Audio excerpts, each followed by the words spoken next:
Been down the darkest road. Didn't think I could get out. Now I just walk on through. The ghosts are all around. Here and I can't be moved. I never look back. They start creeping in, but I'm leaving them in the past. Don't tell me that I'm dreaming. Don't tell me that I'm wrong. 'Cause I've heard it all before. And just look where I am now. We can break the cycle. Find our own way out. What's the light at the end of the tunnel? So I let myself.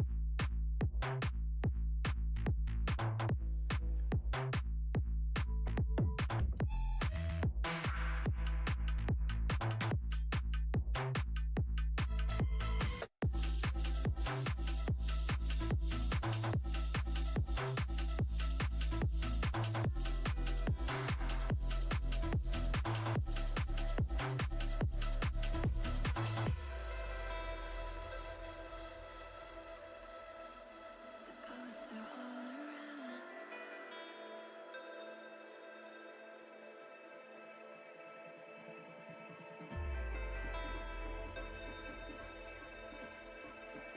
The ghosts are all around.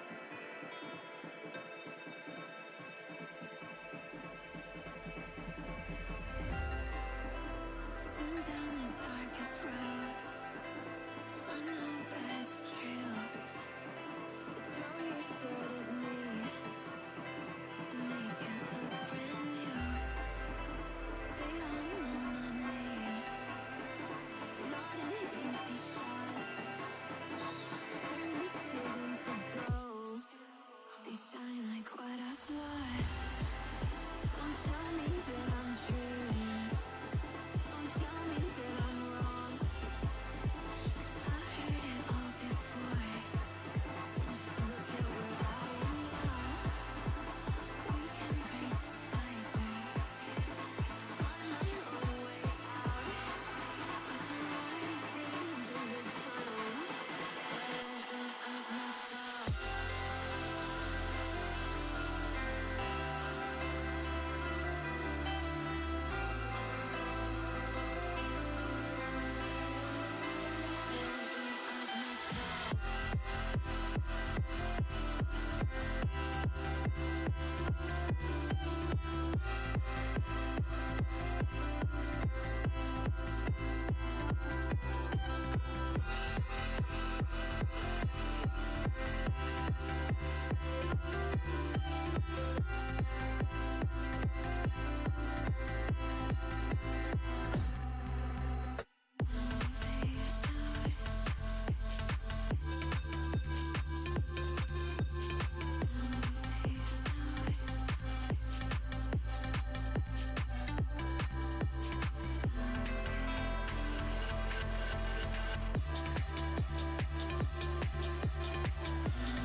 Say you got all the problems that I can't fix.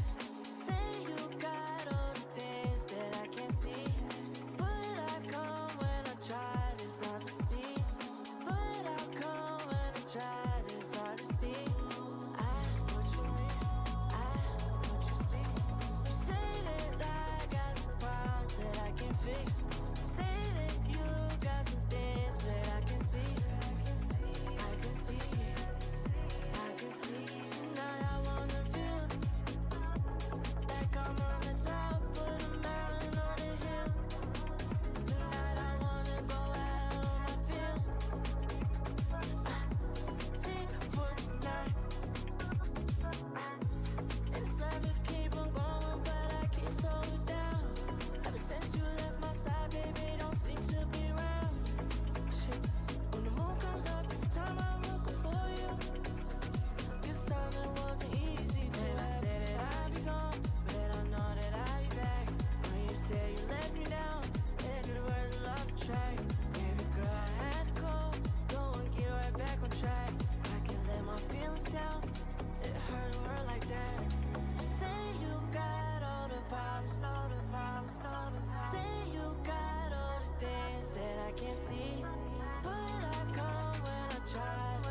down barriers of a heart I found, and I want it back. I let you in, kept you company, gave until I couldn't breathe. Remember that? Just holding on to you is like holding on to smoke. You're drifting through my fingers every time I think I'm getting close. And I go, you know it all.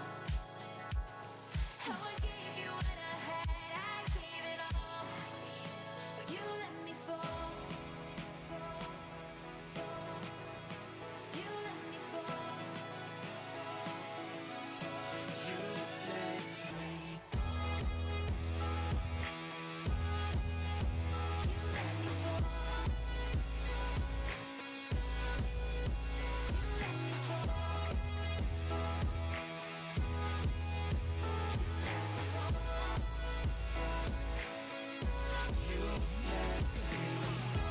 holding on to you is like holding on to smoke.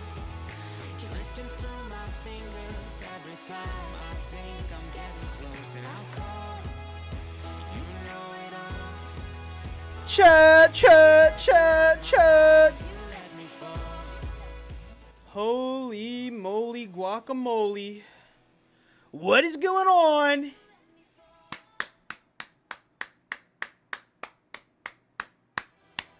Woo!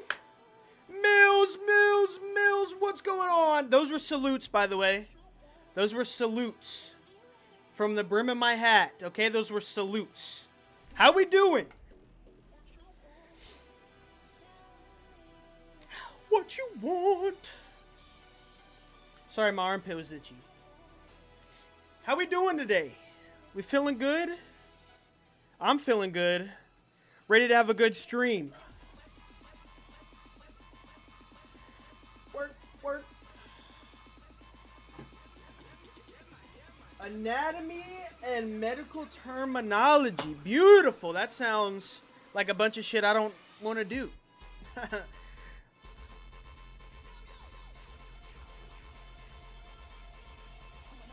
Boom. Yo, this dubstep has felt like crazy work, man. This dubstep is crazy work. Alright, chat, listen, we don't got a plan today, guys. Alright, we're just gonna rock and roll. Just gonna kind of do our thing. First day felt like getting waterboarded with the fire of class? First day of class?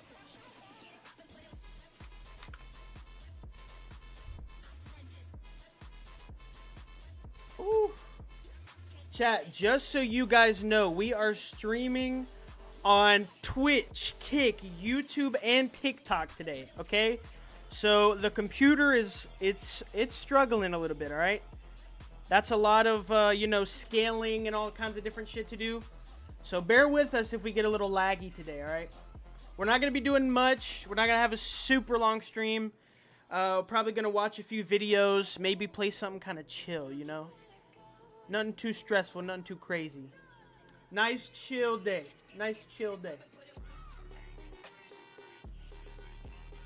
And then I got a bunch of Counter-Strike games to play off stream. But I'm too tired to play them on stream today. And I'm not running any Face It. Just some Premiere games, probably.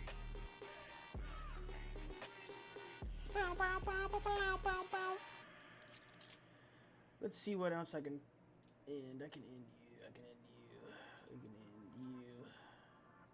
You can get the fuck out of here. OBS browser page. I need all of those running.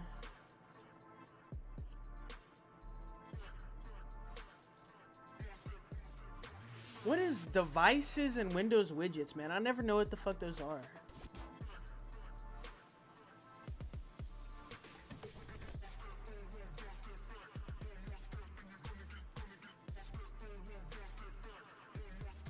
Gonna get.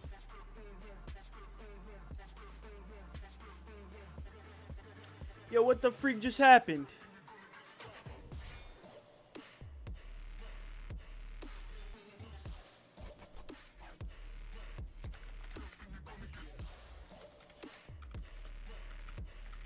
Gonna get a...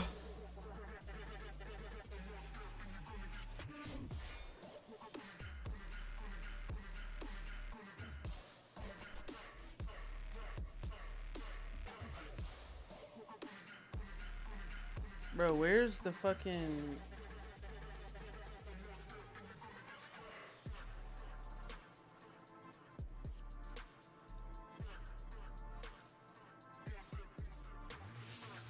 Alright, well, I don't know if we're live on TikTok anymore.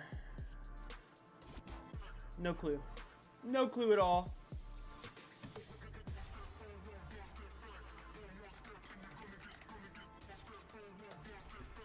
One step up, you're gonna get.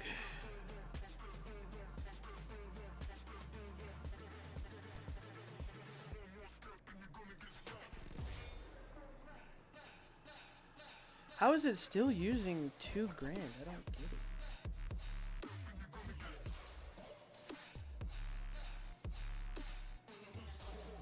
get it. GX Control. That's what I'm looking for.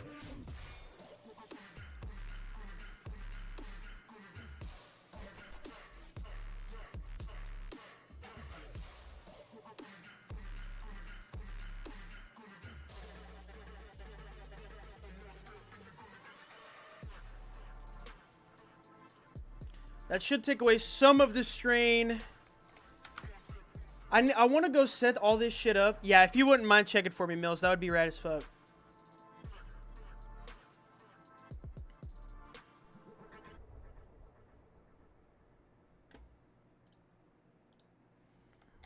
I don't even know how to check if I'm live on TikTok, to be honest with you. No fucking clue.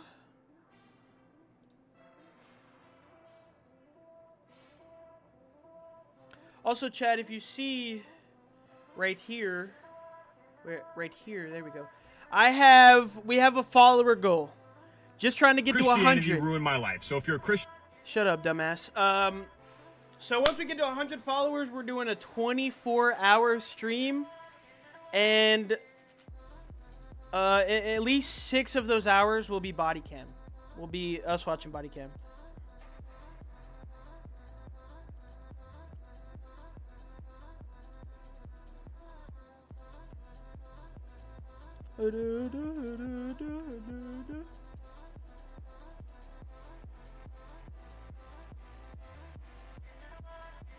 This soundtrack has gone a little fucking ridiculous, boys. I mean, it's just been a little fucking too hard. Eh? It's just been hard as fuck.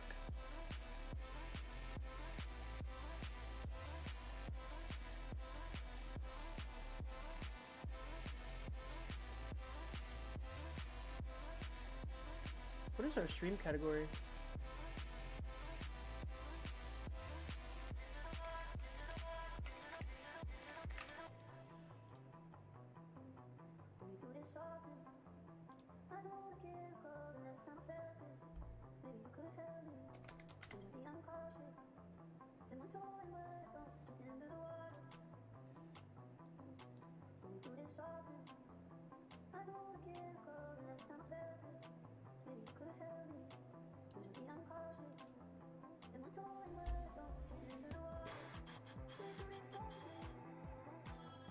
I'm still live on TikTok. That's what I like to hear.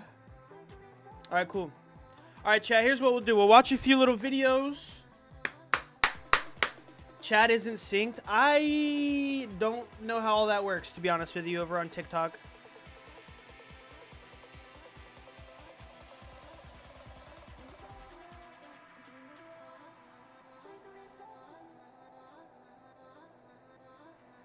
What is these drops up here? Audible drops? What even is Audible? Oh, that's that audiobook shit, right?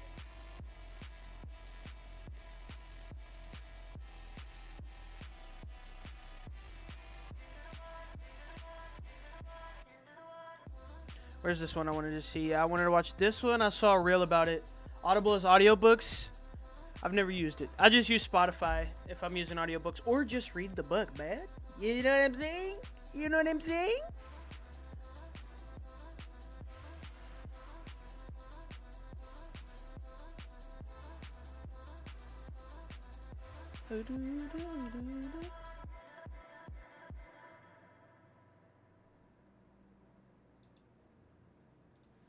Alright, I got a few little videos going on. There's a big Rust update? Hold on, chat. Hold on, chat. Might be some actually interesting things going on. Face Punch must be smoking Let's go ahead and get this shit set up here. Switch. Switch. Window capture boom. Properties. Yes, actually, that's exactly what I want you to cast. Good shit.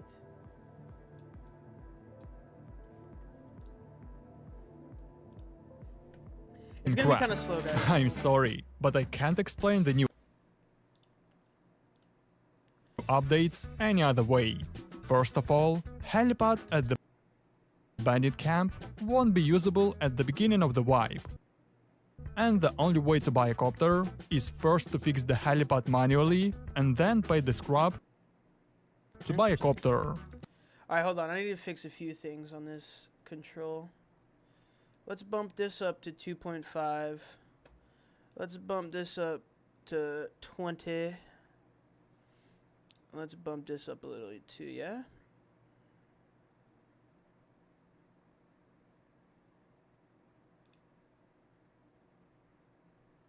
Low RAM limit? Bro, how much do you need, fool? You do not fucking need that much. That's how much you need. That's all you're getting. Second, almost all the loot bags will disappear and be replaced by an actual item models, which will What? probably reduce your FPS by another 10%. Third, they changed loot crates. They've got way better textures now, and once you've looted them, they'll break down. So all the nakeds within a 10-mile radius will hear you. What are these? What is this Also, update? they What the added a fuck? honey bandage, which will cost you 2 jars of honey and 8 cloth to craft.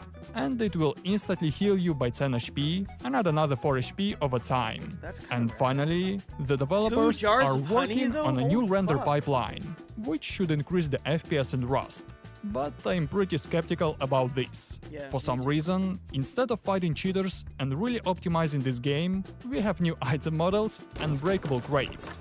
It feels like every dev team after after a game's been out for a certain amount of time, they just stop fucking caring about it. Like they care about they stop caring about actually improving the game.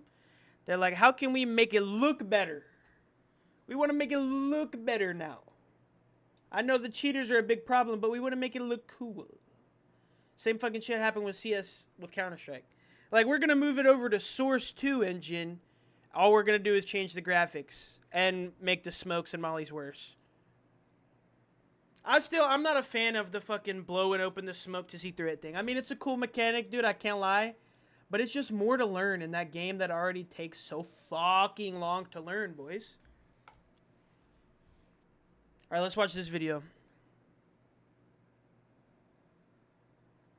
Already looking around all weird and suspicious. Just took off his watch.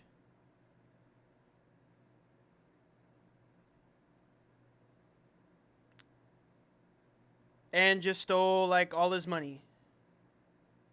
Huh? Is this real? Hold on a second. Is this real? Because, first of all, this hotel room looks like the most, like, set up ad hotel room I've ever fucking seen in my life. I want to put that out there first, okay? This looks like the fakest fucking hotel room I've ever seen.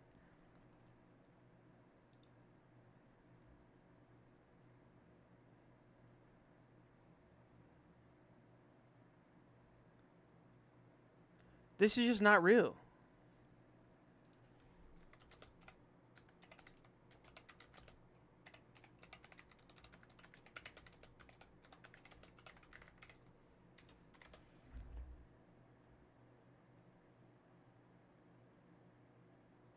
Okay, this is what I thought, chat.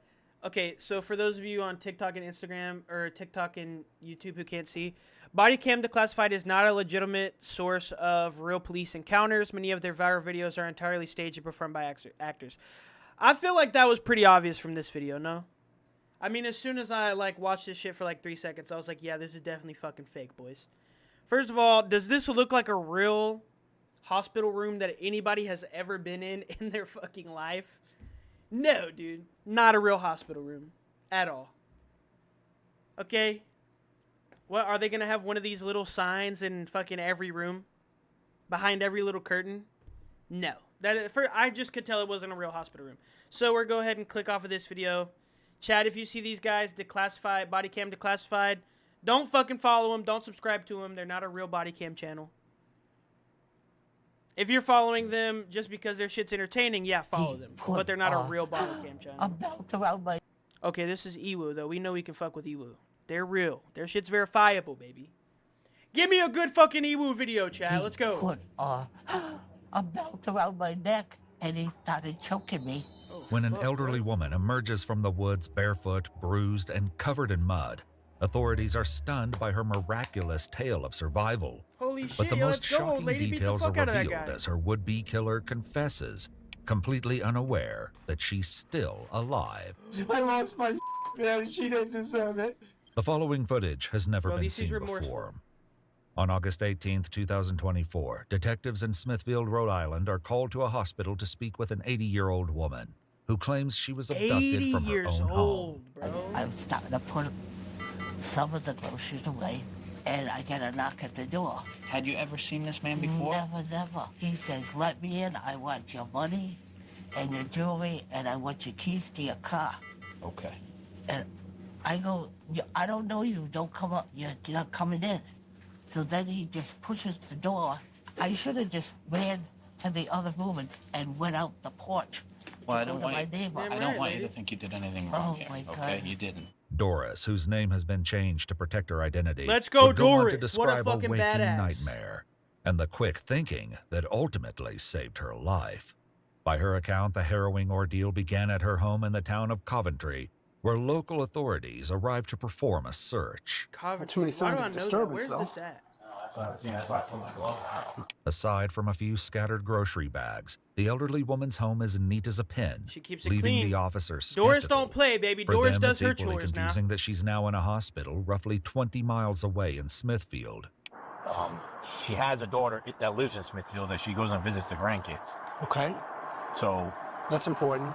yeah, whatever happened probably happened up there. Well, Corneli's on the phone with some sergeant in Smithfield who says her story to them is that she was getting out of her car in the driveway.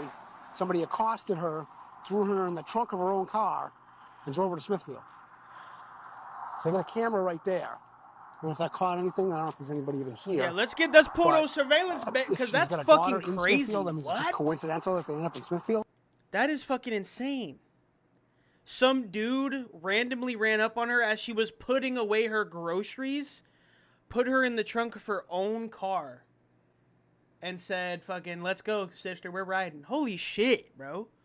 I think elderly people, once they get past the age of, like, once you get past 65, you should immediately get, I think women should just, as soon as they're born, they should be issued a can of pepper spray. Well, maybe not all women. Because some women are just going to, get in arguments with their boyfriends and fucking pepper spray them. But I think there should be some kind of program where, like, women have, like how, young kids, young teens, they have programs where you can buy condoms and all this, or order condoms and all this kind of stuff for free, practicing safe sex. I think they should have something. You can't fix society, bro. You just can't. You just can't. I mean, that's just an impossible task. There's no way you can do that. Society is beyond saving, and it has been for fucking years and years and years. Unfortunately. Yeah, we should give them pepper spray or a gun or something. You give them pepper spray. Yo, Mills, how do you feel about this Lindsay Clancy stuff? How do you feel about that?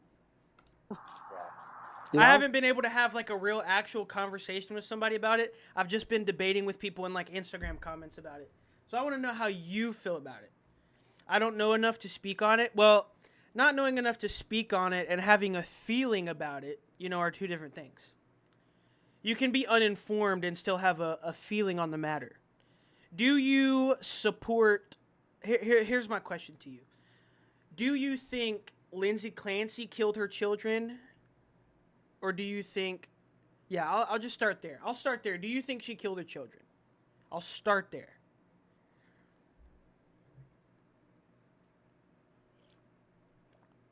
I mean, but I'm sure you've heard enough about it to know something, right?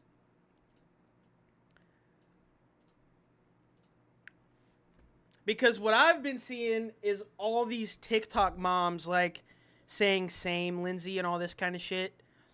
I have so many opinions about the Lindsay Clancy shit, so many, and I've been in so many not arguments. I'm actually surprised on like the amount of healthy discourse I've been able to have with people in Instagram comments, dude. Out of all places. You haven't formed your own opinions? That's respectable. That's respectable then. They head across the street, where a woman who knows the building's owner makes a quick call about the security cameras. Pull it! The owner agrees to meet them to review the footage, telling officers I'm he's excited on to his hear way. Doris talk, bro. I'm gonna I'm go excited with to see this how happened. she fucking beat this guy's ass Well, and got I out mean, of the spot, baby. again, it would be astonishing if she was kidnapped in broad daylight in her own driveway. When the owner arrives, he takes them into his back office and pulls up the footage from the evening prior, which is when Doris claims the abduction occurred. So we want to see her get in the car and drive away. That's what we love to see. At roughly 8 p.m., Doris reverses her black Buick Why would she Encore lie into the about driveway. it, dude? She's a fucking 80-year-old Nothing woman, seems out of bro. the ordinary as she makes several trips inside, carrying in her groceries. Now, I believe that she may have been abducted. I just don't think it was from here. Clearly not. Unless over the next 10 seconds somebody runs up and pulls her out and throws her in the trunk. But hidden in the footage is something the officers didn't notice, and it's The car? deeply unsettling. Just This 3 car just chilling back here? What the fuck is that car doing? Listen, I get it. I get there are some diabolical little shits out there, but like, what old lady is, especially an 80-year-old woman, is just plotting up some crazy shit like that? Like, I'm gonna lie to the police about getting kidnapped? What? There's definitely some weird shit going on. Okay. Okay, because what is this random little car doing back here? You see that? This random little silver car back here? Dementia? I mean, yeah, dementia, like, that's fair, but in my experience, usually dementia patients don't drag themselves into the woods and beat themselves up. You know what I mean? She's in a hospital, so there's verifiably some damage done to her. We just don't know how yet. That's after Doris pulled into her driveway. A green Chevy Impala passed her house. Oh, this is the same Chevy Impala that drove down this way and pulled into the parking lot a minute ago. We saw that. The same car can be seen moments later, Yup. parking across the street. Told you. The officers continue to watch her on camera as she unloads her groceries, while the man in the footage does the same from his rearview mirror. They fast forward, eventually seeing something that removes all doubt. Whoa, I don't think that was her. What the hell? Oh, Is that her right there? no, she was abducted here. That wasn't her that got in the car. Are you sure? Why would she back up, drive over the curb, and go around? Yeah. And then there's another person. I didn't see another person. There's a there's a person that walks from the house. All right, so now let's zoom out and see what the After rewinding the footage, the full picture comes to light. As Doris finishes unloading her groceries, the So they have green Doris Chevy blurred. Impala drives away and disappears from view. Moments later, the driver can be seen walking down the street on foot.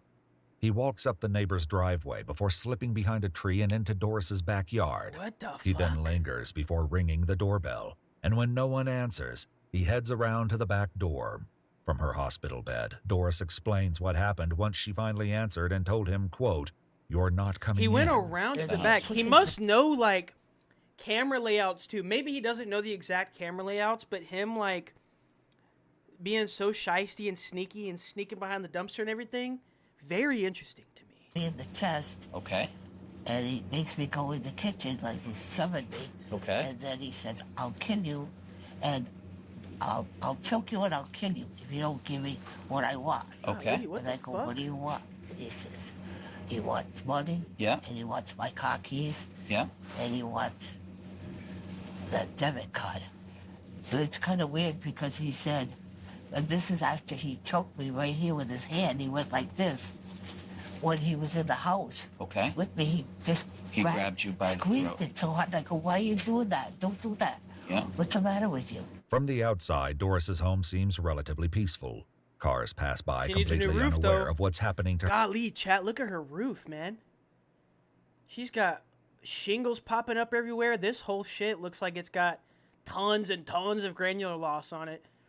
I can tell that this roof is probably fucking 24, 25 years old with this big tree behind it. A lot of sorry, we don't care about the roof. I'm just saying she needs a new roof bad, boy. Her inside the house. He says, She needs a new roof, Where's your desperately. jewelry? I said, it's upstairs. I said, you can go and get it. Because I didn't want to go. And he said, you're going. And he grabbed me. Doris is smart, bro. And he said, she you're did going not want to go with this upstairs. And I'm like, motherfucker. oh, God, I don't want to go in my bedroom. I'm afraid what he's going to do to me. According to Doris, the man forced her to gather her jewelry, but after realizing it was worthless, he left it all behind. There's a lady I follow on TikTok who's growing a dress. What? Who's growing a dress? What do you mean by that?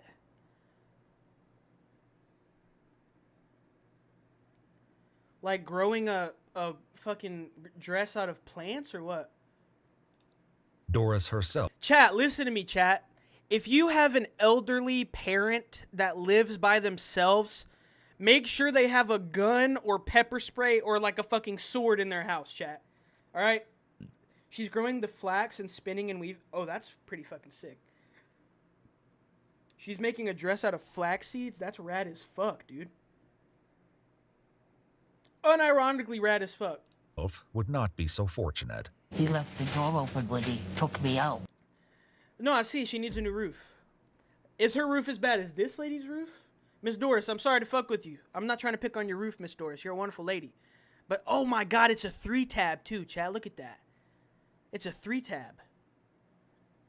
It's worse than this lady's roof? Holy shit.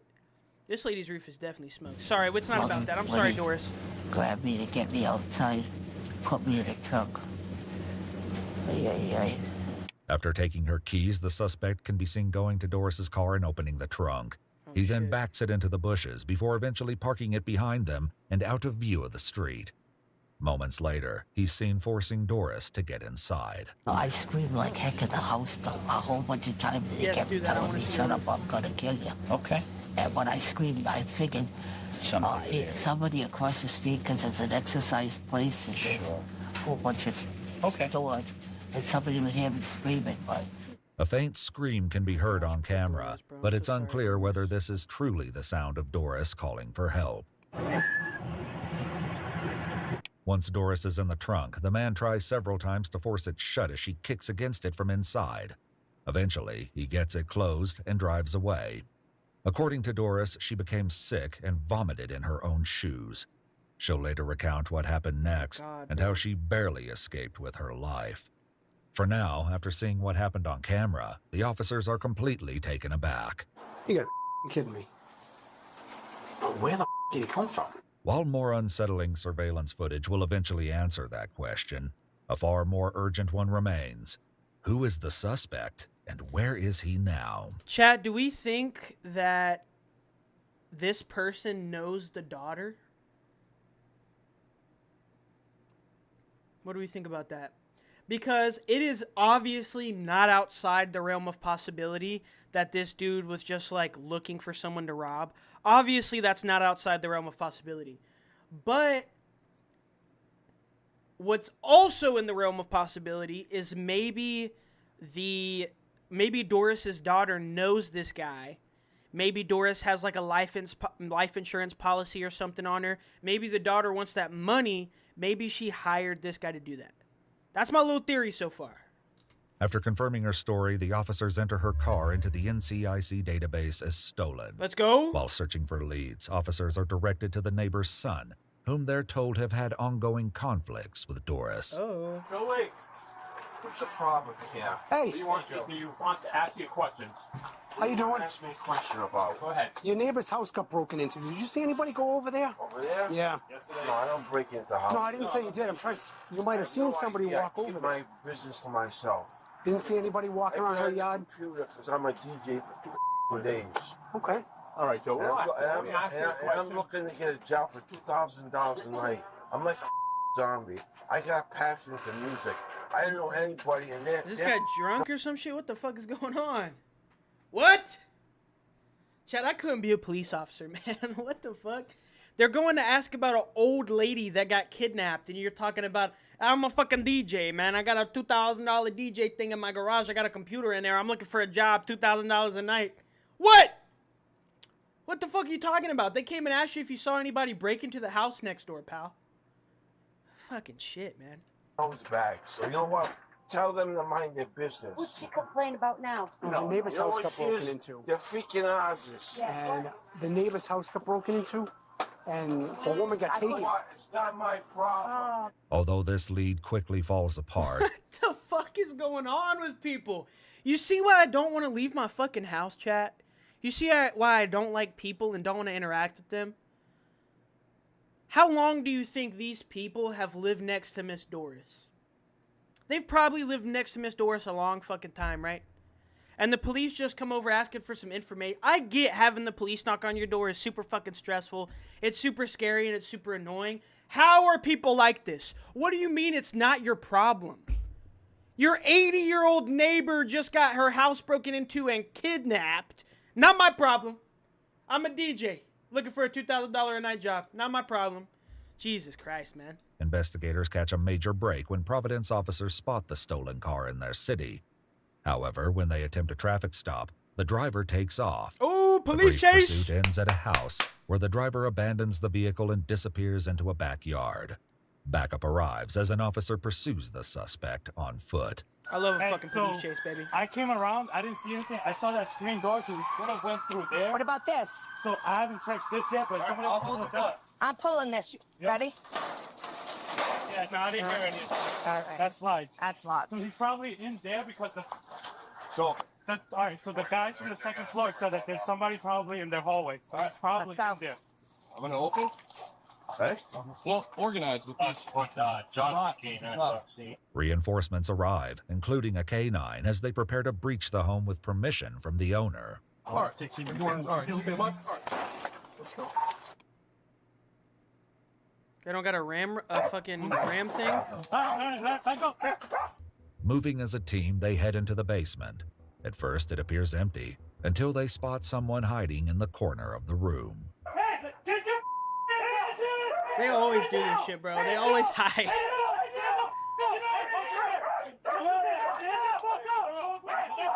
Be right back, check. I'm gonna grab a drink.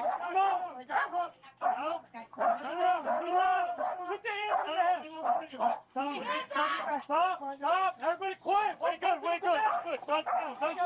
Yeah, we got one. One apprehended. Interesting, one apprehended. That's good work.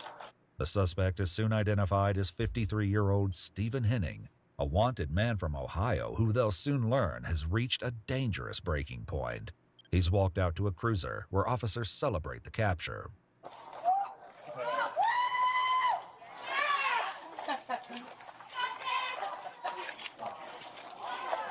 Open the fuck. Nothing, man. So I think I on you. I am the one. After placing Stephen in a cruiser, they begin transporting him to a police station in Providence. On the Little way, Mountain the Dew officer runs his voltage going on? information, finding that Stephen has an arrest history in their city. Steven's 50, How long ago was Golly. this? Could you imagine being fucking 50 years old and still committing crime? I feel like 50 is usually like where people are ready to kind of settle down, start looking at retirement, that kind of shit. Imagine being in your 50s and still committing crimes. Especially a crime as heinous as like kidnapping an 80-year-old woman and beating her within an inch of her death. 50? You're supposed to be retired with a wife and kids at this point. Nice plot of land, brother. Jeez, man. That picture right there, can you see it? That's an old one, huh? What was that for? Probably just over. Would you just get out of the ACI? How long were you there for? A year. For a stolen car? Man, you like stealing cars, huh? But based on Doris's account and everything investigators have uncovered so far, it appears Stephen has escalated to far more dangerous crimes. Yeah, buddy. Holy fuck. What they don't yet realize is that his arrest just interrupted even more sinister plans. One of the Coventry look at this officers who fucking first guy. checked Doris's home arrives at the scene, filling in Providence on the situation. As he explains what he saw on camera, they're interrupted by the owner of the home, where Stephen was just apprehended. She comes out, gets stuffed in the trunk. He's trying to slam the trunk on her leg. Hi. Hello? How are you? How are you? Good, thank you. I'd just like to know what's going on. Is this your house? Yes. The woman tells officers she knows Stephen Oh, and that he word. slept at her house just last. As the tow operator was loading the vehicle, I spoke with the resident. She told me that she has known Stephen Henning for a while. After meeting him on an online dating app, told me that Stephen Henning had stayed at her apartment last night, and the Buick Encore that he parked in front of her home was not the same car he had parked in front of her home the day before. She told me she had asked him about this, and Stephen told her the Buick was a rental. Interesting. Last night. According to her, the pair met on a dating app, and she's only known him for about a week. When I first met him, he didn't have a car. Then he showed up here with the green car, said it was his aunt's car, that he was using it because she was in Florida. Ladies. Okay, y'all gotta protect yourselves more, y'all. What are we doing? We're knowing dudes for a week, and we're letting them sleep in our house? Come on now.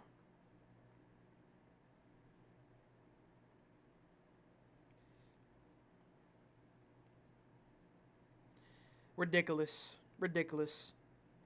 We gotta protect ourselves, ladies, right? We can't be surprised when we know somebody for a week and we let them move in our house and he turns out to be a criminal, right? We can't be surprised because you let him stay in your house after knowing him for a week. Coventry officers located the green car abandoned down the street from Doris's house. What a The dumbass. vehicle had also been reported stolen. Stephen is brought to an interrogation was on a room where he's fucking- about to make a Buddy was chilling on a spree. confession.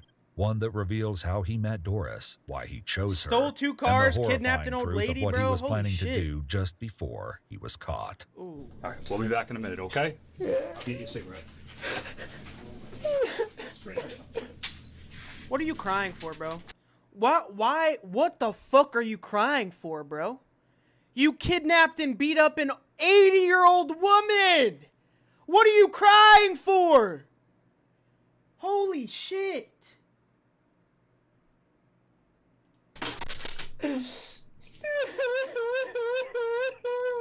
And it's the most bitch-made cry I've ever heard in my life, too, bro. Do you have a delay going, or is there just a lag streaming on so many channels? It might be a lag. What helps me sometimes is if you close out the stream and then reopen the stream, it might catch up. But yeah, it might just be because we're streaming to so many different things today.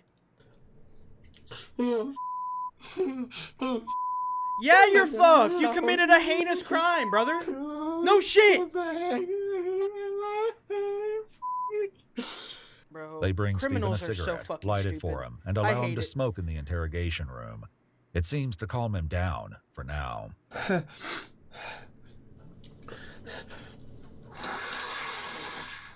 guy's gross as fuck, bro. Fucking nasty. Hawking the fucking biggest loogie possible in the interrogation room. Snot rocket in the corner of the Once the interrogation detective room. Holy returns, he shit, reads pal. Stephen his Miranda rights, then begins by Leave him a asking little where something he to got remember the me by. stolen black car. Nasty. Stephen lies, claiming he found it idling in a driveway, jumped in, and drove off. What's the Let point me of back lying? up a little bit. I fucking hate criminals, bro. How stupid are you? You're crying after you steal the woman's car and beat an 80-year-old woman, and then you lie to them about how you got the car. How fucking stupid? How stupid? How stupid are you, motherfucker? They already got you arrested, bro. You're already sitting in the fucking jail cell in handcuffs, pal. What the fuck do you think lying is gonna do for you? They got your fucking name, number, and home address written down, homeboy. They already know what's going on. Why would you lie? This is why criminals are criminals, bro, because they are fucking stupid. What if I give you a little piece of information? Go ahead. That says I have you on video from a nearby neighbor, and there's an older woman. This got to be straight out of Boston, It looks by like the way, she y'all. could be my grandmother, your grandmother. Right. Realizing the detective knows far more than he expected, Stephen makes an astonishing admission that These changes the tattoos look fresh, y'all. These tattoos look new, probably not even 2 years old. I guarantee you he probably got them hoes while he was in prison. Cause they look brand new, baby. Look at how fresh and bright that ink is, the depth of black in it. Those are new tattoos, man. course of the interview. You want to know where she's at? Or do you got her already? Well, I know that there's more to the story than you just jumped. I'm just telling you. I told you. I wanna know your version and just be honest with me. Just tell me the fucking truth, bro. You're already in jail. She's dead. You're already What he handcuffed. doesn't seem to know is that Doris is still very much alive, but the detective doesn't correct him. What? Stephen explains that You as he think was she's driving dead, around bro? in the stolen green Impala, he realized it was only a matter of time before he was caught. He was searching for another car to steal when he ran into Doris, someone he believed would not be missed. What is the like end game, bro? In a like especially a car criminal, somebody who just steals cars all the time.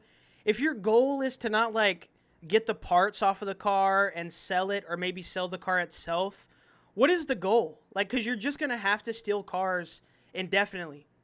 It's like you steal that car, that one gets reported stolen, and you get scared you're gonna get caught. So then you got to go get another car and another car. Where's the end goal, bro?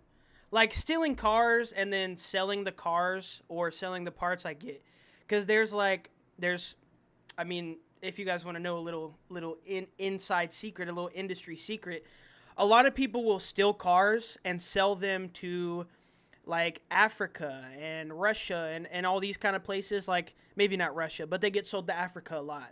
People will steal cars and then sell them to Africa because Africa doesn't have a lot of cars, right? So that's how they get a lot of cars imported, is stolen cars. That's just true. So criminals doing stuff like that, I can understand. But just stealing a car to steal a car, and then you got to go in this endless cycle of stealing cars, it's just stupid to me, man. That's at the end of the day, like, what I take away from all of these body cam videos is criminals are stupid. That's all I take from them. But this lady was in Wendy's. The old woman. Yes. Yeah, right? Like, I mean, you could do that. I would never keep a stolen car. And I know criminals are stupid, but I doubt they're that stupid to where they would literally hold on to the fucking stolen car that long. But you could do it. It would work in theory. But I know criminals are stupid. I hope they're not that stupid. You feel me? So you were at Wendy's. Did you Yeah. follow her to her I house? followed her because I know because she was getting a soda and she said her husband just had a heart attack. You talked to her. And at I said, Wendy's? yes, I said, do you? Oh, what the fuck? What the fuck? He met her at Wendy's. So this was a premeditated kidnapping. Because he knew this, he had a previous interaction with this lady. That's when he started thinking like, oh, I could, she lives alone, I could do this. Do you live alone? And she was like, yeah, my husband just had a heart attack. So I said, all right, to myself, I said, if I follow her home. And I followed her to her house. I knew she was alone. Surveillance footage captures the moment At least Stephen he's not arrived lying at the anymore, Wendy's bro. and pulled into a parking space. As he He's just, walks like, kinda ready to inside, be done with Doris it, ready to pulls in, fucking- parking ready just to be 3 honest, I spots support away. that, man. After purchasing her meal, the 80-year-old woman can be seen lingering around the soda machines, appearing confused on how to operate it. Stephen offers to help, and the two stand around and chat. Stephen then returns to his car while Doris stays to enjoy her meal inside. Does this not fucking terrify you guys, bro? This fucking terrifies me, bro. This is why I will not leave my house unless I have to. This man met this old lady in a Wendy's.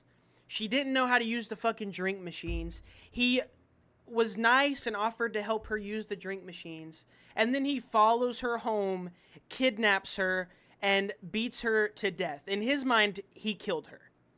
In his mind, he genuinely murdered this woman. And he would have never even known about her or anything if they didn't meet at this Wendy's. These body cams make me just genuinely terrified of people. Because if I was in public and some dude, like if I was confused with something and some guy offered to come help me out, I'd be like, dude, that guy's fucking awesome. What a cool guy. But then he goes home and kidnaps and in his mind murders a 80-year-old woman. I'm just fucking terrified of people, man. Not realizing They're so that he's evil watching her through the restaurant So window. many of them, dude. When she finally leaves, her car rounds the corner, with Stephen following close behind. I was driving around with the Impala, and I was looking for someone like that. I wanted to rob somebody that was alone so they wouldn't report. I already knew I was going to kill somebody to take their car.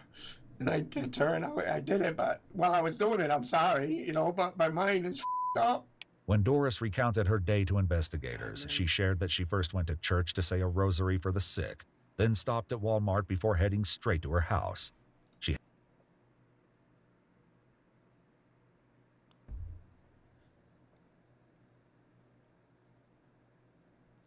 She stopped at church to say a rosary, bro. Say a rosary for the sick. Could you imagine that's your day, bro, as an 80-year-old woman? Wake up first thing in the morning. Oh, it's going to be a beautiful day. I'm going to go to church. I'm going to say a rosary for all the sick homies out there. I'm going to go to Walmart, get me a few groceries. Go to Wendy's, get me a nice little grub. And you meet a wonderful man at the Wendy's who helps you figure out how to get your drink. And then he follows you home and kidnaps and murders you. Again, she didn't get murdered. She's alive. But this guy thinks he murdered her. I just can't. I cannot comprehend it, chat. I struggle with accepting this as reality. I struggle with accepting that there are people like this that have DNA shared with me, you know? It boggles my mind that there are human beings on the planet that can do these things. And there are so many of them. There are body cam videos being uploaded to YouTube right now that will get like 11 views. And it'll be another case like this. I'm just terrified of people, man. I just don't want to go anywhere.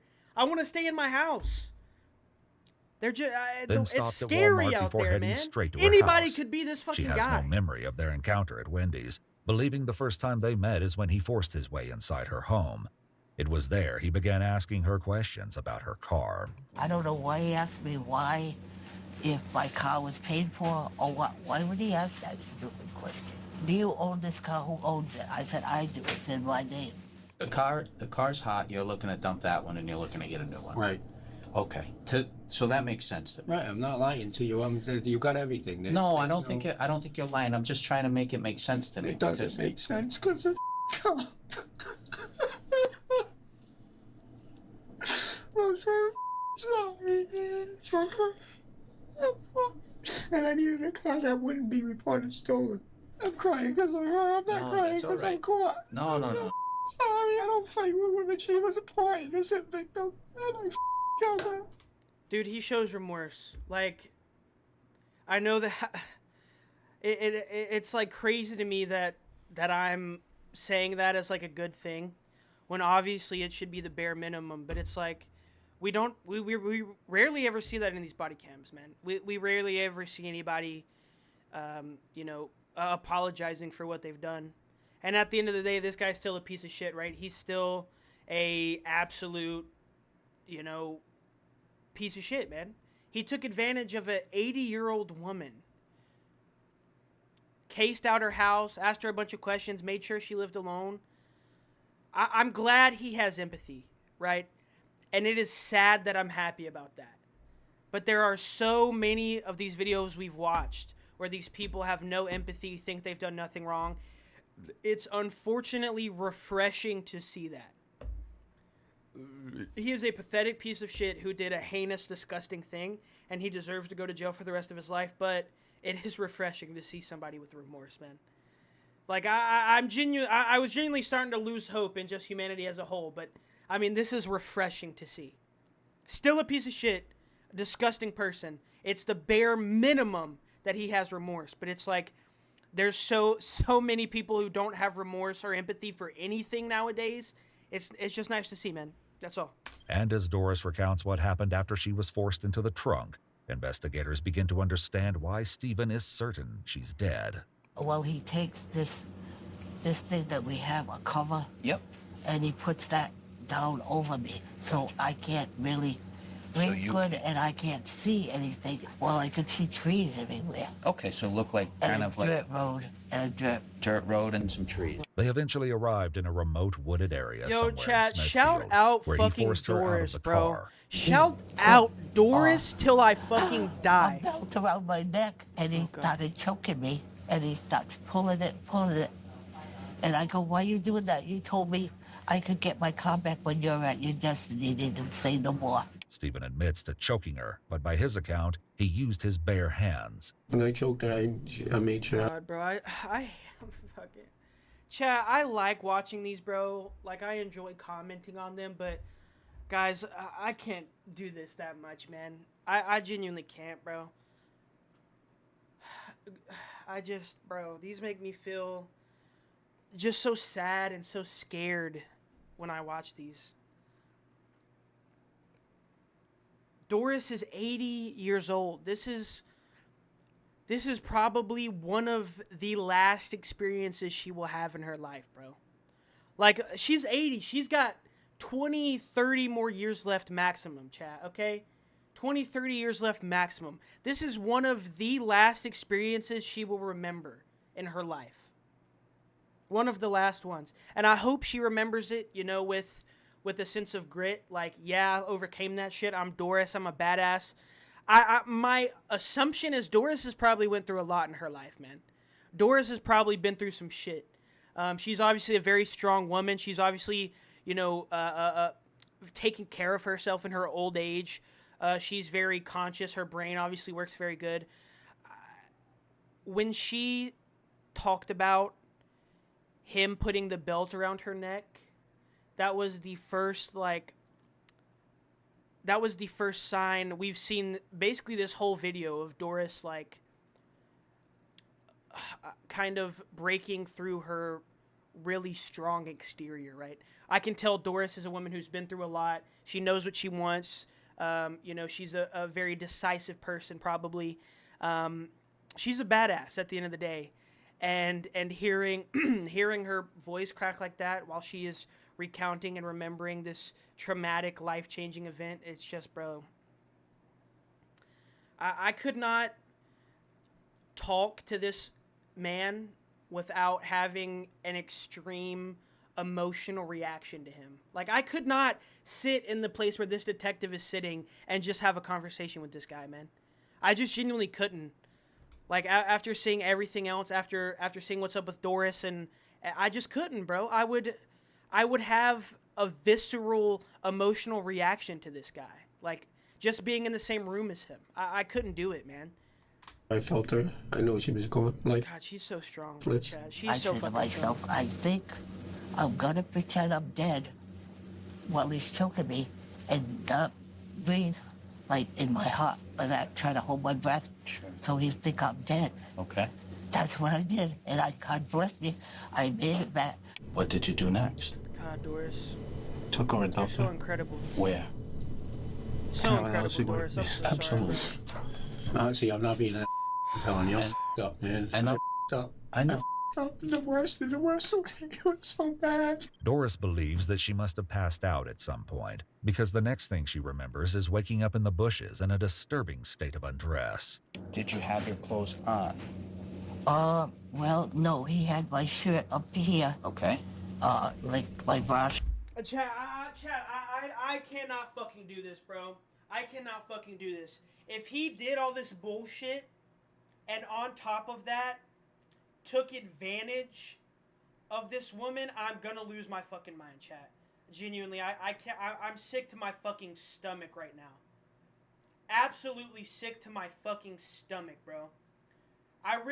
Bro. What the fuck are we doing? How are there men like this?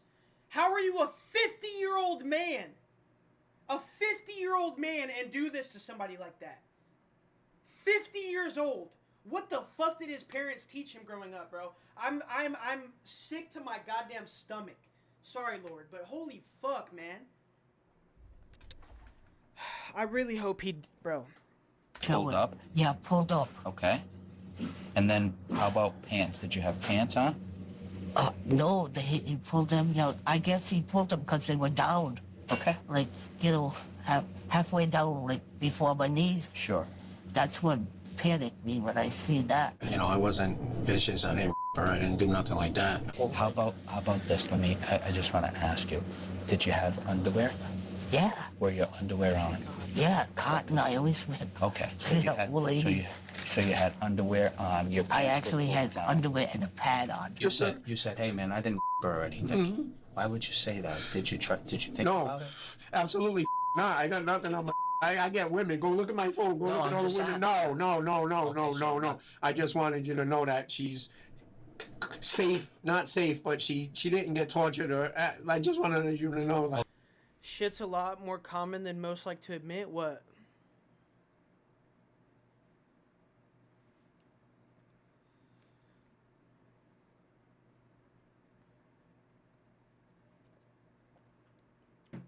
That type of men? Well, I mean, yeah, like, it's not surprising, you know? It's not surprising. Yeah, no, I mean, it's not surprising. Like, if a man is gonna kidnap an 80-year-old woman and rob an 80-year-old woman, I wouldn't be surprised that he would do that as well. I don't want to believe that there are people like this, bro. It's just hard to believe. It's just hard to believe that a human being, the same thing I am, can do this to someone. Let alone a fucking 80-year-old woman. Like, I know it's not surprising. I wouldn't be surprised if he did it. I would be disgusted. That's all. I would be fucking disgusted and wish death upon the guy. And it's fucking disgusting and ridiculous that it is such a common thing, brother. It is absolutely disgusting and ridiculous that it's such a common thing. And I didn't touch her at all. When you did kill her, that was it. Garrus, I what's did going on, sex. player? No, hell no. I just wanted to tell you that okay. You know, someone that usually takes somebody and kills somebody tortures them or something. Right. I'm telling you, I did it for the car. I didn't do it for. Look at my text on my phone. I was just meeting women just now. Okay. Like I just needed the car. I did not want. But I'm not a. You know, I killed her. I'm a murderer now. But I didn't touch the lady. I'm asking because you said it. That's no, she's fine. She's fine. She didn't go through nothing. She didn't know. Garrus, unfortunately, bro, it is happening everywhere. Like, unfortunately, it's happening everywhere. There is so much, like, are we good? We should be good. But there's so much, like, political fear-mongering and all kinds of shit going on world fucking wide right now, man. A minute ad? Holy fuck, bro. Well, I'll stay here for you, Garrus. Twitch is so crazy with the ads, man. Like, do they want affiliate streamers to grow? I genuinely don't fucking understand it. How are affiliate...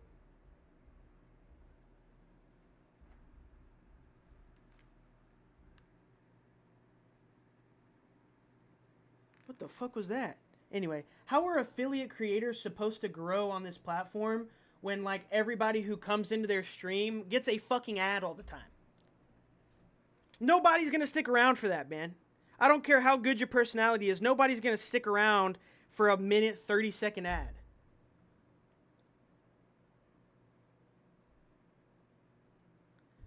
The integumentary system is what your skin and shit are called? Okay. That's cool.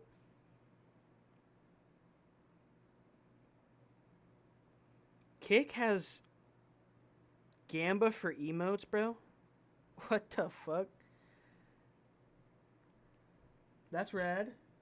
Garrus, what's going on, bro? I was just complaining about, I don't understand how Twitch, like, expects affiliates to grow when every time somebody comes to their stream, they give them a fucking ad. I forgot what we were talking about before that.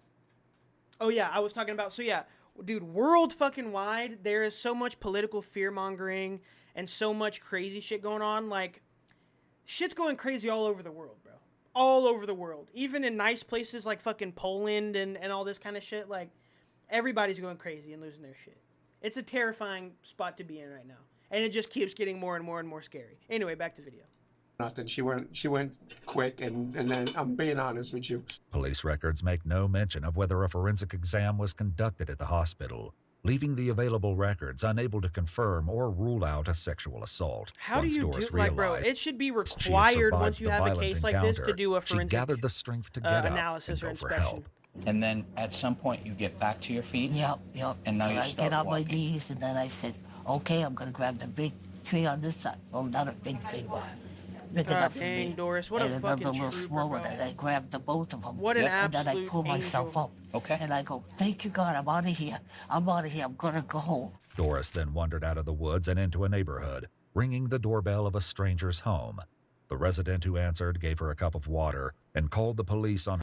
On that day, I woke up late, about 6:15 a.m., and began getting ready for the day. While I was getting ready, my doorbell rang, and then I heard a knock at my door.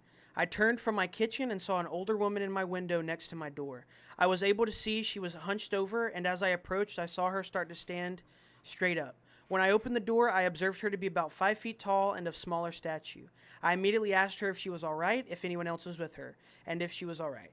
The woman told me she was scared, she had been outside all night, and she needed someone to call the police for her, and she needed a drink. I offered her to come inside my doorway, but instead she wanted to sit on my porch steps. I do not blame you, Doris, good shit. I gave her a cup of water and a towel to sit on. I just wanted to have a conversation with her and not scare her. She told me she's from Coventry, and her husband, and blank. She said she remembered the previous day she had gone to Wendy's and then gone home to her house in Coventry. She then said she remembered getting snatched by a man with big muscles and a belt from her home. She told me she was blank blank. She told me her car was stolen and she was robbed. I asked her how she got to my house, and she told me she had walked through the woods. Until she got to my house. She pointed out towards the backwoods and woodline. We did not talk too long, and I really wanted to keep her comfortable, calm, and let her know the police were on their way. I observed she was short, wearing only muddy socks and a blue short sleeve blouse with some blood or mud on the sleeves and pants. Her hair was messy. Okay, anyway. Am I excited for Halloween the game? What? Are they making like Halloween like Michael Myers? Hold on, chat. I haven't even heard about this. What? This shit looks rad. Do we got a trailer? We do got a trailer. Chat, give me 1 second. I'm going to let my dog outside, okay? I'm going to let this video play, and I'll come back. I'm going to let this video play. I got to let Sasha outside. On her behalf, Stephen, believing he left her body in the bushes, tells investigators exactly where to find her and reveals what he was planning to do next. She's where the chase started. I was going to bury her. There's a shovel in her truck. Yeah. I'm not going to get you. All right. Surveillance footage captured Stephen buying a shovel from a Dollar General shortly after leaving the victim in the woods. According to the female cashier, while purchasing the shovel, Stephen stated, "The next time I come in here, I'm going to ask if you're single." The shovel was later found in the back seat of Doris's car. As Stephen continues, he lets another critical confession slip. I want to go try and find this woman, right? Because she's somebody's mom. Like I know. I don't think. Listen, I know that you said you're up, all right? But a up person doesn't sit here and talk to me like. They me up. They stole all my They killed. I was in a bad accident in Ohio. I had hip replacement.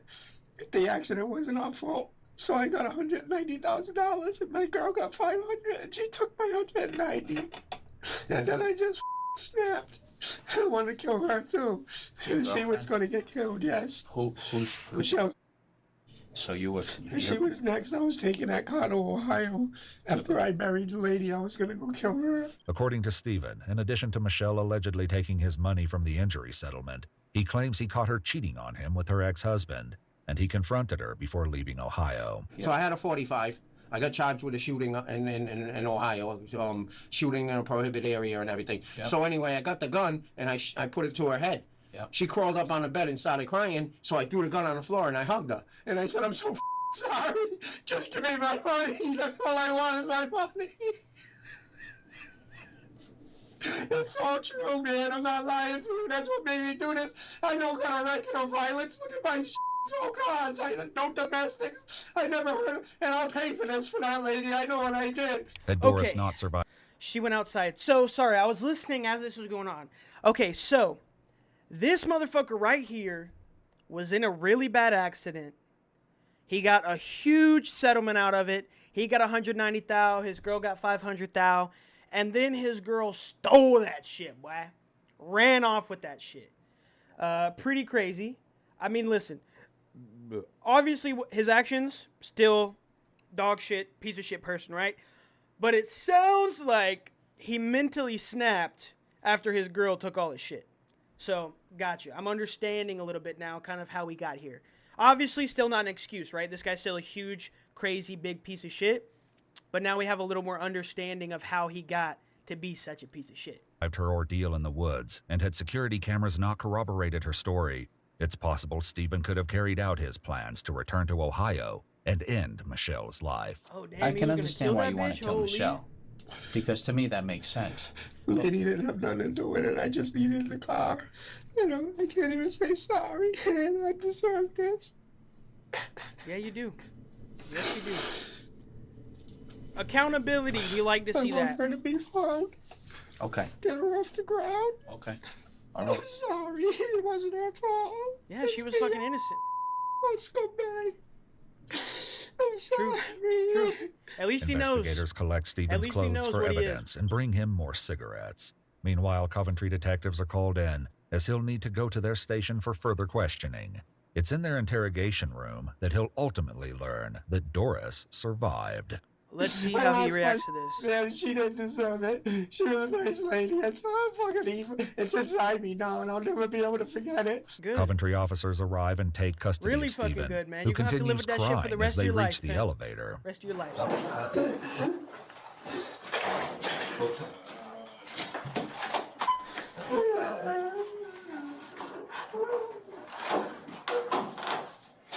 When he finally reaches their Trying not to interrogation room, the truth is laid bare. I have some news for you. We did find her.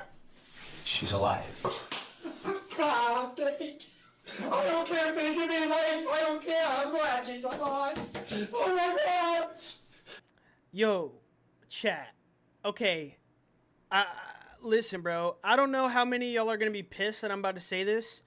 We do not see that reaction a lot, chat. Okay? We do not see that reaction at all a lot. All right? I think this guy is genuinely sorry for what he did. Genuinely. He still needs life in prison. Maybe the death penalty. That should still absolutely 1,000% happen. But he's sorry for it. We don't ever fucking see that. Ever. How many of these have we watched? We've never seen that. This guy was in obviously a very terrible mental state. No excuse at all. Again, that's not an excuse. I'm just trying to kind of understand our situation here. So this guy was in a very rough mental spot. Had his money took from him. All this shit. His girl was cheating on him. Whatever. Obviously, he has an affinity for stealing cars, right? We know he likes to do that. He's done that in the past. Yeah, was in a really rough spot. Needed to get rid of his car.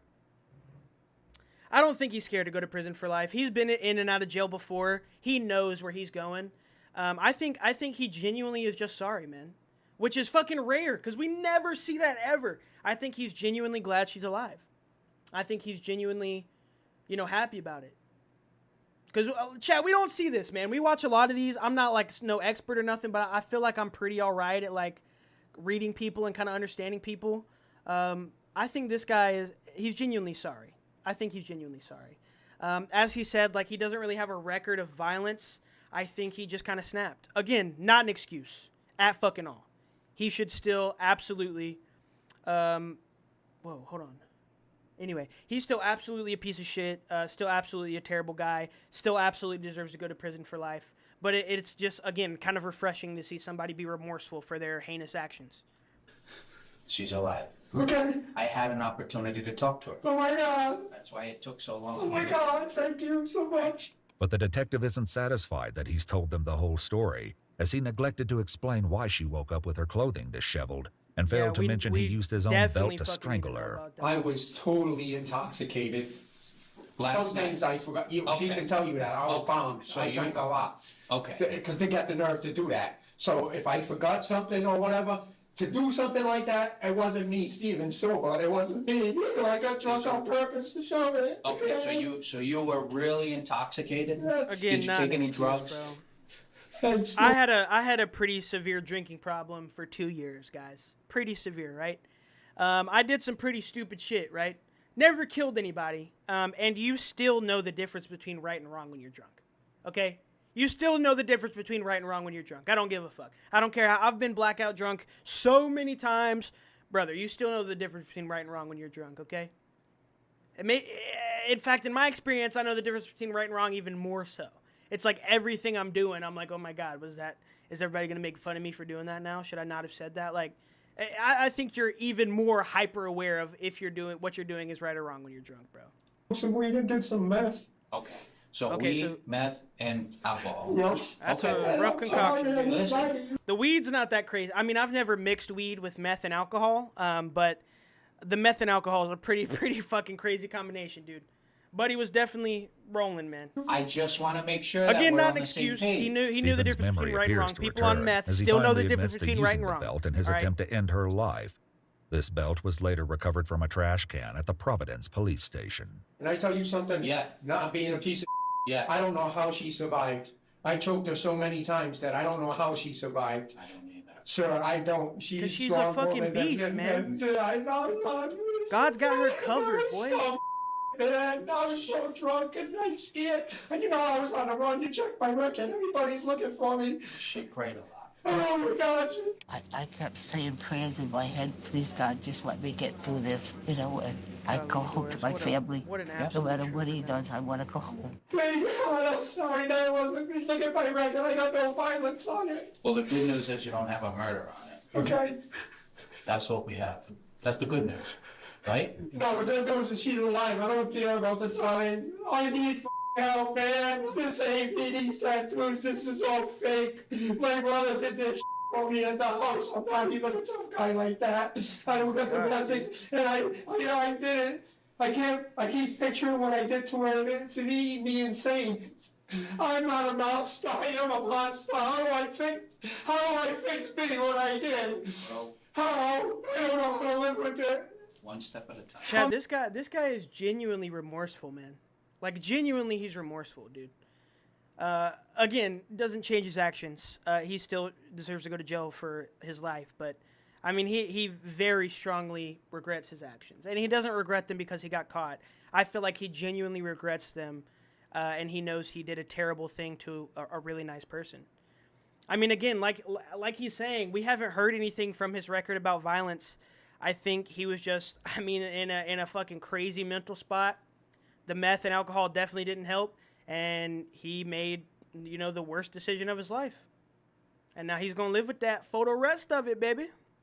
The rest of it, he's going to have to live not only with killing her, but he's probably going to have to live in jail or prison the whole time.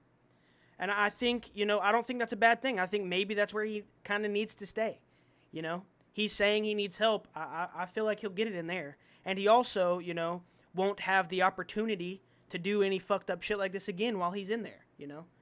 I think he can get better. I think he can, like, you know, form a new comfortable life in jail and probably get better and work on his mental stuff, but he should not be anywhere except for jail or prison. Like, committing a crime like this, I don't think you can be reformed from that. It's gonna stick with you forever. Someone on, it's killing me. One step at a time. All right, hold on. Despite Stevens' claims that alcohol and drugs fueled his actions, the detective explains that his behavior suggests a level of planning and awareness that's difficult to ignore. Yeah, He knew to he be needed honest, I another can't car lie. to avoid police, intended to return to Ohio to murder his girlfriend, held a coherent conversation with the 80-year-old woman at Wendy's, followed her home, and carried Yeah, out that is the true, bro. disturbing Like, you events couldn't have that been that followed. drunk or high. I just want to make sure I'm I'm not trying to make a 'Cause you drunk did defense or plan that anything. fucking I'm shit guilty. out. I did what I did, man. I'm just trying to tell you a part of me about. I'm not trying to deny this camera and everything. I'm not trying to deny the crime. Okay. I'm just trying to tell you that I was out of my mind and I ain't normally me. The detective then gives him an opportunity to record an apology for Doris on camera. I am so sorry. I know that's not going to make up for it, but I promise you I'm sorry. In a Facebook post made by the Coventry Police, 55-year full sentence. I'm not mad about that. This guy's 50-something right now. He will more than likely die in prison. For the 54-year-old violent offender in this brutal and horrific kidnapping and attempted murder case from 2024. As the charging agency in this investigation, we are incredibly grateful for the outstanding police work and professionalism displayed by the assisting agencies at the AG's office. We would like to publicly commend our own very special victims unit detective, Paul Pacheco. Detective Pacheco fiercely and tirelessly investigated the many multifaceted circumstances in this case, making the charges against him undeniable. No one has worked harder to get the victim the justice she deserved. Lastly, we would be remiss if we did not speak about the victim. What she went through is the stuff nightmares are made from. And yet, she is probably the strongest and bravest person our detectives have ever met. God, she really is. Like, she's a absolute anomaly, bro. Doris is a unicorn. A lovely, amazing unicorn, and I hope she lives to be like 150 and gets to make so many incredible memories to replace this rough, scary, terrifying memory. She may breathe a little easier knowing that this offender will spend the next 45 years behind bars. That's what we like. That's what we like, bro. He will more than likely die in prison. Oh, yeah, let me look at this. Let me look at this real quick. Let's take a gander. A little easier. I'm so excited to see this. Trailer for the new Halloween game, chat. Inside him. Okay, back inside, everyone. Let's go, Myers. Fueled by his rage, I shudder to think what he might be capable of. Since when do they let them wander away?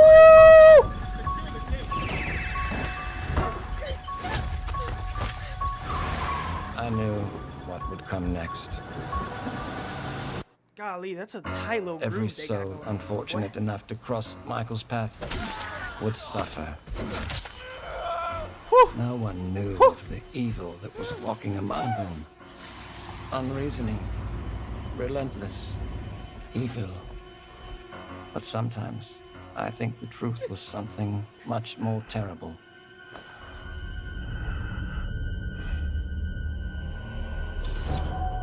I wonder if perhaps Michael is able to actually move through shadows. This shit looks like it's gonna be fucking awesome. September 8th, 2026. Chat, we will be playing the fuck out of that, boys. We will be playing the absolute fuck out of that. That's gonna be cool as shit. Yeah, that's gonna be rad as fuck. Is it gonna be like a Dead by Daylight kind of thing? Hope the players won't leave the game. Yeah, I hope it looks like a good-ass game, dude. It looks really good. What? Cops realize Predator and his victim are both killers? What the fuck? Do we want to watch this one, chat? But yeah, that game looks sick, dude. Is it? So, I used to play a lot of Friday the 13th. If anybody remembers the Friday the 13th game, that game was fucking awesome. I played a fuck ton of that game, dude, and I loved it. You could voice chat with Jason and all that shit. I thought it was incredible. And it broke my fucking heart when they took that down, when they, like, stopped the servers for that. But I'm excited for it. That's going to be cool as shit. I'm really excited for that. Do you want to watch this, chat? It will be like Friday the 13th good. I just hope the servers don't get shut down. The Texas Chainsaw Massacre servers got shut down too, didn't they? I played a good bit of that. It will have a single-player story mode. That will be fucking awesome. That will be cool as shit. Chat, we're going to play a fuck ton of I just came to the mindset that it was okay. But yeah, it's broke my heart. Like, the amount of games we've lost. Fucking Friday the 13th we lost was a great game. Texas Chainsaw Massacre, that was a great game. They're all, like, kind of Dead by Daylight coded, but they're still good games, man. The Halloween one's going to be really good. I'm excited for that. Chat, guys, listen, if anybody is watching over on Kick, YouTube, TikTok, we are trying to get to 100 followers, guys. We are doing a 24-hour stream at 100 followers, and at least 8 of those hours will be body cam reactions. So if you guys maybe want to hop over on Twitch, give us a follow. Maybe you guys want to follow on your platform. I would appreciate it very much. Let's watch this video, guys. Let's watch this video. Here's the video we're looking at, okay? Cops realize Predator and his victim are both killers. Does this sound interesting? Are we ready for this? Are we excited for this? I'm excited for this. That she died. That it's okay to kill people and stuff like that. Whatever it is. Like, everything was coated. It was on the fridge. It was on the stove. Just so much blood. When a 17-year-old and her 33-year-old boyfriend are arrested in Mexico after fleeing the United States, investigators are confronted with claims of 2 separate murders, What a time is it? multi-state crime spree, and more than one. You're in, Garrus, are you in Europe? You're in Europe, right? If I remember correctly, I'm pretty sure you're in Europe.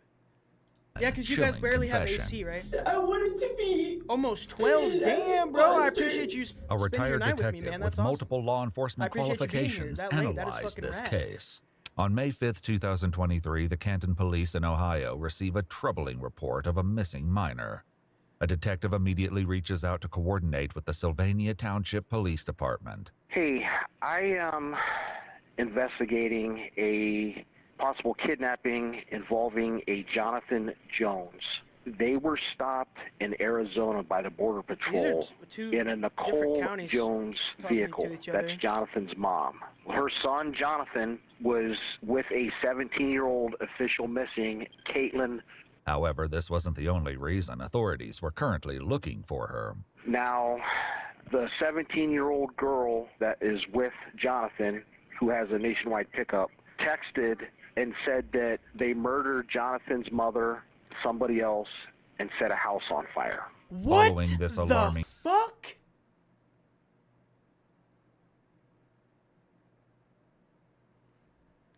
Someone in the London subway sweating his ass everywhere. What the fuck?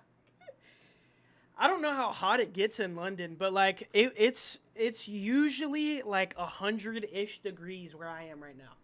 It's degrees. I don't know how that translates to Celsius, but it's usually 100 degrees almost daily right now where I am. So it gets fucking hot, man. We need AC. I like to keep it jacket cold in my house. Like I like it cold enough in my house to where we have to wear a little, a little cardigan or a light jacket or something. I can't have it hot, man. I keep it like 70, 69 degrees in the house, man. I like to keep it chilly.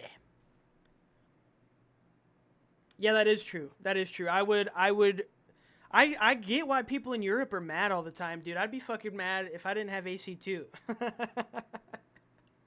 I'm joking, Garrus. I love you, man. I'm joking. But about this video, dude. Okay, here's where we're at so far, bro. So this motherfucker right here, Nathan Jones, is 33. And this is his 17-year-old girlfriend. So this child here has been reported missing. This grown-ass man is riding with her. And this child sent a text to somebody basically saying her and Jonathan murdered Jonathan's mother, murdered someone else, and committed arson. A lot of rules if you buy an AC here. Rules? What do you mean? Like power regulation and shit like that? They have rules for AC? Claim officers from Sylvania Township head to 53-year-old Nicole Jones's home, where her son, 33-year-old Jonathan, also lives. There, they quickly realize that they aren't the only agency searching for Jonathan and This is gonna be Caitlin. gnarly as You guys fuck. are marshals? Yeah. Okay. Are you working with Damn, the they got the detective marshals at out Canton? here? Yeah. Okay. Chat, do you know how fucked up you gotta be to have U.S. Marshals at you? Brother, what? Like a fugitive. You going to bed, Garrus? Brother, I appreciate you being here and spending a little bit with a bit of your night with me, man. I appreciate it so much. I'll see you next time, brother. Get some good sleep, man. Stay cool, baby. Investigation, but then I guess the one lady said that she killed her in arson. The U.S. Marshals had actually begun their search for Jonathan the day before for an entirely different reason. On May 4th, he missed his scheduled sentencing for crimes involving Caitlin from a year prior in 2022.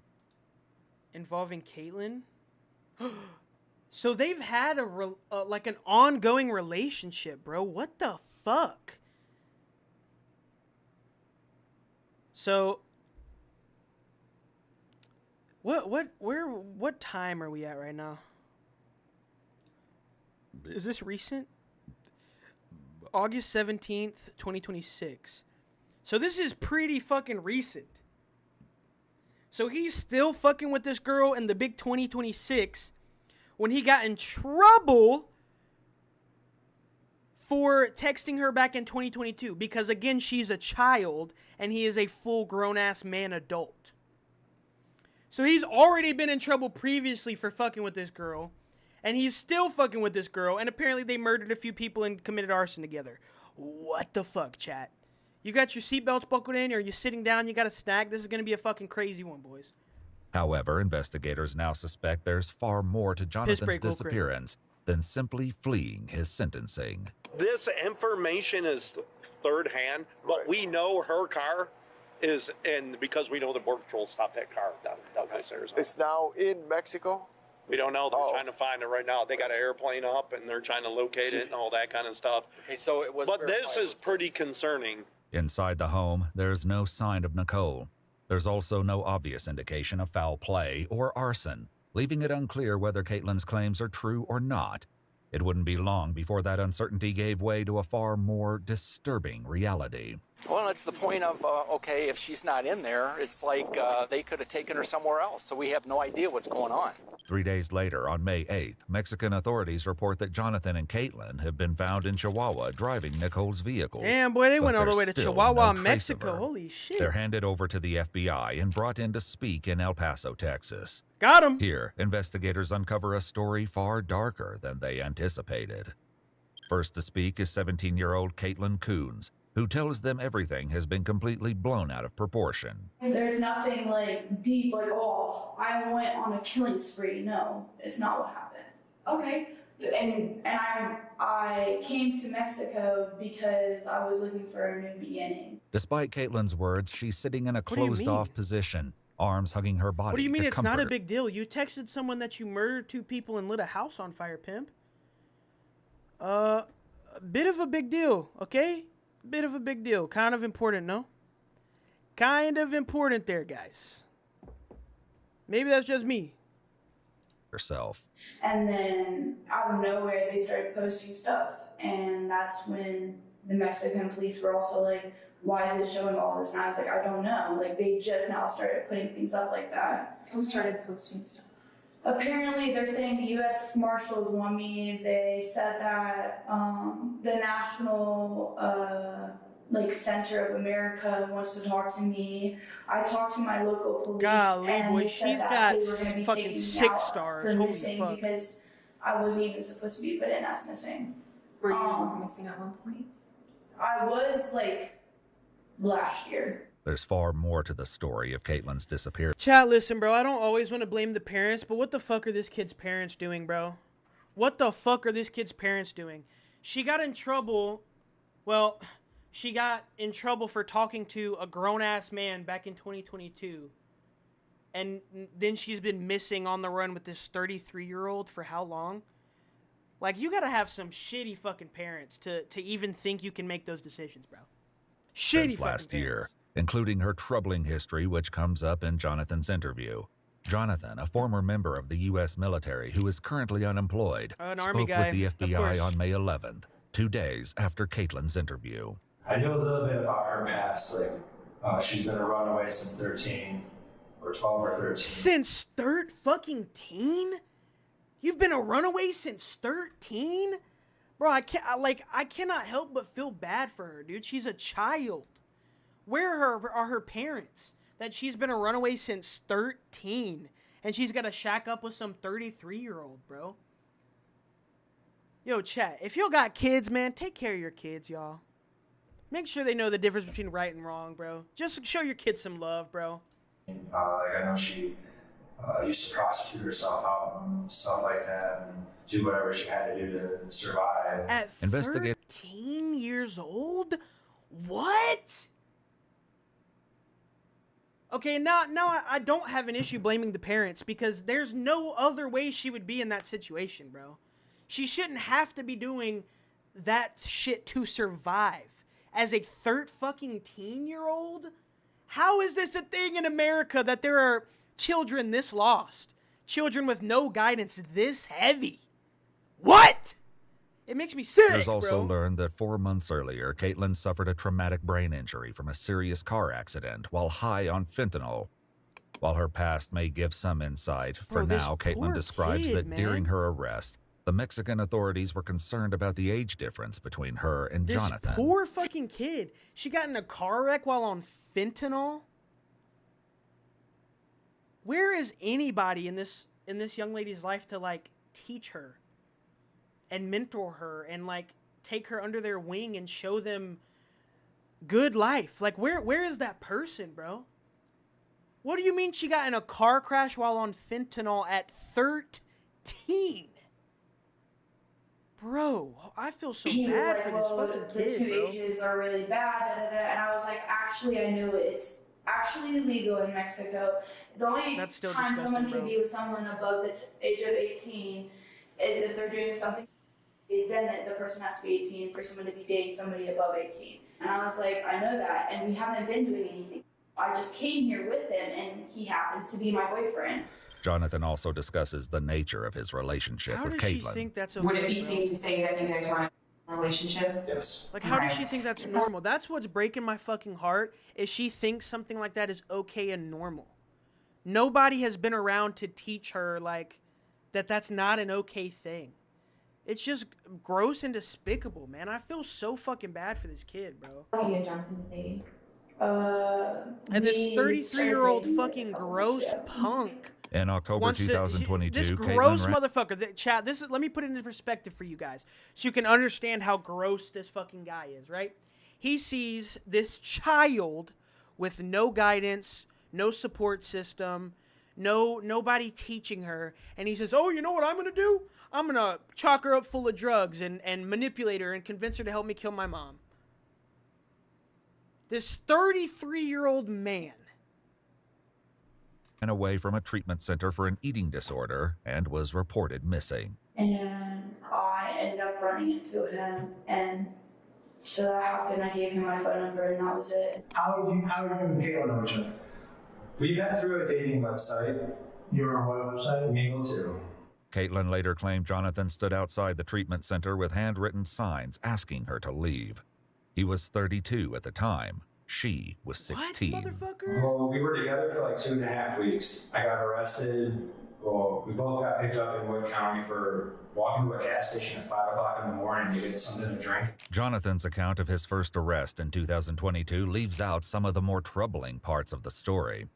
According to court documents, around 4 a.m. on October 24th, Jonathan and Caitlin were stopped by police as they were walking along a roadway near a truck stop in Lake Township. Caitlin was soon identified as a runaway. Jonathan admitted to picking her up but said she told him she was 19. Police found photos Your of eyes Caitlin work, on bro? his phone, as well as a video of them. Not only that, but Jonathan also admitted to sharing the video. What? As unsettling as this is, it Okay, only... so that's producing. I don't know what you are allowed to say and what you aren't allowed to say on Twitch, bro. That's producing CP and disseminating CP. You disgusting motherfucker. Let's go ahead and throw those charges on this bitch, bro. Let's go ahead marked and the get him beginning fucking of an arrested. alarming series of crimes. Jesus. And then they took me to Wood County Justice Center. Okay. And I spent there almost 5 months there. On March 10th, 5 months. What? 5 months? For a pred of this fucking caliber, you're giving him 5 months.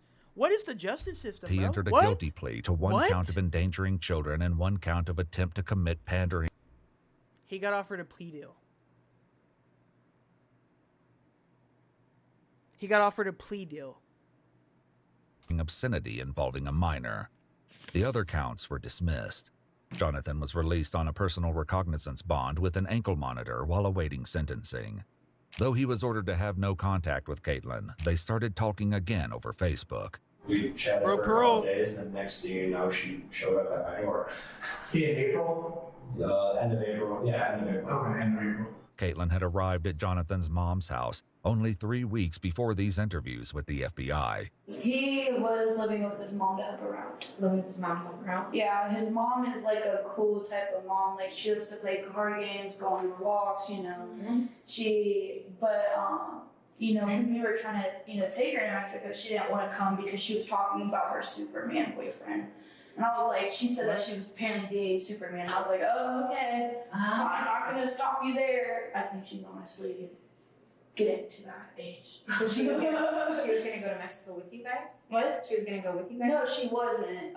She said that she was talking to her, you know, Superman boyfriend and stuff, and that she had things to do, and I was like, okay. And I was like, yeah, she's about to come to that age. Despite Caitlin's claims, Jonathan says his mom wasn't even home. She went out, like, I'm guessing on a bender, because she went out a couple of days before Caitlin showed up, and she never came home. So yeah, my mom went out on she a does that bender. sometimes. That's Yeah. all good, man. So I want to talk about your mom for a minute. Like, so some of your family members, I think it's probably the same concerns you have. I think it was your brother filed, maybe your brother or maybe your grandfather filed a missing person report on her. Okay. Because nobody's seen or heard from her. Right. Like, did she have like a fight with somebody or?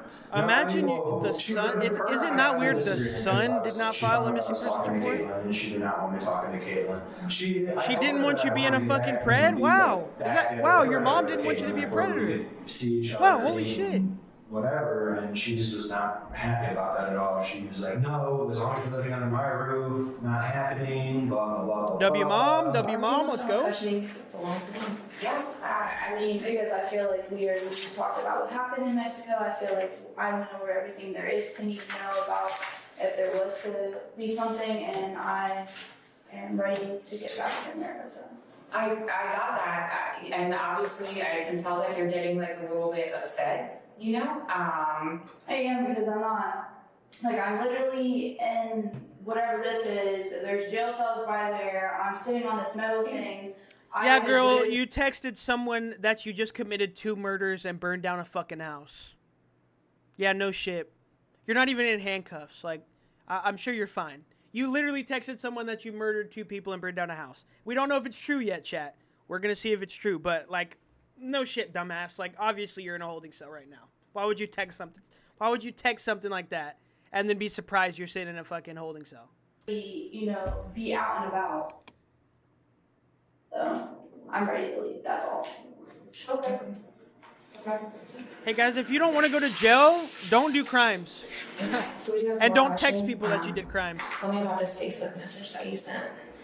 Caitlin recently Here we sent go. concerning messages to 2 people, including her ex-boyfriend Michael, who she discussed earlier. And he's trying to tell me that, I'm wanted and that I'm about to be going to jail, so.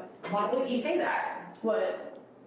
Everything that, like the U.S. Marshals or something? Yeah. Because I used to be with him when I was younger, and because of the cops finding out and everything, he's trying to get at me as best as he can right now. So he's trying to like help the police and stuff, and I'm like, there's nothing to help out with. I'm not doing anything wrong. Caitlin tells detectives that she dated Michael when she was 14 and claims that he currently has access to her Facebook account. Why would he have done that? Like, why is he so pissed off? Because, like I said, the authorities are on his right now, because back when I was 14, when the FBI got annoyed back then, because they thought the same thing, that I was, trafficked, even though I wasn't, it's when I ran away to go be with him, and I did stuff back then. That's the reason why I know not to do it right now, because I'm not 18 yet. But I did it with him, and so the police got involved and stuff, so. Like, ever since, she's they had probation so and stuff. little guidance in her life. Almost her whole life has been involved in these terrible, fucked up things. Like she has parents, no? The parents are the ones who called her missing. But her parents suck so much dick, and her parents are so fucking terrible and have been such terrible fucking parents to her. Her entire life has been involved in these fucked up situations with these gross ass dudes, bro. I feel so bad for this kid. Like, if she actually ended up murdering 2 people, obviously, like, I shouldn't feel much remorse for her. But she is a child, man. No child should have to go through this, bro. Every child should have a fucking support system that's there for them and teaches them not to do these things. And it's just fucking heartbreaking that her whole life she's never had anyone like that. Told them that they were going to be keeping a close eye on him. Every time that, something's up with me, he would be the one to be like, oh, I know everything. I know where she could be at. Strangely, Caitlin's Facebook account shows a post on May 7th, just 2 days before this interview, where she claimed to be at a Dave & Buster's in Ohio with Michael. Investigators went to the restaurant and determined that Caitlin hadn't been there, and in fact had been in Mexico at the time of the post. She had, however, been in contact with Michael. So she knows after she's doing receiving something wrong. So maybe she does know the difference between right and wrong, because she is posting trying to cover up the fact that she's in Mexico. But then again, maybe Jonathan convinced her to do that. Observing messages from Caitlin over Facebook, Michael and a second person reached out to a detective in Canton. In these messages, Caitlin claimed she and Jonathan had killed 2 people, committed 2 cases of arson, and were on the run in Mexico. What the fuck? She even asked Michael to send her money through Nicole's PayPal account. Describing Nicole's fate, Caitlin wrote that she lies in Sylvania, Ohio, and that her next plan was to join the cartel, asking Michael for his help with that as well. So it says you killed 2 people. Brother, what? Okay, but like, you understand he has access to be able to hack it. So let me finish. Okay. It says you killed 2 people. Mm-hmm. We can't find Nikki. We don't know where she's at. I didn't know she was missing. And you guys have her car. Mm-hmm. And you guys had all of her credit cards. That I didn't is know that fucking he had it. suspicious, sister. During their arrest, Mexican authorities found Nicole's wallet, social security card, credit cards, ID, and health insurance in the vehicle. Yeah, but it's not fucking looking good, man. That mess Listen, again, remember, this is a child, okay? Jonathan is a 33-year-old man, and this is a child. So keep in mind, like, she was probably being manipulated to do a lot of these things. All right, let's keep that in mind. You must think that I used to think that, you know, we killed her, but I didn't know that she went missing. What'd you just say? You know, we killed her, but she went missing. That mess really. I used to think that, you know, we killed her? What do you mean? What do you mean you used to think that you guys killed her? Huh? You used to think that, but you don't think that anymore? How do you think you used to kill, like, how did you at one time think you killed someone, but now you did, but you never knew they were missing? What are we talking about, chat? You must think that I used to think that, you know, we killed her, but I didn't know that she went missing. Damn. So who killed her? Okay, we don't know. No, but I want to know who killed her because she was a nice mom. They never said she was dead, love. You know, she's... What the fuck? What do you mean? They never said she was dead. What do you mean you want to know who killed her? How do you know she's dead? They just said she was missing. That's all they said. Hasn't been seen for a while, and it says we killed 2 people. We don't know that she's dead. Okay, but you're putting And they that said on they me did a when I thought drive-by she was shooting as perfectly well. fine and everything, and I told you I didn't send those messages. Despite Caitlin's assertion, investigators soon learned Jonathan had already been making disturbing admissions long before his arrest. In fact, he admits that he took some of his mother's things and pawned them while driving to Mexico with Caitlin. So that individual that you pawned it to, we had a conversation with. Okay. And he kind of remembered a reason why you were pawning it. Do you remember the reason you gave to him? I told him my mom passed away, just didn't want to have it around. Ooh, that's fucking rough. Okay, so all the detectives know is that she's missing, but he just said my mom passed away. What the fuck, Jonathan? What the fuck, Jonathan? We didn't know that, Jonathan.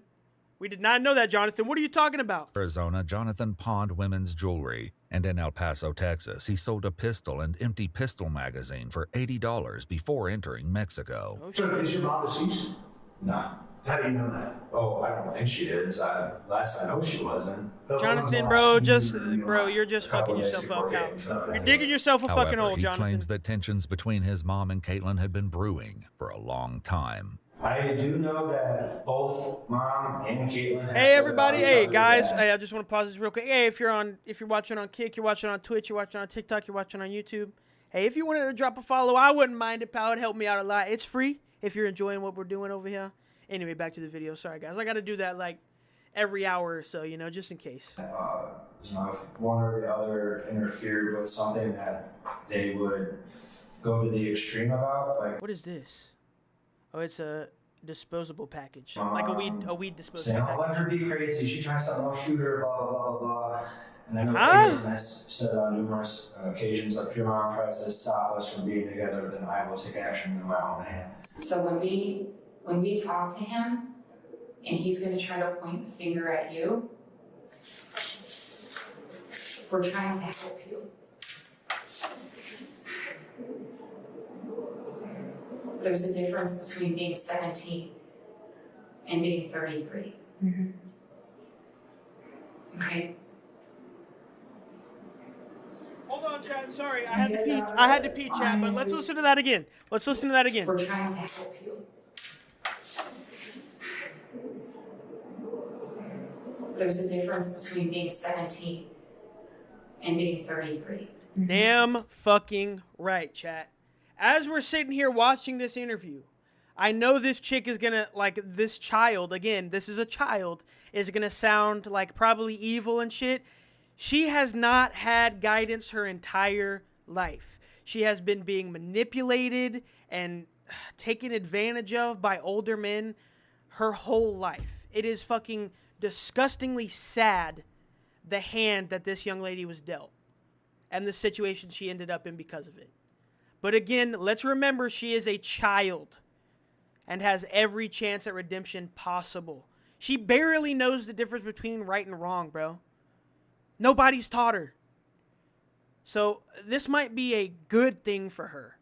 You know, spend a little time in jail, spend some time around, you know, some older people who have learned some lessons and learn, because that's what she needs to do, is learn. She's ignorant to, like, how the real world works and how people can be nice and the difference between right and wrong, because she's had such a fucking rough life, dude. I feel so bad for this kid, man. Obviously, it's fucked up that she murdered people, right? But she was manipulated into it. Let's not forget, both of these guys committed a crime. Both of them deserve to have some jail time. But this 33-year-old disgusting motherfucker is the mastermind, the manipulator, the pred. He's a fucking gross fucking guy, chat. She's not innocent, but most of the blame needs to be placed on Jonathan. I don't feel like that's controversial. I just don't know. I think you do know. You see how far, like, Well, it's a matter of she is fact. manipulated? She wants to defend Yeah. him so much. And he's literally telling the cops she did it all right now. You put it all on him, even though it's not all on him, or go to jail. Girl, it is all on him, though. It is all on him. He's 33. You are 17. It breaks my fucking heart she doesn't know that.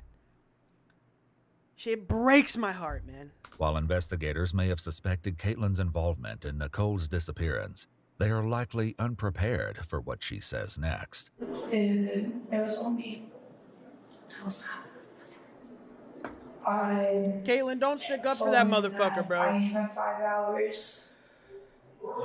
I ran away from an independent living house, and I told him he had 5 hours, you know, to kill her, and he told me that he couldn't do it because I was his mom. Caitlin said that some things may have happened in the house when you guys left. So to be more specific with you, Caitlin placed a lot of blame on you. I was trying to cover for Caitlin by telling you I didn't know about my mom. Jonathan explains that his mom had no idea Caitlin had arrived at her house. Her and roof in looks fact, good, chat. she didn't know she was... Look at this roof. This is a pretty good looking roof, man. I'd say it maybe fucking 4 or 5 years old at the most. That's a pretty good looking roof. inside the home, hiding in his room. Jonathan claims the couple was discussing their future together. She said I had like 5 hours or something like that to figure out what we're going to do to be together. And so he wouldn't do it, so I strangled her out, and I took a rock and banged her head a whole bunch of times. The brutality of the attack is only outdone by the chilling way both Caitlin and Jonathan discuss the details. Jonathan says he was smoking outside when he heard a noise in the kitchen. I hear something, I don't know exactly what it was, but definitely sounded like a voice struck. If this is true and she actually did all this, I don't really know how to feel about that, to be honest, chat. Through the door and everything. This I don't really know how to feel about that, to be honest. When I went in, okay, I'm not going to forget this scene because there was a lot of blood. She was in the kitchen and there was blood everywhere. I don't know exactly what else she did. I confronted her about it and she's like, I had to do it so we could be together. While this confession hints at the motive behind the attack, it isn't the full story. And then I told him about it, and he was shocked. So then I let him give him a moment. He threw up, and then we went to go get cleaning supplies that I cashed out. And then you see like where she's bleeding from or anything? I couldn't tell because there's everywhere there was blood. Everywhere. Like everything was coated. It was on the fridge. It was on the stove. It was like near the sink. Didn't get into the sink. Go figure.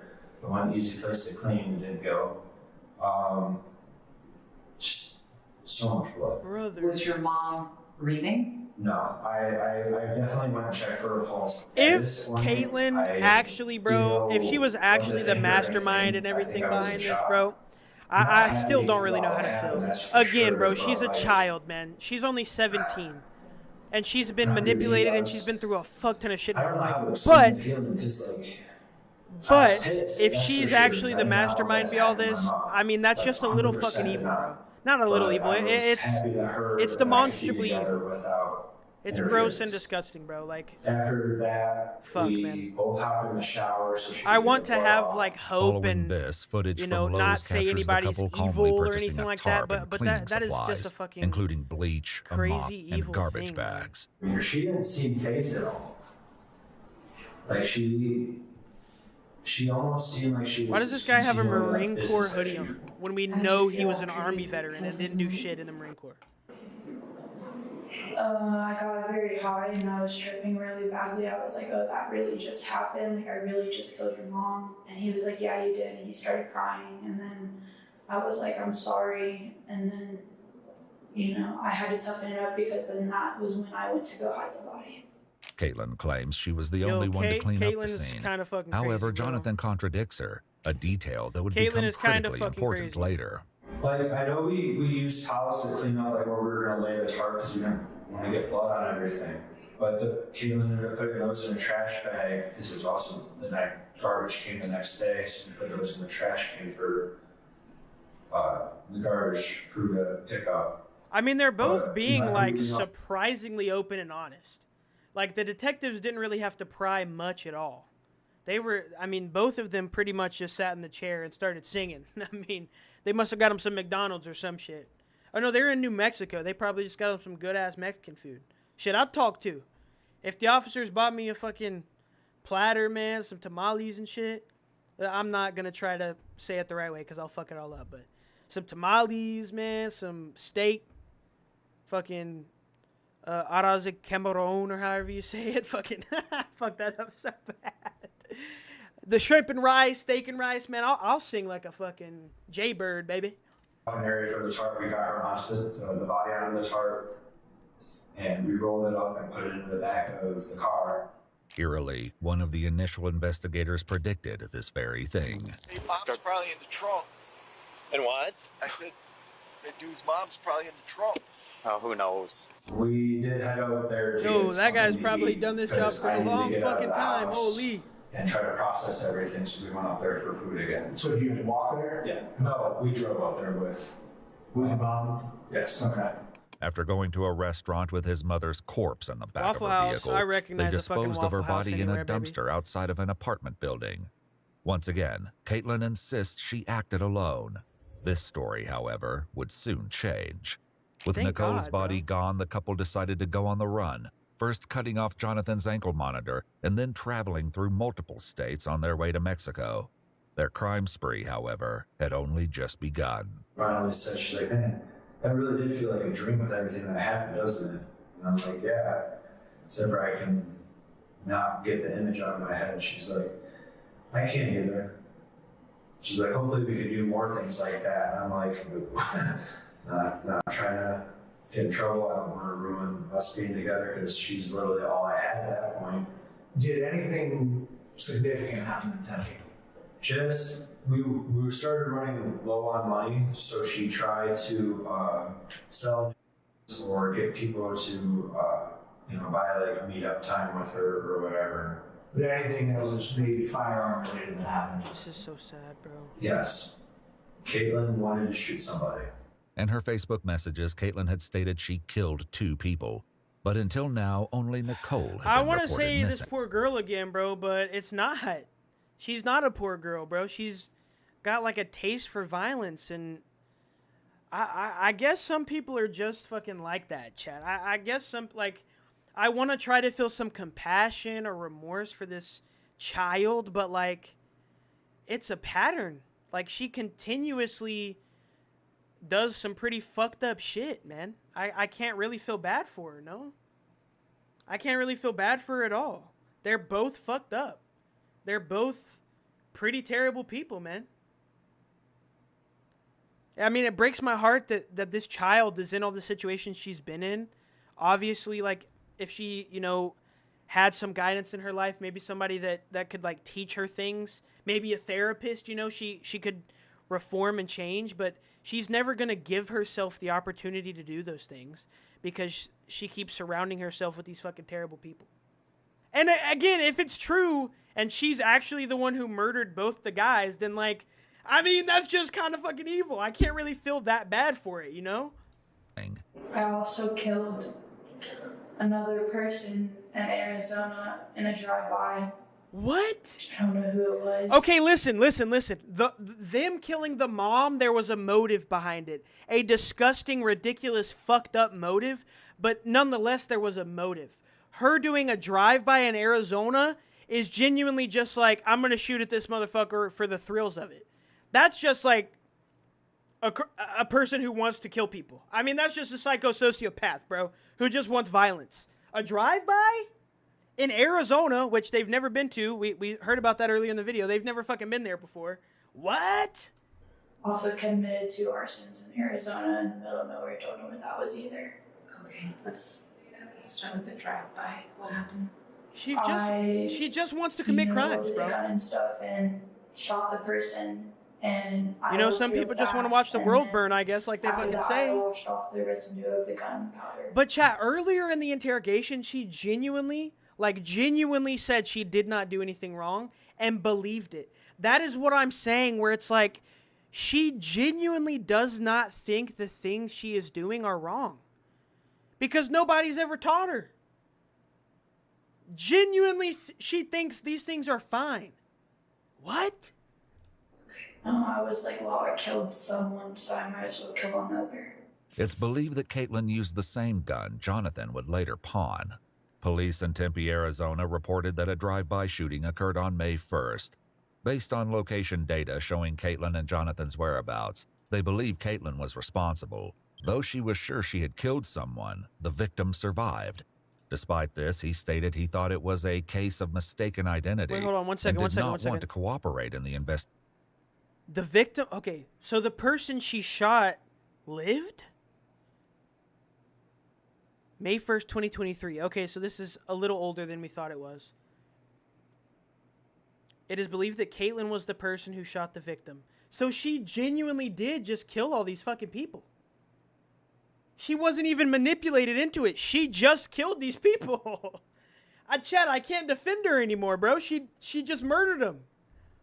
Investigation or prosecution. And so tell us about the arsons. What do you mean by that? Piss break real quick, Chad BRB. I lit a flammable sprayer. I lit it up with a torch and threw it out the window, and it blew up in the grass. And then I also took a pair of my socks and I drenched them in the stuff, and I threw it out. What made you do that? I don't know. Okay, and that's okay. Despite her confession, investigators found no reported damage linked to her arson attempts. Sitting here right now, what's your mental? Chad, this is insane, bro. This. I mean, again, she is a child, so it's fucking crazy. But she genuinely just wants to kill people and burn shit, bro. She just wants to watch the fucking world burn. Like, it's crazy. Some people are just like that. As unsettling Again, as she's Caitlin been and through a fuck Jonathan's ton of chilling shit, but confessions have some been, people are just like that. they bro. are That is only the first insane. layer of the story, and more unsettling revelations lie ahead. Oh, she looks older here. Hold on. She looks a little older here. This might be after some time passes, and like I said, she has the ability to kind of be in jail for a little bit, be around some, you know, obviously they're not great examples because they're in prison, but be around some older women, some women who have been through life. They can teach her, right? They can teach her normal shit. They can teach her the difference between what's normal and what's not normal. Maybe the difference between right and wrong, so she can actually see the error of her ways. Because she does not think the shit she's doing is wrong. Genuinely, she does not think that. because she's never been taught that. Layer of the story and more unsettling revelations lie ahead. Let's go. Let's learn about it. On May 13th, Caitlin was transported from the El Paso County, Texas jail to Columbus, Ohio. She was then booked into Stark County Detention Center. Jonathan was also transported back to Ohio. What happened next would change everything. A detective in Canton received a letter from Caitlin reading, "I want to answer the questions you all..." I received a letter in the mail from Caitlin Coons, who is still incarcerated at the Lucas County Juvenile Justice Center. Upon opening the envelope, I found a piece of lined paper which read, "I want to answer the questions you all have. I don't remember my statements due to intoxication, and what I've heard I said at the time in Mexico/Texas is false." Let's go, dude. She finally talked to a fucking lawyer and figured out, hey, we kind of need to change up your story a little bit. Kind of looks bad for you. Let's fucking go. I don't remember my statements due to intoxication. And what I've heard I said at the time in Mexico/Texas is false. I'm so excited to hear what the fuck is this up, shocking dude. claim, a proffer meeting was held in April 2024, where Caitlin would flip the entire case on its head. Any questions before we start? I'm just anxious. Hmm? I'm just anxious. That's Okay. all. And that's a I very, cried before you came in here. that's a perfectly normal reaction. You get to be normal the rest of your life, okay? Caitlin's new statement begins by painting a very different picture of her relationship with Jonathan. I don't know what to say about that type of relationship. I would say, like, at first, like, it was just a friend, then boyfriend, but then, like, just a manipulator. Like, Okay. he just abused me and stuff like that. So I don't know what you would call that. Okay. In what way did he abuse you or manipulate you? He beat me multiple times and stuff like that. Along with adjusting her claims about her relationship with Jonathan, Caitlin has a new confession about Nicole's death, one that doesn't just challenge her earlier version. Chad, before we get any farther, right, we all understand that 33-year-old men should not be friends with 17-year-old girls, right? We all understand that, right? I really fucking hope so. Anyway. So this is what I'm saying. She finally got the chance to talk to some normal fucking grown-ups that aren't trying to take advantage of her, and she finally understands that John is a manipulator, an abuser, a liar, and not her friend. Thank fuck. She has an actual chance to reform because she's around normal people who aren't trying to take advantage of her. She has never been around those kind of people before. She's never been around, like, as normal as you can get people before. All she's been around her whole life are disgusting fucking freaks trying to take advantage of her. Now she can get around some normal people, learn how to be normal and feel normal. It's fucking beautiful, man. Obviously, it's terrible that she had to commit these crimes to get the opportunity to reform. But, I mean, it's going to be a good thing for her. I hope Jonathan gets fucking... I hope they throw so many charges on his little weird ass, bro. But contradicts it entirely. She starts by saying she was asleep in Jonathan's room. That's when I hear, babe, babe, babe. And I'm like... This is I her don't even lawyer, know if I should get I'm up. assuming. It's like that gut feel, like you just know something went wrong. So I, like, slowly, like, get up. And I, like, walk out of the room. And then I walk this way. I'm, like, looking everywhere. And I walk in and I look this way. And there she is on the ground. Caitlin began her story using past tense, but has switched to present. She should be saying, I walked, I looked, but her choice of present tense indicates that she is making up the story as she tells it. There's a rock by him. Who's she? You said who's she? Nicole. Yeah. Nicole, his mother, okay. Go ahead. There she So is. my assumption, right? I feel like she was probably telling the truth the first time. Okay, I feel like she probably is the one who murdered Nicole, and she probably did do a random drive-by shooting and all these things. I feel like she genuinely did those things. I feel like she did the arson. I feel like she was not a very safe person to be around, even though she was a child. I feel like she was probably not the soundest of mind, right? She's been through a lot. Going through a lot all the time will make you not the most sound of mind. I believe she genuinely did do those things. But she got in jail. She got around some normal people. She got her a lawyer. And her lawyer probably, like, discussed this story multiple times to get it right. And now she's telling the side of the story her lawyer told her to tell. The legally safe one. Well, maybe not legally safe, but legally better than what actually happened. He has his hands on her neck, and he's asking me to help him. He's like, babe, can you please help me? And I'm like, no. And then that's when I went to the couch and I lay down. And then I didn't even know what to do with myself. I literally kept saying, this can't be happening, this can't be happening. And then next thing I know, he picks up the rock, is banging her head more, and I'm like, no, this can't be happening, this can't be happening. Yet in Jonathan's interview, he made a very different claim about his involvement. Did you, in any way, shape, or form, have anything to do with the actual killing of your brother? No, just the disposal of the body.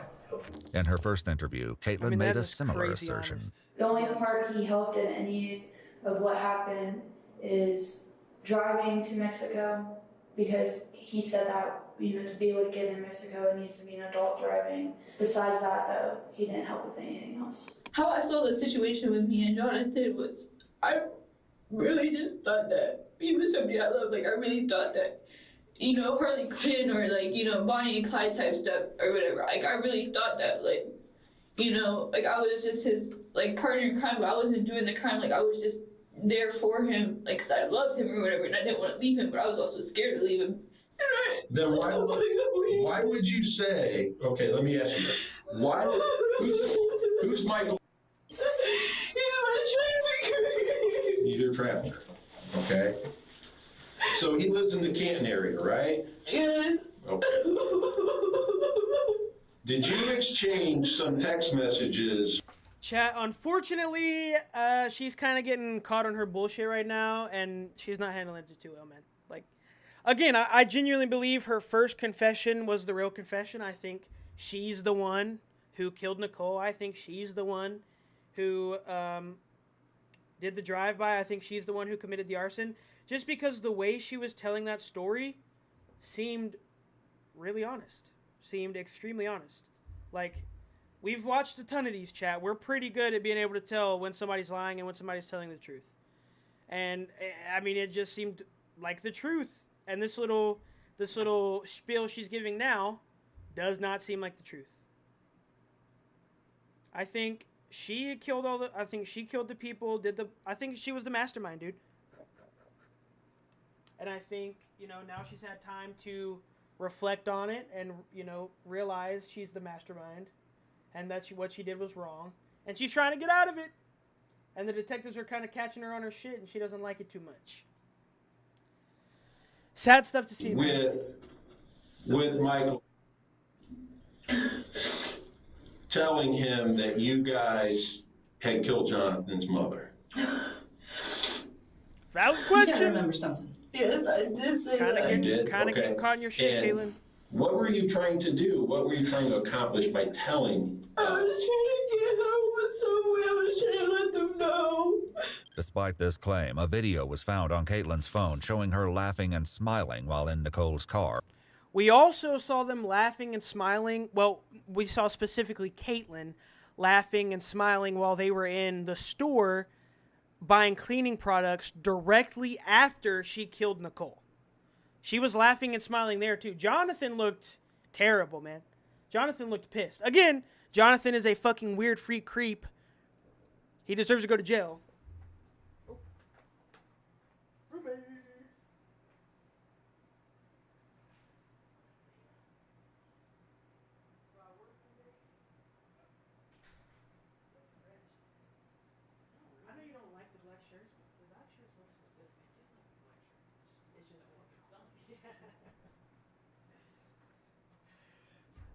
Sorry, chat. Roommate got home. But yeah, dude. Jonathan is still obviously a fucking huge weirdo, right? Definitely deserves some jail time. But she killed the people, bro. She killed the people. She did the random drive-by. She committed the arson.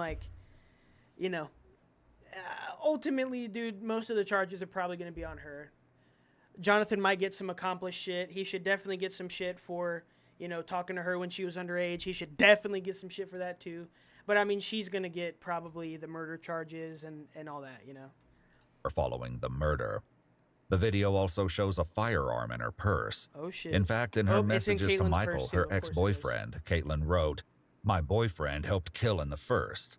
When Michael sent her a picture of her and Jonathan, she replied, "It's him and me. We killed her." You're trying to tell us that you're the victim in all this. No, I'm not trying to be the victim. I'm trying to tell you how she died. I'm trying to tell you what I did for not listening. Okay, we know how she died. No, I'm trying to give her the full justice she needs. I understand I'm guilty. I understand I'm guilty for running. I'm guilty for taking the fall for him. Well, And we I need some think DNA. what really Let's see the happened at the DNA end off of the day is Nicole's that body. Okay, let's see that. Well, that's what we I need. just came to the mindset that it was okay that she died. That it's okay to kill people and stuff like that. Whatever it is. Throughout this interview, Caitlin has been overreacting to each line of questioning. If her emotions were authentic, I mean, she definitely, likely that's what I was about to say. She definitely was not acting like that in the first interview. She was very calm, very collected, because she was telling the fucking truth. And now she's lying. I mean, like, that's just how it is, would man. have reacted this way in her first interview as well. Have you had any conversations with Jonathan since that? Oh, this is gonna be interesting, you both were. We got put in jail phone calls between them. That would be fucking insane. Yeah, you've been sending me letters or whatever. Nicole's father was picking up mail from her home when he found a letter Caitlin had written to Jonathan from the Lucas County Juvenile Justice Center. He handed it over to police. Inside, she wrote, "It wasn't me, save me, find me," on one side, and "Don't forget me, please," on the other. He kept telling me just to keep him in it, keep taking off of him, be the mastermind, and be the mastermind. Still having communication between them after all this shit is so...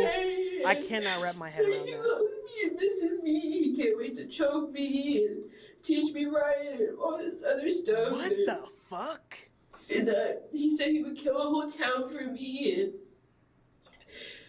it's just terrible. It's We should terrible. be able I to talked to find him on these the phone. Yet Jonathan isn't the only Oh, person she Caitlin... said they talked to him on the phone, bro. They got recordings. Don't play with me. They got recordings of jail phone calls, bro. Come on.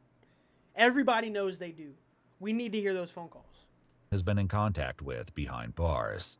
He's the only person I have. Really, what about Mr. up in Monroe, Michigan? Who? Mr. Oh? I forget what it is. There's two of them. I can't remember. But according to that, you love him. Who? You've been talking with him from the jail. We got you're on audio telling him how much you love him and you want to do this, that, and the other to him. Very graphic. Who? Oh, who?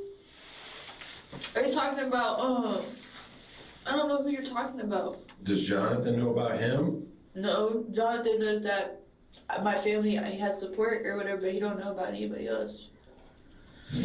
What would he? I mean, I don't really understand why that's relevant. Heard those calls? Why is it relevant if she's got a bunch of dudes, you know? That shouldn't be relevant. She murdered people. She murdered someone. She's already in jail. Why are we bringing up if she's got boyfriends in jail, bro? That doesn't mean anything, really. Her talking to Jonathan is fucking crazy still, but I mean the other shit doesn't mean anything. What would he say about that situation? Like criminally and legally, that has no relevance.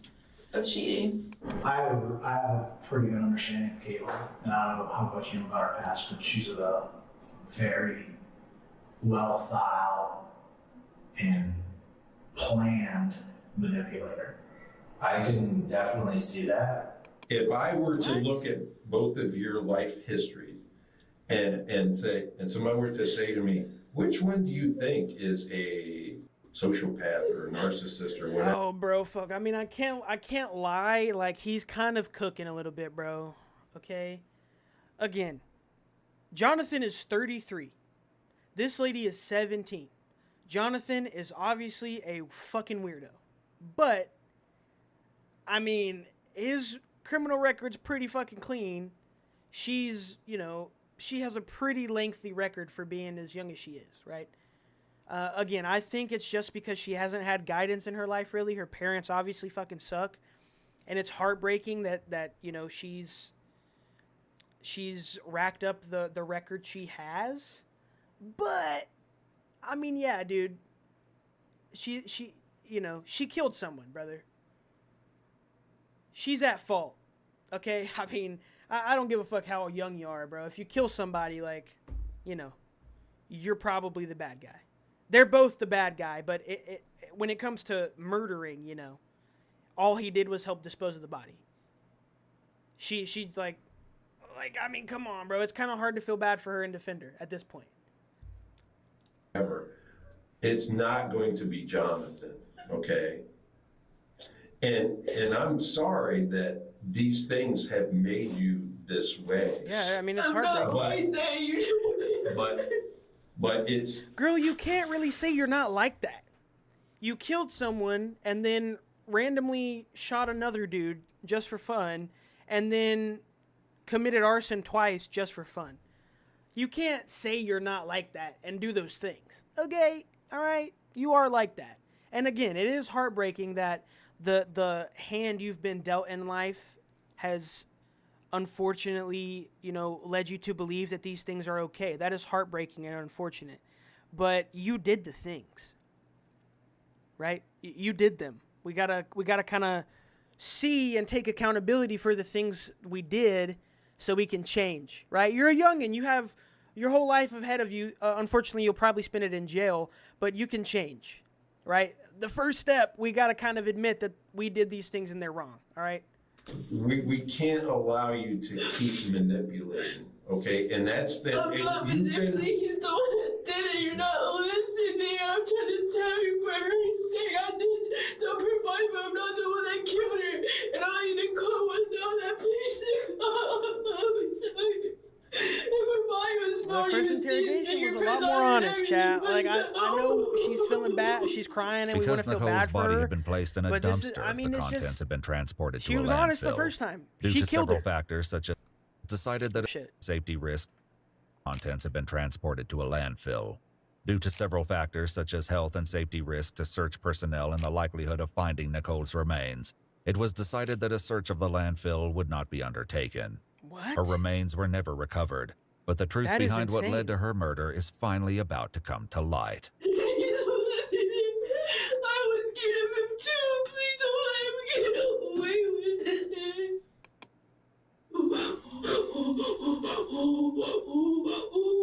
She's about to, Once I think again, she's about to hit Caitlin's the own moment. words came back to haunt her. I just want to make sure that you're not taking 100% of the blame. There's nothing that you... Well, that's okay. I'm taking 100% of the blame because it is the truth. I was the one that killed his mom. I was the one that did the shoot by or whatever. I mean, what seems more honest to you guys, chat? What seems more honest to you guys? This or this?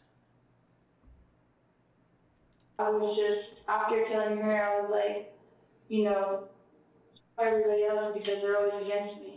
After multiple confessions and conflicting stories, investigators are left to determine where exactly the truth lies. Yet despite their many contradictions in both of their earlier interviews, Caitlin and Jonathan agree on one crucial point: what led to Nicole's murder. And, you know, she was just like always all over her son. Like always handsy with him and stuff like that and being really flirt-like, if that makes sense. Brother, what? Caitlin killed his mom because his mom loved her son. What do you mean you killed her because she was handsy and flirty with her son? What the fuck? What? Okay, I take back everything I said, dude. She's a bad guy, man. Caitlin's a bad guy, bro.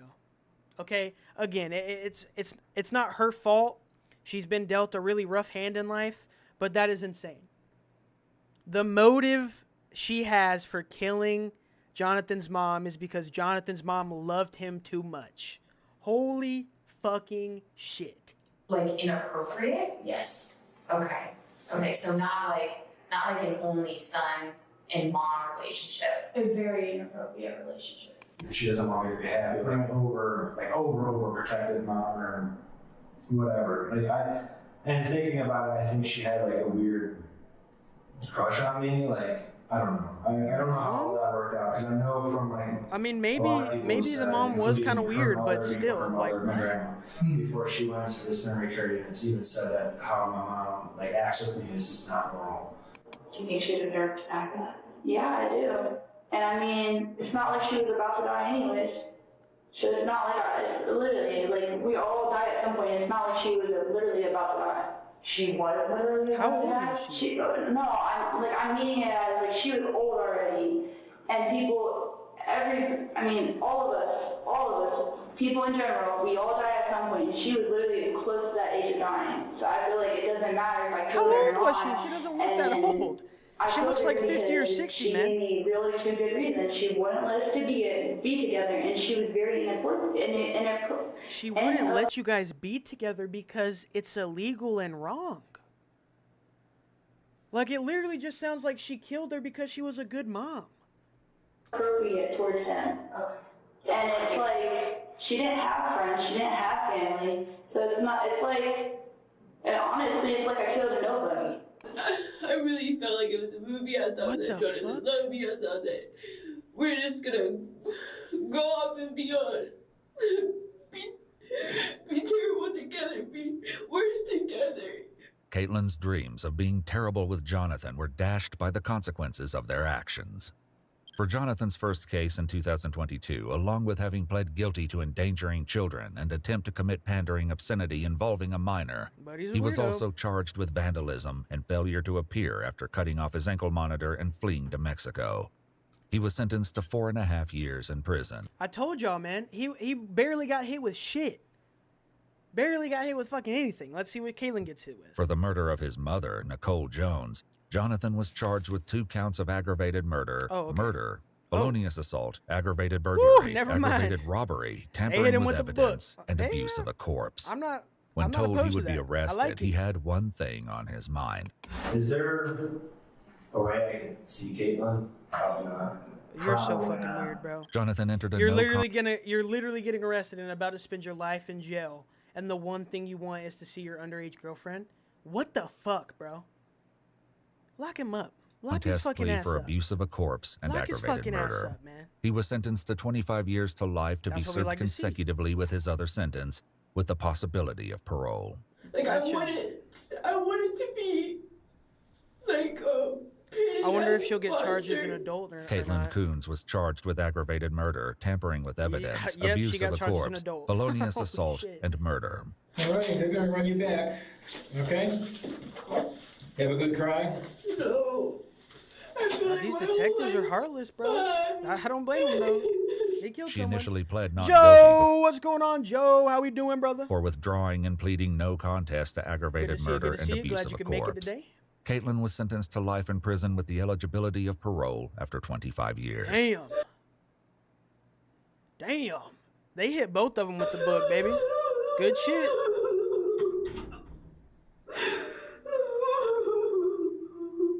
Caitlin now seeks post-conviction relief, arguing her defense counsel had been ineffective.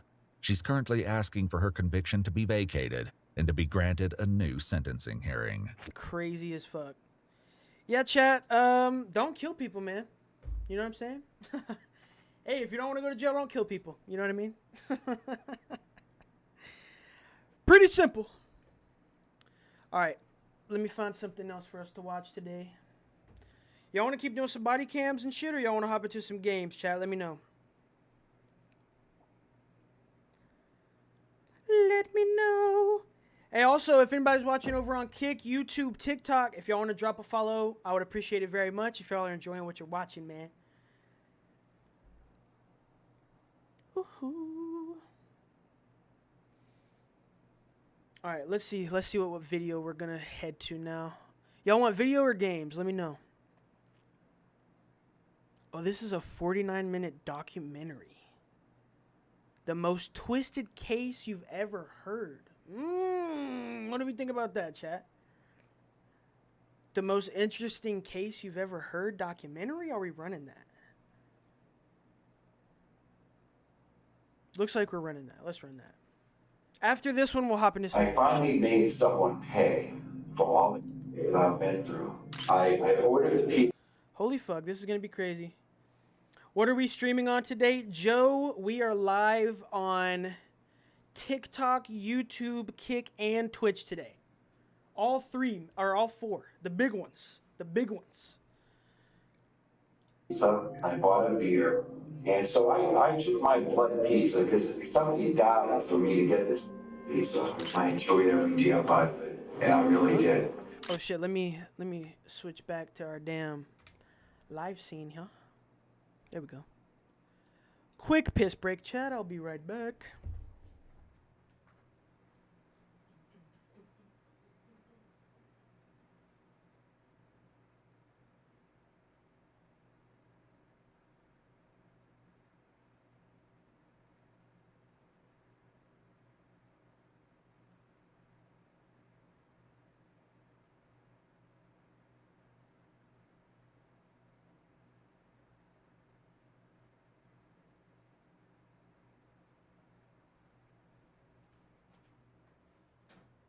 Sashi girl.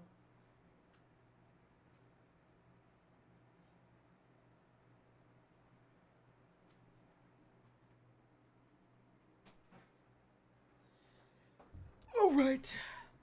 Oh yeah, all the things I today. finally made someone pay for all. One of these days we need to do a live on everything: Insta, Twitch, Kick, TikTok, YouTube. Woo! Shit, might as well throw one on Twitter too, man. I've been through. I gotta get a better ordered PC for all that, bro. I bought a beer.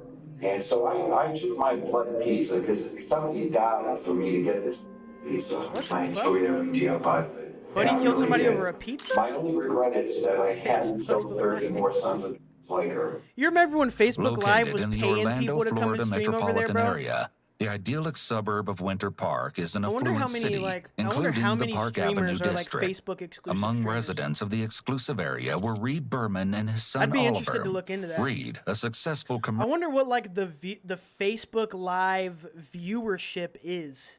Is it just old people, or do you think there's like actually some people like our age where it's just a fucking like? Is there actually people our age going to Facebook like fuck yeah, I'm about to watch my favorite streamer on Facebook? I genuinely can't think that's a real thing. commercial real estate executive people do on had a Facebook very Live? demanding schedule. His salvation came in the form of an assistant who served as both nanny and house manager. Her name was Jennifer Fulford, and How you she'd doing, Miss worked for Jennifer? him Pleasure to somewhere meet you. between 6 and 7 years. She was extremely None of you fucking do it. None of you. Okay? reliable, and she did a wonderful job ensuring everything within the household was taken Not care of. To top it all off, she was said to be an exceptionally kind soul. The morning of can't even September remember. There was 27th, some big 2017, had all the makings of a normal Wednesday, Yeah, but it's it would super quickly rare. It's gotta turn be. tragic. Jennifer and Oliver headed out on their commute to school around 7:15 or 7:20, and when Jennifer returned to the residence afterward, she and Reed briefly discussed the day's agenda. Jennifer had a dental appointment scheduled for 9 o'clock. Then she'd meet with an art framer at the residence shortly thereafter. Other Art than framer, that, this guy's it got was some business fucking as money, usual, man. and she'd perform her maintenance tasks at the Berman home, then pick Oliver up from school at 3:30.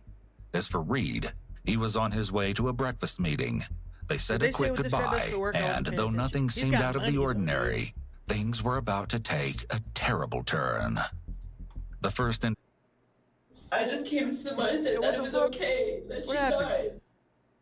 I finally made someone I pay guess we're restarting the for fucking all video. that I've been through. I ordered the pizza, I bought a beer, and so I took my blood pizza because somebody died for me to get this pizza. I enjoyed every deal about it, and I really did. Ads are My over and the only fun is regret just is getting that I started. hadn't Yes, killed sir. 30 more sons of like her. Located in the Orlando, Florida metropolitan area, the idyllic suburb of Winter Park is an affluent city, including the Park Avenue district. That's some rich Among living right there, chat. Look at that. That's some rich ass living. Right on a little piece of water. Nice little. I don't even know what you would call this, bro. Like I guess it is just like a river or some shit. No, it's not. It would be a lake, right? I think it's a lake. A nice little fucking lake in the backyard. Tons of houses in there. Residents of the exclusive area were Reed I love Berman that. and his son Oliver. Reed, starting, a as successful ending. commercial I think real that's all estate good, bro. That's executive, incredible. had a very demanding I schedule. like that, Mr. His Joe. salvation Thank you, came in the bro. form of an assistant Oh, who yeah, I bet served they as got a both bunch of nanny fish in and that house hole. manager. Her name was Jennifer Fulford, and she'd All right. worked for him somewhere between 6 So and this 7 guy's fucking years. rich, She and was this is his extremely assistant. reliable, and she did a wonderful job ensuring everything within the household was taken care of. Every rich To man top has it a all powerful off, fucking she was woman said to behind be him, an chat. exceptionally kind soul. The morning of September 27th, 2017, had all the makings of a normal Wednesday, but it would quickly turn tragic. Jennifer and Oliver headed out on their commute to school around 7:15 or 7:20, and when Jennifer returned to the residence afterward, she and Reed briefly discussed the day's agenda. Jennifer had taking a the kid dental to school appointment and scheduled everything, for bro? 9 She's doing o'clock. fucking everything. Then she'd meet with an art framer at the residence shortly thereafter. Crazy. Other than that, Meeting with the it art was framer, business that's as like- usual, and that's she'd such a perform her like maintenance $1 million tasks at the statement. Berman home, I met with my then art pick Oliver framer up from today. school at 3:30. As for Reed, Crazy. he was on his way to a breakfast meeting.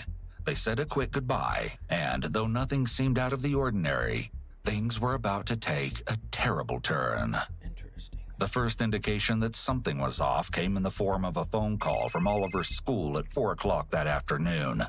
Reed was informed that Jennifer had failed to pick up his son upon dismissal. Though he tried, Reed was unable to reach Jennifer on her cell That's phone. not like Jennifer, It chat. seemed it had Jennifer's been powered reliable. off. He picked Oliver up, and the pair returned home around 5 o'clock. Okay. Upon entry, the house was eerily quiet. Jennifer was A lot of nowhere to be art, too. found. This guy's got What money as Reed fuck, did holy find, shit. however, was quite peculiar. There sat Jennifer's purse right beside the toilet of one of the downstairs bathrooms. He noticed that the seat had been left up too. This was unusual, considering he and Oliver rarely used that particular restroom. An If she said her inspection of the own restroom, contents of that's Jennifer's fucking purse was suspicious. Her wallet, cell phone, credit cards, and driver's license were missing. Her vehicle, a 2015 Hyundai Santa Fe, This is gonna was be a good one, nowhere to chat. be found. This is gonna be a good one. At that point, Reed contacted law enforcement. However, it wasn't until approximately 6:25 that he made the call, and the reason behind the delay is unknown. He might have just been looking Nevertheless, for a her. Winter Park I mean, that officer is was crazy, quickly though, an hour dispatched to his 25? home. Reed Not shared too what crazy, I information guess. he had with the officer. The last time he'd communicated with Jennifer had been through a text message he'd received from her a little after 11 o'clock that morning. Interestingly so, Reed had no contact information for Jennifer's husband, Robert. However, officers managed to locate him at the home he and Jennifer shared, somewhere around 7 p.m. He stated that he hadn't recently seen or spoken with Jennifer. He explained that she had an upcoming trip scheduled to visit her son and newborn granddaughter in Dallas, Texas, but wasn't due car's to still depart there. until the evening of the following day. Even more troubling was the fact that neither Jennifer's children nor any of her close friends had seen or heard from her. It seemed that Jennifer had simply vanished. That very evening, Robert examined bank records in hopes of uncovering something that could aid in the investigation. As expected, he found a record of payment to Jennifer's dental office at 10:08 that morning. However, She went to the it was the dentist. transaction that followed that gave And Robert then pause. this fucking appeared. What the A hell? Wells Fargo ATM was visited at 12:10 that afternoon, and a withdrawal of $300, the maximum amount allowed, occurred. Interesting. According to Robert, the idea of Jennifer having withdrawn the funds was completely unlikely, or at least he thought so. Then a development came in the form of a realization that Jennifer's vehicle happened to be equipped with a service known as Blue Link, Oh, that shit's which got allows GPS, Hyundai boy. drivers to remotely access their vehicles using their smartphones. It was the hope Jennifer's SUV could be located with help from the system. But it was soon discovered that the vehicle was still registered under previous owners, and thus the account was inactive. When business hours I thought they said that her car was still at Reed's place. Am I tripping? Did they not say that? I could have sworn he said that. resumed the following morning, Robert frantically completed necessary paperwork in missing order to have the system reactivated. And upon completion, Detective Dawes, who was one of several working the high-profile case, would be notified with any available data pertaining to the vehicle's whereabouts. Damn, that's fucked up, bro. Also- You gotta do paperwork and all kinds of shit to do the Blue Link service. I thought police could like request things from these companies and they have to give it to them. That he had to do paperwork. That morning, and all the this shit? lead and assistant detectives paid a visit to Reed in order to conduct an interview. Reed led the detectives through his sizable home and showed them everything that seemed out of place or suspicious. He explained the details surrounding the unusual location of Jennifer's abandoned purse. Strangely enough, Reed hadn't noticed anything to be missing within the home, at least not yet. Was there He hadn't signs of found any distress? sign of forced entry Okay, either. that was The my previous next question. evening, when he and Oliver had arrived home, the front door was locked, and according to Reed, whoever locked it clearly had a key. Interesting. He also What noted the that it fuck? seemed Jennifer hadn't had a chance to complete her cleaning tasks. His bed remained unmade, and days later, he'd come to realize his comforter was missing. That's what I thought too. Trash bags littered the kitchen floor. It was as if Jennifer had been interrupted somewhere in the middle of her duties. Still, Reed was able to provide some extremely crucial information. He reviewed his alarm system activations for the previous day with the detectives. Initially, there was no sign that anything out of the ordinary had occurred. I went out this way. I'm not going to talk too much, chat. I kind of like just enjoying. I leave. You know, the door kind of opens, forming some thoughts to and now take a she's big got to go pause. to her 9 o'clock. It's 8:43. The door opens. She goes to the dentist. She comes home at about 10:30. Yeah. Well, I mean, she is like a nanny, right? Like he or her. He said it was. He said that this lady was the assistant, right? So I guess she just has like a. It sounds like she does everything. I mean, she picks up this guy's kid from school. She cleans the house, does his linens and everything. 45. Between 10:30 and 11:32, there's no penetration of anything. Okay, so I'm just assuming she's here cleaning. However, a series of activations occurred thereafter, and they told an unsettling story. Then the door opens but doesn't close. Again, the front door we're talking about. Like 11:47. Okay. 15 minutes after she comes home, it opens but it doesn't close. Then 3 minutes later, the master bedroom is motion activated. Mm-hmm. 11:53, 3 minutes later, it's idle. It goes out. Then 1 minute later, the front door. It's right out the front door. And what time is that? What's the time? 11:54. 11:54, and that's the last you've seen of, I guess, the door opening and closing till. It doesn't open up till And then they locked. 4:58. So they when had the I key. come home. And the back door from the garage. Yeah. Detectives gathered additional crucial information from Reed. It had to have been somebody that she knows, right? Because if there was no signs of like distress or forced entry, it had to have been somebody she'd know. Because if somebody just came in the house and tried to steal her, I assume she probably would have tried to fight. Some things would have got knocked around, something. So it might have been somebody she know. Yeah, right. I think this guy has a fuck ton of money and probably a pretty big house. Unless they locked the deadbolt, you can lock it without a key. Well, they said earlier in the video that the door was locked, so whoever had done this had to have had a key. So I think that One would thing we place do about. need, you said she had a card, you allowed her to have one of your credit cards, we need that number and that bank name. Yeah. If we can get that, that'd be great. Was it a debit card that she carried, or was it a credit card? It was a debit card. Okay. She used it for household expenses. It was from the bank that you banked with? Yes. That's on the, okay, what bank is that? It's Valley National. Now, was she on the account too? Yes. Okay. Yes, there's been no activity on this card. The detective reviewed Reed's activities that occurred the previous day. Yesterday, you had an 8 o'clock meeting, running a little bit late for her. And that was at the Water Park Center or Winter Center, is that one and the same? That was at 8:30. Okay. Yeah. And then at 3:30, Yeah, no, I know right? that, but he You had said they another would have had to have a key, like the 3 o'clock, narrator and said was that. where? So I think it'll have some relevance later in the Do you video know because where he said about this? Because we have cameras and everything, and we're just trying to eliminate everything. That we I can. think it's 4:11. And I was at my office at 12. Anybody else working in office with you? Yeah, 35. Oh, you do? Oh, wow. Okay. So he owns While the at company, I'm Reed's assuming? property, detectives collected a buccal swab from him in order to produce a sample of his DNA. Though it would appear to be a routine process, seeing how Reed was one of those closest to Jennifer, perhaps there was something more behind the request than just standard procedure. All right, The other thing was that I believe was Detective Wagner asked you about earlier was if you were aware of her having any male friends. And if you knew Jen, she's a really I know, right? I'm excited to see where that plays into the she'd story. come at 6:30, and man, she'd have it turned on like, "Hey, Oliver," and they would do this thing. I mean, she was just fantastic. Outgoing personality. Okay, so she wanted to go out. Like, I bought her tickets to. She loved Barbra Streisand, so I got her as a gift Barbra Streisand tickets to Tampa. And she liked to go to concerts and stuff like that. Though Jen was a lively person who enjoyed good times she was with super friends, sweet, man. Reed didn't think she was the type to run off and leave everything behind. Though there was one thing.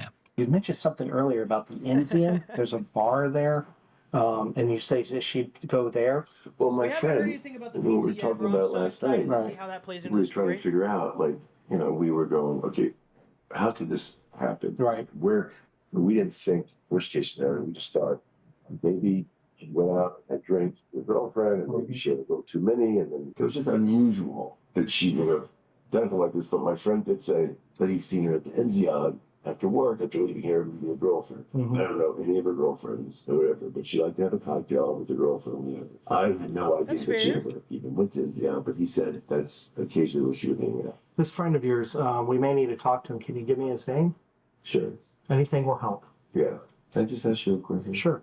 They haven't found her body or... Oh, no, we haven't found her yet, so that's why we're keeping up hope. Yeah, been like a boyfriend or something, and they took off. That is a weird question to ask. Like, I didn't really have any suspicions on Mr. Reed, but then you ask a question like that, that's kind of fucking weird, boys. Kind of weird. I mean, like, I could see asking that question just to, like, you want to make sure, like, your friend's not dead. Completely understand that, right? Completely understand that. But, I mean, it's just a weird thing to ask while you're being questioned, you know what I mean? No, and that's what we're trying to find out. Detectives had to probe all of the possibilities in order to ensure a thorough investigation, regardless of potential viability of each theory.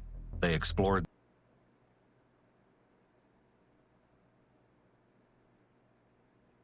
What the fuck? That sounds incredible. the idea of whether Jennifer had grown so tired of her routine that she'd left everything behind in search of a new life. Of course, it didn't seem at all likely that someone as reliable as Jennifer would do such a thing, Yeah, right? especially considering the fact that she was due to be in Texas, spending time with her newborn granddaughter on that very night. Yeah, she seems like Suddenly, such a sweet lady, shocking boy. She's not development gonna landed miss in the that. laps of law enforcement. And if detectives had any suspicion of Reed prior to the finding, or if they'd surmised that Jennifer had left on a whim, all of that instantly dissolved with word of the discovery. Yeah, that sounds Surveillance sick. footage You had can been find a link, I'd obtained love from to the watch Wells Fargo ATM, where the $300 withdrawal had occurred the previous afternoon. Oh, The time was 12:10 p.m., roughly 15 minutes after the last activation of Reed's alarm system at a location less than a mile from the residence. Oh, they gonna get a car, Though they chat. expected to see Jennifer, They're gonna get a what they car. found instead was shocking. Video showed a mysterious man stationed at the ATM. He appeared to be middle-aged and was wearing eyeglasses, a white t-shirt, light-colored shorts, and bright blue tennis shoes. He had a white towel draped around his neck, and his hair was pulled back in a ponytail. On his left wrist was a watch with a distinctive plaid band. This guy looks like a Reed fucking Don, buddy. This guy looks, I mean, he looks like the type of guy that would commit this crime, to be honest. shown images of the man and the unique watch, but neither were familiar to him. Apparently, the man had later returned to the same ATM at 4:33 that How stupid you gotta afternoon, be, man. and what proved to be an unsuccessful attempt to withdraw more funds from Jennifer's account. This time, however, he was dressed in different attire. He wore got a a little dark-colored disguise baseball going cap on. along with what appeared to be a dark-colored jacket. His white t-shirt bore the logo, Workout 32789, the numerals representing the zip code of Winter Park. In addition to the clothing change, another They got a difference in the fucking man's zip code appearance on was his ass. noted. This one, however, was chilling. The surfaces of his hands clearly exhibited multiple fresh cuts and wounds. Oh, shit. When shown images from this ATM visit, Reed recognized the t-shirt. In fact, he stated that he owned one that was very similar to it. Upon inspection, it didn't appear to Reed that his bedroom closet or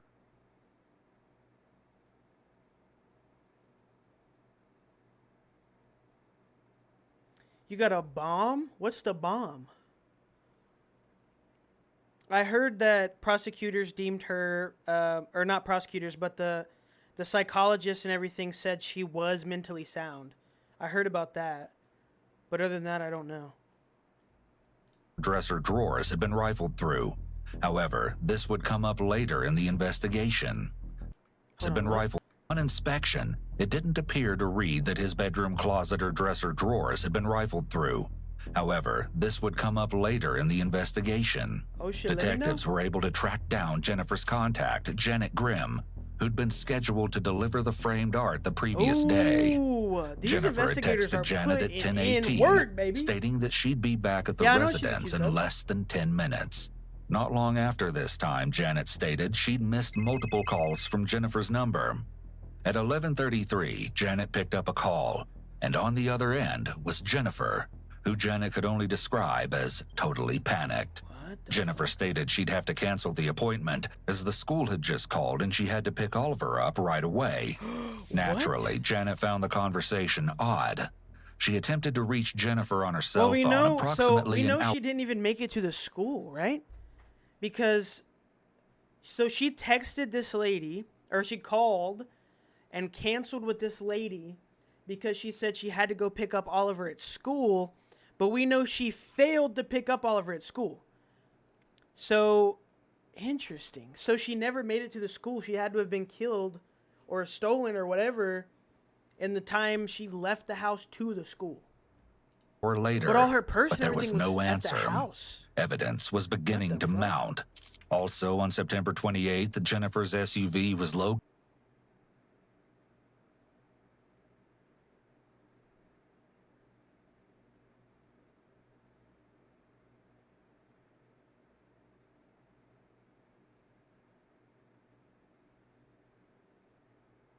Okay.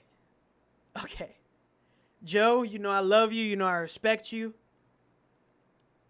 First of all, she's not going to be found innocent. And second of all, it definitely was not the dad.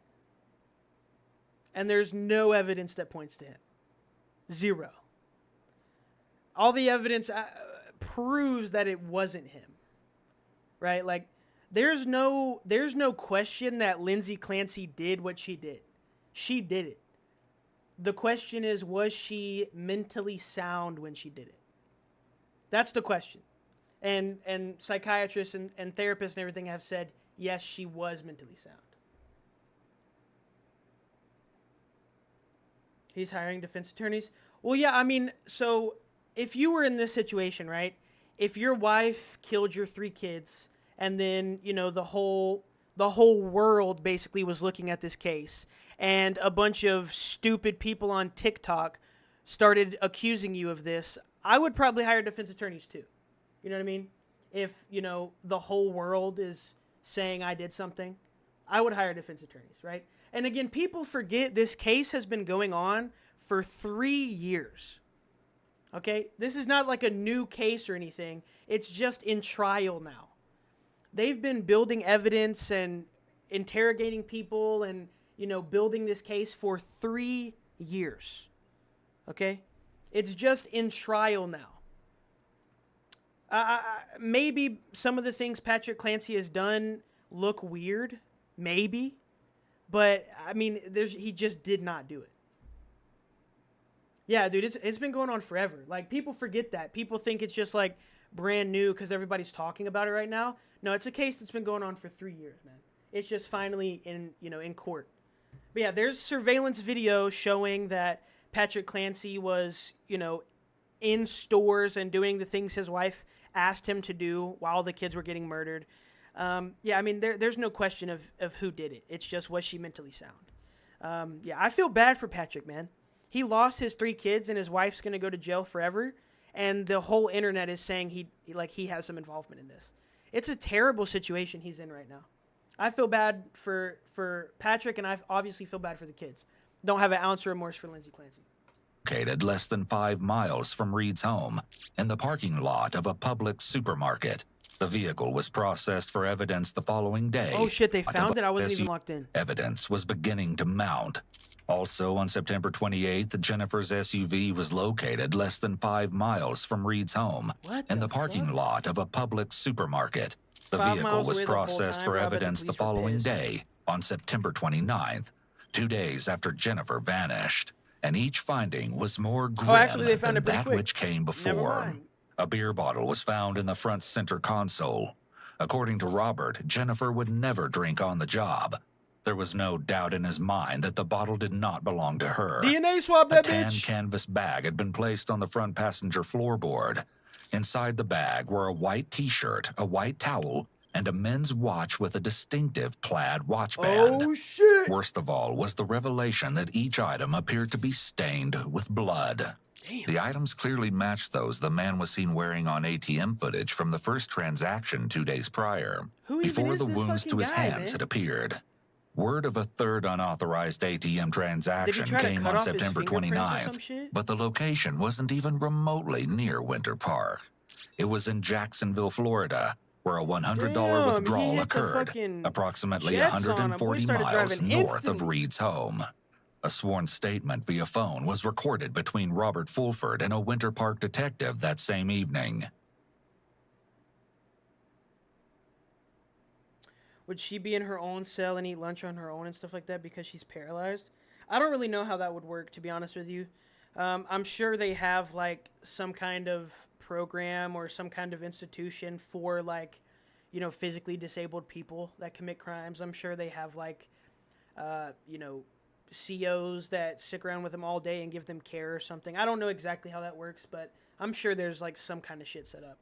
I doubt, especially with how high profile her case is, I doubt she's going to a regular prison at all. She'll probably go to some like maximum security place. Because do you know what women do to child killers in prison? There are women in prison who like all they want to do is see their kids. Do you know what women do to child killers in prison, dude? They do what they're supposed to do, man. They show them what for. I'll tell you what. She's Did probably anyone going to a have maximum permission security or something. authorization from you to withdraw that cash? No. Okay. And in regards to that transaction, would you like to press charges, if applicable, to anyone for criminal charges? Yes, I would. The most recent ATM activity cited in the statement was a major turning point in the investigation. It led detectives to contact the Winter Park Amtrak station, where they were able to get their hands on some critical information. On the afternoon of September 27th, a train ticket was Chad, I got purchased at money. What the hell? 4:52 When did that p.m., happen? the destination fuck? being none other than the city of Jacksonville. And as luck would have it, there was only one passenger aboard that train. With this information, law enforcement had what they believed to be the name of a previously unidentified individual. His images had been Oh, they got his plastered bitch all over ass. the media in an attempt to put a name to the menacing face. He was a 53-year-old man by the name of Scott Nelson, Of course and a it's some background basic check ass name indicated like that he Scott was Nelson. extremely dangerous and had an extensive rap sheet. Why is he free? Furthermore, Scott was currently on federal probation for armed robbery. Hope that Jennifer would be Federal found safe probation? was I ain't beginning never to even heard of dwindle. that shit before. The following day brought with it the much dreaded, terribly devastating news. Just 3 days after Jennifer was last seen, the worst-case scenario had become a nightmarish reality. Jennifer's cell phone had been pinging off a cell tower located near a heavily wooded area of Orlando. Somewhere around noon, with assistance from the Orange County Sheriff's Office Aviation Unit, Jennifer's body was located. The gruesome discovery conveyed that the last moments They of had to get a Jennifer's life helicopter in that had been bitch? absolutely hellish. But the true magnitude of the horror wouldn't be exposed until later. The merciless nature of the killing further motivated local law enforcement and U.S. Marshals, who'd been enlisted to assist with the investigation, to locate Scott Nelson. And it wouldn't take long. The day after Jennifer's Chat, listen, bro. How does somebody with an extensive rap sheet, convicted of multiple violent crimes, like, bro, what the fuck do you think is gonna happen when you let them out again? Were they reformed the first, like, 4 times they were in jail or prison? No! So what do you think they're gonna do? Like, I've never even heard of federal probation before. You got motherfuckers walking the streets when they're on some shit called federal probation, fool? What? And discarded body was found. The suspected murderer also turned up. It was shortly after 4 p.m. on October 1st that Scott was located at the Sunshine Inn Motel in Jacksonville, just a half-mile trek from where the local Amtrak station had dropped him off. Initially, it was anyone's guess as to how the apprehension was going to play out.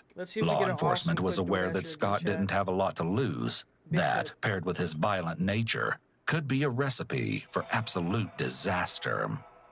The showdown began with Scott's refusal when ordered to exit his room, but it proved to be short-lived, and Scott was taken into custody without incident. However, the investigation had essentially just begun. A couple hours after his apprehension, the suspect had landed himself in an interrogation room. The following never-before-seen footage has been analyzed by a qualified team, including a licensed attorney, a licensed clinical psychologist, and a licensed professional counselor. Shit, I wouldn't either, bro. That's a scary-ass job, It's going to be a little bit of architecture and read. Sure. So if you need to use the restroom. I love Ewu, by the way. I just want to shout out Explore With Us, bro, for kind of taking over the reins of true crime content on YouTube. Because JCS left us, man, for Patreon. Which all respect to JCS, get that money. But, you know, Explore With Us really kind of took over the reins. They have their own, like, app and shit now, too. I'm pretty sure they have, like, their own TV channel or something. They're doing good, man. Knock on the door. I'll be right on the other side, okay? Okay, thank you. It's going to be longer than a little bit, as the detective described. The Winter Park detectives have the 140-mile trek to make up to Jacksonville. And as you can see, the extended wait time is starting to wear on Scott, approximately 2.5 hours in. He's taking a nap? What the fuck? Oh, I gotta piss.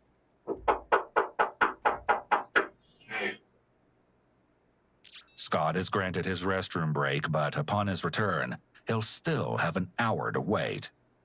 Finally, detectives have arrived at their destination, and they start by providing Scott with a warm welcome. I'd be so terrified. Are you okay? I could use something to eat. I need something.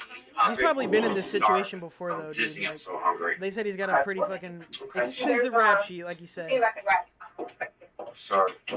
Please come up. Sorry for being hungry. Thanks. Oh, man, that's not a problem. You doing okay? Yeah. Hungry, huh? Yeah, starving. What do you like to eat? Oh, God, anything. Anything? Oh, God. I'm not too fussy. You got something? Oh, that's fine. Energy up here. That's good. Good. I'm good. Is it pizza flavor? No, sorry. Oh, no, I'm good. What's you guys? All right, Scott, so we'd like to talk to you. Fucking ads, man. Fucking ads, bro. Yeah, we're never gonna give affiliates the chance to grow because there's just 8 million fucking ads all the time. Ugh, Twitch.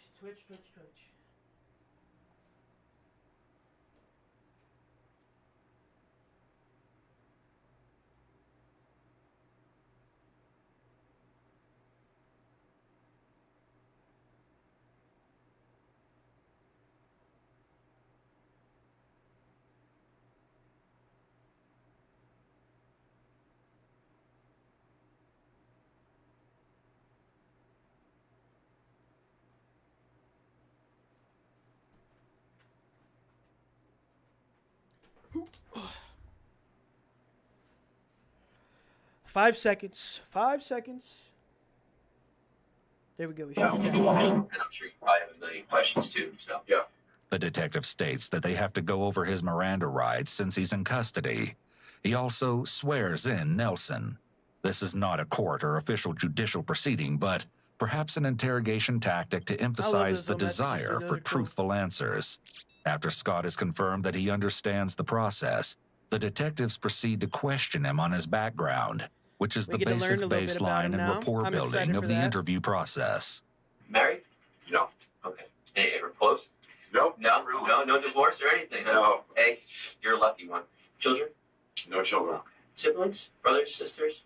Yeah, I have a couple brothers. Brothers? Okay, older. So you're the youngest, huh? Yes.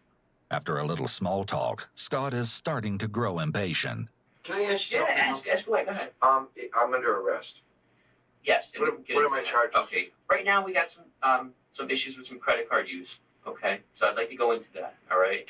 And say What credit card? Because I don't know. So you don't own a credit card? No. Do you have a debit card, ATM card? Trying to think.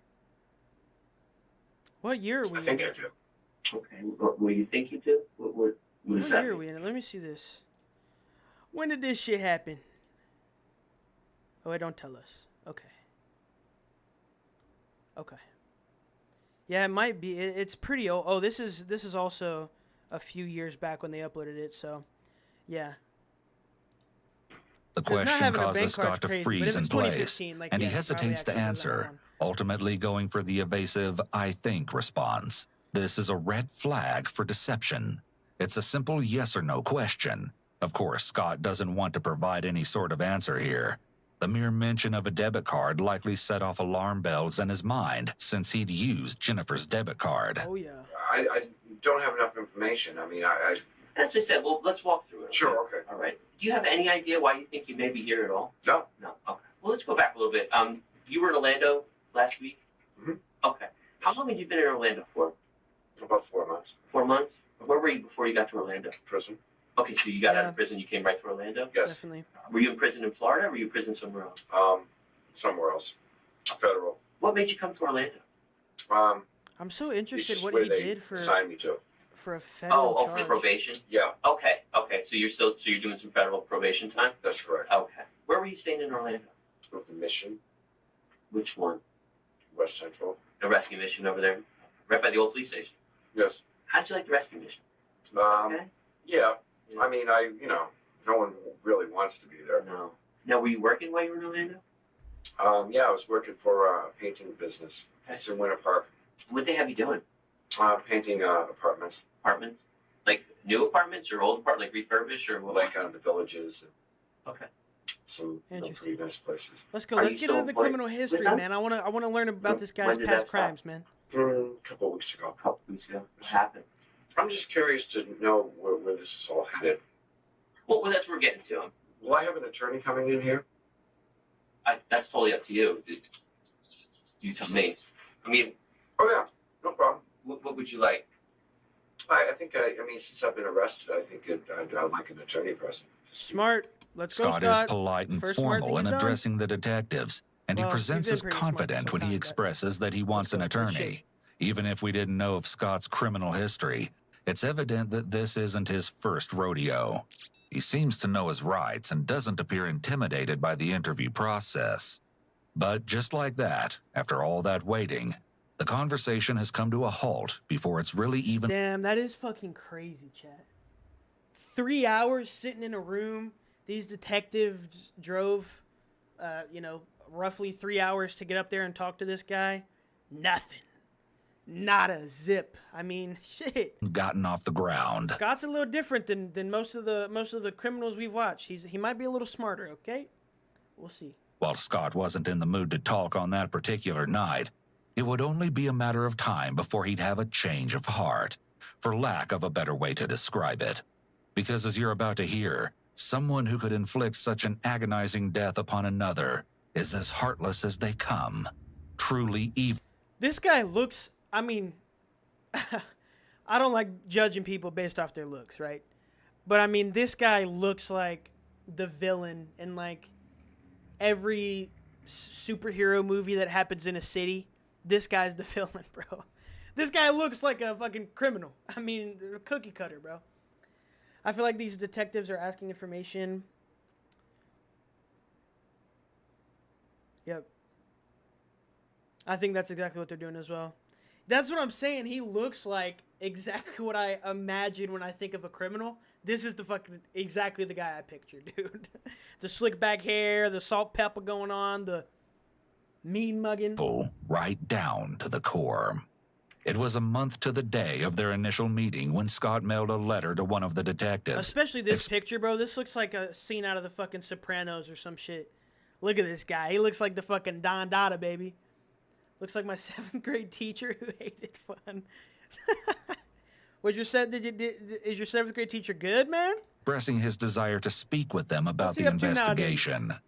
A meeting was arranged and took place on November 13th, 2017 at the Federal Detention Center in Miami. It's approximately 10:41 a.m. at FDC in Miami for an interview with an Australian. This time around, Scott is so forthcoming the details are likely to turn the stomachs of even the most seasoned detectives. However, the most shocking element of all is his alleged motive. It's utterly unfathomable. I know what you said in the letter, and so I want to go over the letter with you. You know, like I told you last time, I know there's stuff you want to tell us, and we'll go from there. Okay. The detective covers Scott's Miranda rights. Then the conversation begins. What prompted you to write the letter? Well, yeah, because of the conditions that they have me under. I'm treated very hard where the other inmates aren't. It's got to change. I mean, something has to change. You're in prison, bro. I mean, you know, you guys have the answers that you need, and I have that information. It's kind of scary, Essentially, right? Scott is admitting that he's willing to speak in order to gain better treatment for himself, not to help the victim's Scott's family. fucking smart, bro. Piece of shit. Murdering piece of shit, but he's smart, dude. Yeah, I'll confess, but you gotta fucking get me put somewhere else, dude. These guys are treating me like shit here. Buddy is smart, man. He's been through the system, you can tell. Or do the right thing.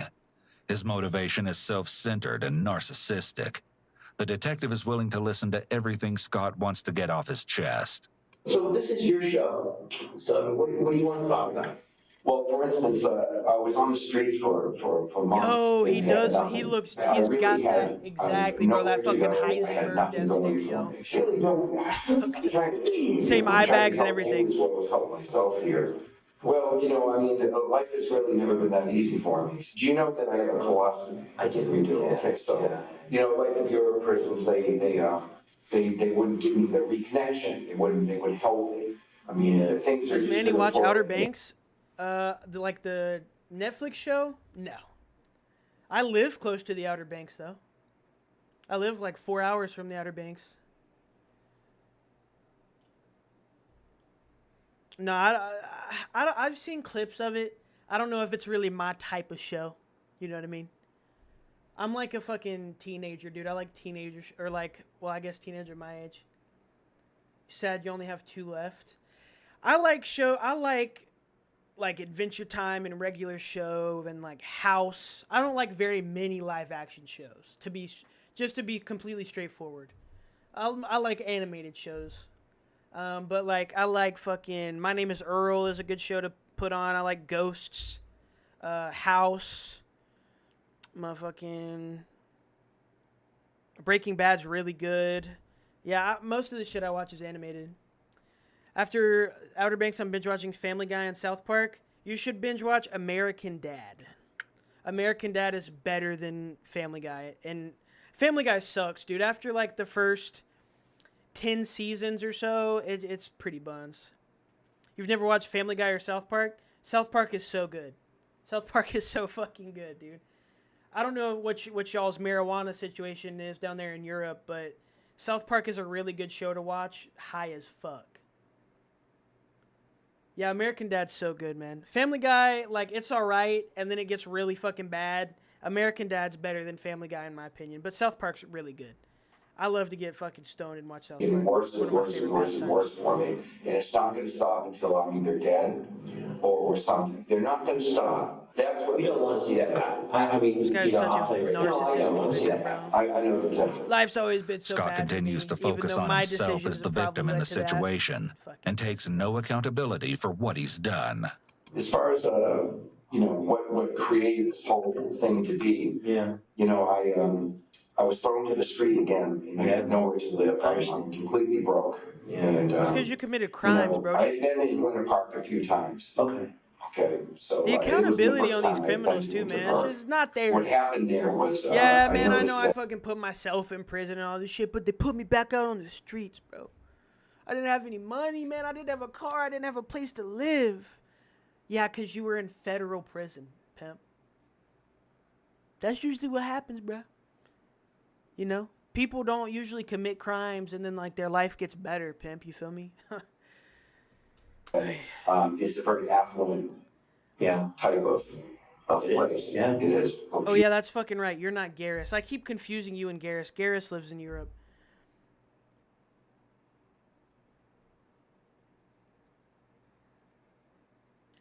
It's so crazy to me that weed is still outlawed in America. I live in a criminalized state as well. And it's so crazy to me, bro. It's so crazy to me. Our government, our elite government is full of pedophiles and everything, but we can't smoke weed. People have a lot of money and things like this, and they have a different lifestyle. We're 15 minutes away in Orlando, where I was living, people are dead ass broke. I wasn't particularly happy with this. Quite the understatement. I got we'll out of soon hear. prison It and cut was in an much area deeper where a than lot that. of people are broke. It seems like Scott What, grew motherfucker? increasingly bitter and resentful as he took in the fact that he was struggling to survive, while there were large communities of people not far from the shelter where he lived that enjoyed an excess of comforts and luxuries. Yeah, but Scott, it's those important to people keep in probably mind that didn't people with commit antisocial crimes. personality disorder, ASPD, have a firm belief that they deserve everything: status, money, luxury, and comforts. Whether they've actually done anything to We earn might get these an things or Your not, diagnosis, I always their love sense that. of That's always fun. entitlement makes them believe that they deserve and should be able to Well, not possess diagnosis, all but these things. inference. This is why they justify committing violent crimes, because they're willing to do anything to try to obtain what they feel is rightfully theirs. It also seems that Scott is highlighting social injustices, but ultimately, his beliefs seem to boil down to the fact that he thinks Yeah, he's that's pretty entitled much to how the it is same where I am as comforts well. that Like, the it's residents illegal, of but the Winter cops don't Park really give a enjoy. fuck, man. In addition, people with Unless you're, like, ASPD are moving extremely fucking spiteful and pounds, they don't really give a vindictive. fuck. If they feel slighted by others, whether the offense is real or imagined, they will stop at nothing to get even. They won't feel satisfied until they have sought revenge. Oftentimes, their idea of getting even is retaliating in a manner that is far worse than whatever the original offense was. They don't believe in an eye for an eye. They believe in delivering a much harsher punishment than what was done to them. Oh shit, they got Scott that states that he skunk was pack, bro. released They from got prison that that previous May and had been on the streets for about 4 months as the What, he couldn't rage handle 4 inside months on him the streets? continued to build. I'm willing to help you people because I'm going to be found guilty even if I didn't say anything. You have enough forensic evidence to get capital murder on me right now anyway. It's very possible that due to Scott facing such extreme adversities during his probation, including issues with health care and difficulty obtaining food, it's likely true that he didn't care if he was incarcerated for the rest of his life. It's an extremely dangerous scenario to have an ex-con feeling he has absolutely nothing to lose. His worst-case scenario was going to prison for life, but maybe this wasn't such a bad outcome when he looked at the harsh reality of his daily life while being out of prison. Scott described the terrible conditions he was subjected to in prison, but it seems that the realities of freedom weren't that much better. People can become so used to life on the inside that when facing life on the outside, they lack the skills to function appropriately in society. So I'm walking around Winter Park and all these people, you know, they have money, they have beautiful homes, beautiful families, cars, diamond rings, just driving the Mercedes and stuff. And I wanted to make it an example. Scott Bro, it's so explains fucked. that during the month of He didn't even make an September, example out of the person he wanted to make an example out of, bro. He killed the guy's assistant. he stayed at an undisclosed location. He gives his account of one night in particular, as he sat in a picturesque gazebo of Winter Park, and it's very disturbing. That's when, you know, about 11 o'clock at night, that's when, in my mind, I officially died. Okay, I died, I was dead. I died that night. Okay, I'm sorry you got to that point, really. And I'm in Winter Park, I'm surrounded by all this wealth. And here I am, right? I'm clean cut, I'm intelligent, I'm highly employable, I work like a dog, and I can't have nothing. I'm You just can't dead. have anything because you've committed a lot of crimes in your past, Scott. He devised a horrific You can't plan, blame all these other and he people was for going your actions, to carry it out. These grown men with no accountability, bro, and they're always criminals.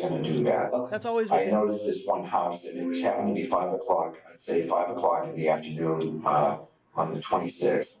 And I see Jennifer getting out of a vehicle with a young boy. And they go into the house. And I could tell just by the way she was dressed that she was not the first thing I had in my head was she must be a house cleaner or something of that nature. But I wanted to make an example of Winter Park. Right. Okay. Right, wrong, or indifferent, be it evil, be whatever. That's what I was going to do. It's ironic how Scott makes himself out to be the victim of the cycle I of really poverty try and to like understand and try to like wrap my mind around why people do the things that they do. And sometimes it's just genuinely hard to. Like, it's genuinely hard to put myself in this guy's frame of mind because he's talking about all this adversity he's faced and everything when all the adversity he's faced has been directly because of him. Like, it's been all his own fault. I cannot put myself in that headspace of I am victimizing people and committing crimes against people, but I'm the victim. I cannot understand that. recidivism. That's just a bitch But then he move. targets Jennifer, whom he admitted looked like a house cleaner to him. No worries, Joe. He you can claims lurk to have a away. grudge against the affluent We're all people of chilling Winter here. Park. Yet he targeted someone who he said himself was part of the working class and not the affluent class. This highlights that his actions really had nothing to do with the injustices of the world He just wanted to and kill everything to somebody. do with releasing his rage however he saw fit. Yep. One of the detectives poses the question we've all been asking ourselves. Why'd you choose her to make an example? Everything came about that mysterious month of September, where Scott has chosen not to disclose the location at which he was living. For the month of September, I was living in a place, and there was a gentleman. Long story short, they had known Jennifer, and they had had an argument. That's how I knew about that house that she worked at. Did he tell you to do what he did? Well, yeah. He said killing her he wouldn't lose any sleep over it. But he leaves it at that and transitions straight to September 27th. So he's not and really if Scott trying has to been shift the blame successful 'cause in he's not even garnering telling any the sympathy from the this guy is. detectives, He could also it's just be likely that completely every lying. ounce of it will now dissipate after he recounts the terrifying events of Jennifer's last moments. UPS. Right. Yeah, they had delivered a package. Okay. The guy delivered a package, and the minute he drove away, I went out and I rang the doorbell, and Jennifer answered it, and I said to her, I said, you have a package on the doorstep here. And she said, yeah, I know. And she was looking at me a little odd, like, who are you? Why are you telling me this? And that's when I pushed the door in and pushed it in. I went and shut the door, and she screamed. Okay. And she was, frightened. Sure. And I had a knife. So I told her to lay down on the floor, and then I bound her with some zip ties. Okay. I said, I'm not going to hurt you. I'm just here for the money. Okay. And she was not very helpful with my needs. This statement shows Scott's grandiosity and sense of entitlement. So But he this wouldn't. My assumption is she wouldn't tell him like, where's the money, where's the jewelry. She wouldn't tell him, so he killed her because of that, probably. Is also an example of victim blaming, something that individuals with antisocial personality disorder commonly engage in when they commit crimes and violate others. I mean, here it is, an honest citizen, and she's probably never told many lies in her whole life. Sure. And all of a sudden, she runs into a bad guy, and now she wants to lie on her. Or whatever happened, you give the guy what he wants and let him leave. No. Did that just make the situation worse? Yeah, yes, it did. This is what I mean. I cannot understand it. This warped, crazy, narcissistic sense of like, the world owes me everything. I can do whatever I want, and it's going to be okay. Like, what? This really nice woman probably has never lied much in her whole life, and now she meets a bad guy and wants to lie her ass off. That's why I killed her. Brother. It made it a lot worse because I'm just trying to get some food, some money, and whatever. Scott then explained that he felt Jennifer was purposely misleading him. She gave him the ATM card and PIN, but didn't disclose that she also had a debit card tied to Reed's personal bank account. She did, however, state that Reed had some expensive watches located in his bedroom. So I went upstairs for a second. I got the brown comforter off the bed. I wrapped her in the brown comforter and put her in the back of her own vehicle. Okay. I loaded her up through the front door, and then I left.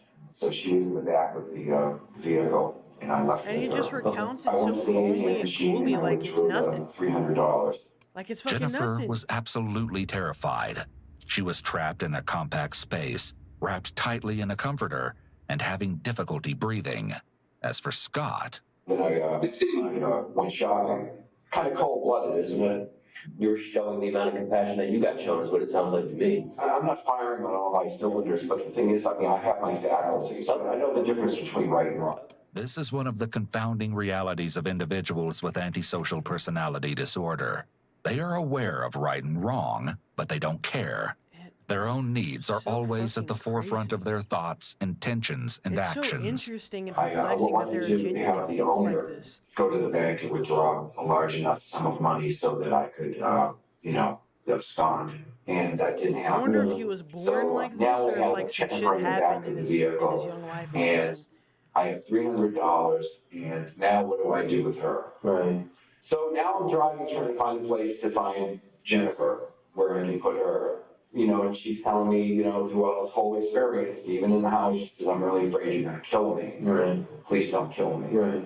In all reality, I'm having a hard time having compassion because I've been brutalized for so many years that I don't even know what compassion is anymore. This could be a true statement. When people experience long-standing trauma, they can become numb and essentially void of any feeling or emotion. Alternately, those with antisocial tendencies tend And to... it's really sad, right? It's really sad if he has gone through so much trauma that he can't even understand compassion anymore. But, like, he should have never been released from jail. If that's the case, if he's, like, had a history of, you know, violence and, you know, all this shit, he should have never been released from jail. Like, this woman's life solely... The U.S. justice system is responsible for it, bro. I don't know. I don't... Like, some people are born this way. And the way this guy sounds, I don't think this guy's been through a bunch of traumatic experiences to make him this way. I think this guy's just an entitled prick who thinks he deserves the world and will do whatever the fuck he can to make himself happy. lack the capacity for emotion and connection to begin with, You've been due to brutalized neurological 'cause you were in differences. jail because of the So things it's you possible did. that this has always been his version of normal. It's the human condition. Absolutely. Her phone started ringing, stuff I just shut it off. So I finally found a And way. like that's the thing, I can't wrap my mind around this because this guy genuinely just does not care. He just does not care. He knows it's wrong, but he doesn't feel bad. He can't feel bad. It's hard for me to understand that, dude. It's like I just have to accept the fact that some people are like this, and that's really fucking hard for me to... I think that's really hard for anyone to do. To put Jennifer... Yet again, Scott confirms that the killing was completely premeditated. He details a purchase he made that consisted of items that would be used to murder an innocent person who happened to be in the wrong place at the worst possible time. Purchased all that at Walmart. Walmart? Yeah. How many days before? I think perhaps a week before in Princeton Street. A week? I purchased it with a check. Scott's estimation was close, just off by a few days. He made the purchase at an Orlando Walmart the afternoon of September 16th, 11 days prior to when he carried out Jennifer's murder. Days This prior. confirms that Holy whether Jennifer fuck. cooperated with Scott's needs or not, he was going to murder her. There was nothing she could have done. Detectives met with asset protection officers at the Walmart just 3 days after the confession and saw it all on surveillance footage. Scott had purchased nearly $500 worth of items, including food, several cartons of What the fuck? He's talking about he needs money so much, but he's spending $500 on tools to kill somebody? What the fuck? What are we talking about? cigarettes, and blue tennis shoes. And then there were the most incriminating items: a utility knife with a green handle, a package of 18-inch cable ties, and a roll of duct tape. Please be forewarned So that the yeah, following description may Buddy be was just looking to murder somebody. Like, he's not been battered and society's turned his back on him. He had enough money. He could have just bought food and everything, but instead he bought some food, some snacks, and some stuff to kill someone. So he just wanted to kill someone, brother. too graphic for some viewers. Scott eventually located a secluded, wooded area, and sadly, it seems Jennifer is well aware that there's no chance she'll make it out of the brutal attack alive. So I got her out of the vehicle, and she started getting louder and louder, so I put some duct tape. Could she breathe with the tape Barely. put on her face? Very little. She's pleading for her life. Did you ever hit her He in the just head, or says did it she ever so hit her head? absolute and casually. No, yeah, she could barely breathe, man. Yeah. Ground or anything like that? Back of her head? Yeah. Yes, I punched her. When? Prior to duct taping her up. I stabbed her 3 times that I didn't remember. Remember where?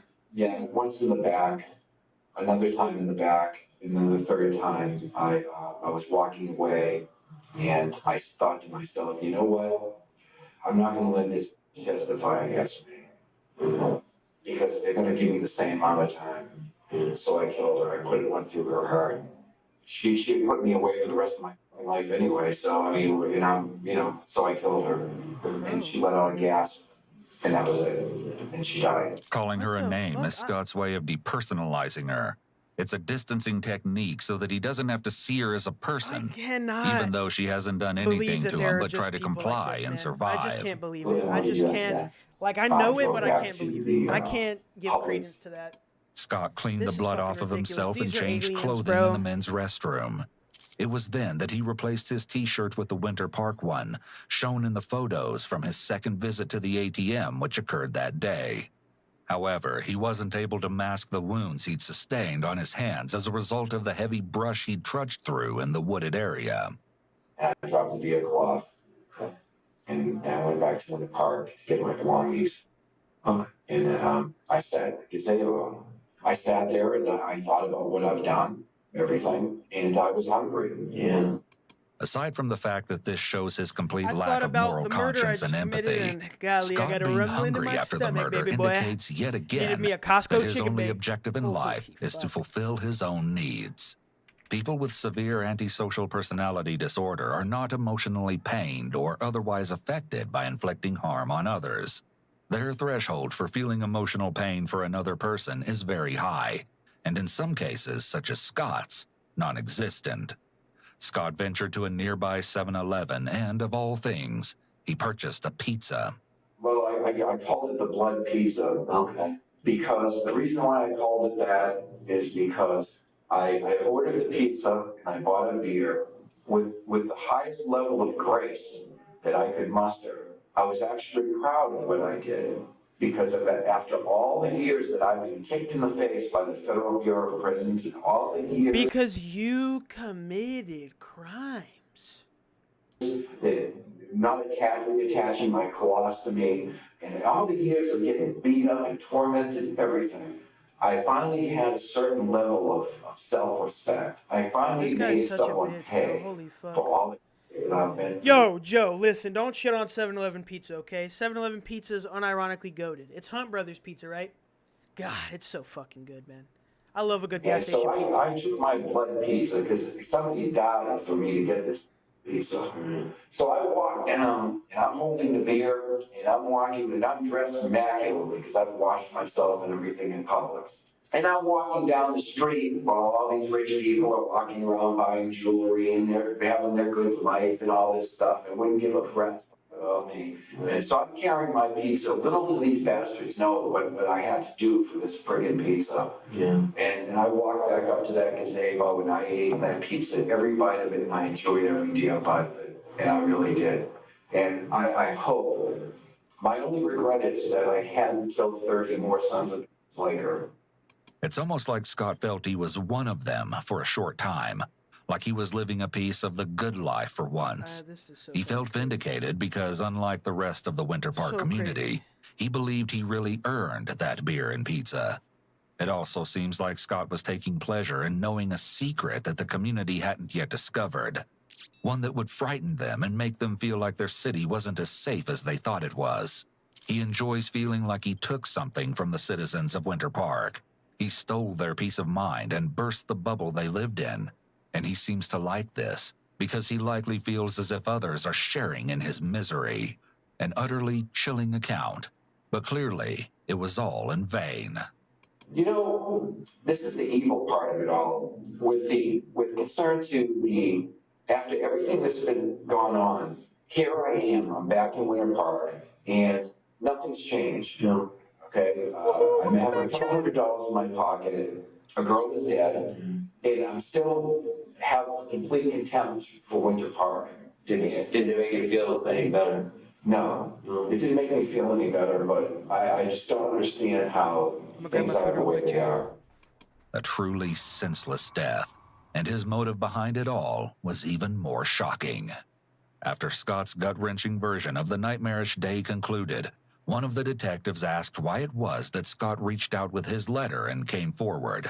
And as Scott explained it, he wanted his story to be heard. Clearly, he felt he was the victim. He also quite obligingly filled in the missing pieces. He hadn't intended for the murder to go unsolved after all. I left everything for the law enforcement to find. Okay. The knife, I threw that where? About 70 feet from the murder of the body. Yeah, that's her vehicle. And is that the vehicle that you took that day? Yep, that's it. Is that the vehicle that she was in the back of? Yes. That day when you were at the house, did you eat any food there or drink any beverages or anything? I took one beer. The empty bottle found in He's a piece of shit, but he's wrapping this case up nicely and putting a fucking bow on it for these detectives and shit. Jennifer's car was the one he stole from Reed's home. And is that comforter that you took from the, Yeah, that'd be it. this picture, this house, does this look familiar? Yeah, that's it. Who's that? That'd be Jennifer Fulford. But in stark contrast to how Scott is able to speak of his victim so casually, without so much as a hint of emotion, he can't hide the fury he feels, apparent in his voice as he speaks of the true motive behind the murder. And it's like nothing we've ever heard before. I was doing really well. Okay, in society, in the street, I had a job. And then my probation officer came in and he premeditatedly and deliberately went in to sabotage it and blow it up. So, oh, yes, sir. The probation officer did everything he could in his power as a man. He woke up that morning just as premeditated as I did. Yeah. Okay. I knew what I was going to do. All right. I needed money. Okay. And I did what I had to do to survive. Okay. All right. So what happened with the probation to put me in that position. People with antisocial personality disorder do not take any responsibility for their actions. Evidently. It's always someone else who caused them to make poor decisions. Maybe Scott felt he would punish the law by breaking the law. He seems to believe that his probation officer had sabotaged his job and source of income, and that these things warranted him committing a crime. In his mind, it's all a conspiracy. Law enforcement decides who will be placed on a path doomed for failure.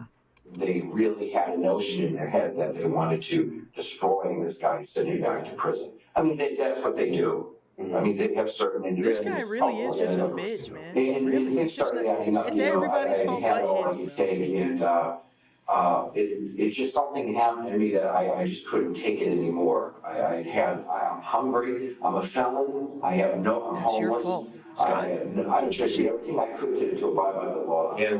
They're going to put me in prison anyway. The bottom line is this, is that my probation department, the feds, they put me in this situation as well as those people, the federal bureau of prisons. Put you in that I still walk around the closet because of that, okay? You have no idea how sick and evil that is to do to a man.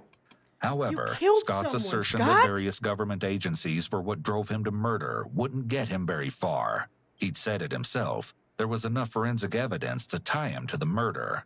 The beer bottle contained Scott's DNA. Yes, sir. In addition, the white t-shirt, white towel, and watch with the distinctive band that were located in the canvas bag within Jennifer's SUV had been analyzed by the Florida Department of Law Enforcement Forensic Lab. Each item showed visible staining that appeared to be blood, and the stains were confirmed to match both Jennifer's and Scott's DNA profiles. Is there anybody out there that is looking for someone? Oh, yeah. Okay.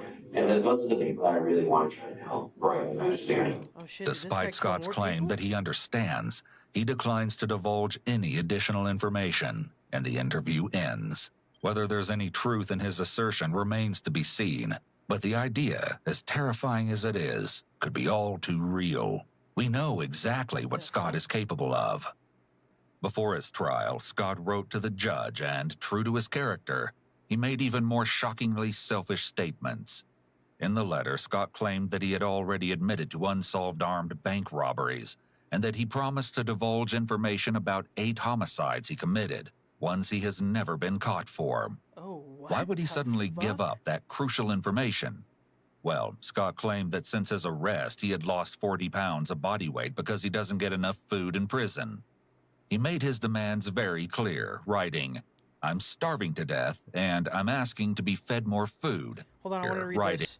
And my insane defense team wants me to waive my right to a fast and speedy trial. No way. Oh, wow. "I'm starving to death, and I'm asking to be fed more food." So entitled. That's right. He would admit to 8 murders in exchange for more food in jail. The trial wouldn't take place until late June of 2019, nearly 2 years after Jennifer's brutal murder. Let's hear about, did he Scott end up confessing elected to to the rest of testify, them? likely against the advice of his attorneys. He told all of the heinous details of Jennifer's last moments. Not surprisingly, he continued to blame his parole officer entirely for Jennifer's death. Dumbass. The idea that justice could truly be served in a case such as this is unrealistic. If nothing else, however, Scott didn't receive the sentence to death he'd sought. He was found guilty on all And he didn't counts, even admit it. including He said, first-degree "I will murder, tell you if you and give was me more sentenced to life in prison dummy, without bro. any chance of parole. Well, shit. All right, chat. One more video while I eat, and then we'll either end stream or play some games. I don't know. We'll see. We'll see how we're feeling.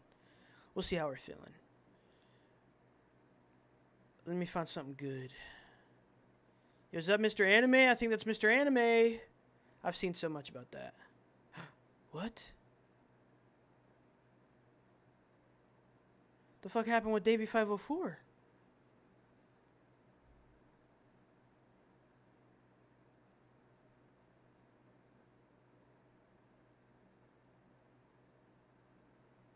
Oh, he's getting copywritten? He's getting copyright striked? Alright, let's find a not too long little video to gander over, chat. Sibling just massacred their entire family. I think this one's the sister. I might have seen that. We'll see. Where did Charlie get?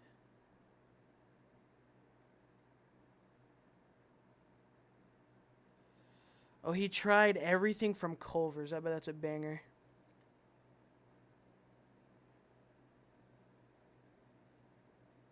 Give me a good one.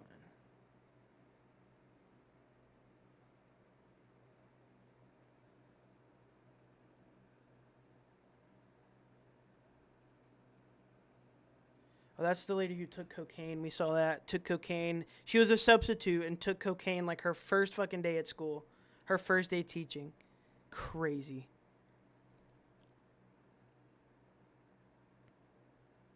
Oh, this will be good. We'll watch that. That'll be an offline watch for me.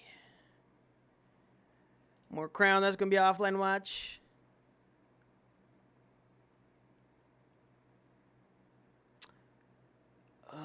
I don't want to watch stuff with kids, man. It just makes me too sad. Especially with fucking shitty-ass parents. Let's check this one out real quick. Come here. Well, we eat real quick. Cool blood. A 911 call from a suburban home leads officers to a grisly discovery as detectives work to determine whether it was a random act of violence or something far more calculated. I see this on YouTube. I see this on videos. I can't believe this is happening here. Just before 5 a.m. on Monday, December 15th, 2025, a mysterious 911 call comes into the Clovis, New Mexico Police Department. Mysterious? With the caller unable to identify themselves before the line goes dead, officers are dispatched to the quiet residential neighborhood and approach the home's open garage. I'd be terrified. 26, could they get a 6-8 at the garage door? Close behavior, assignment unknown!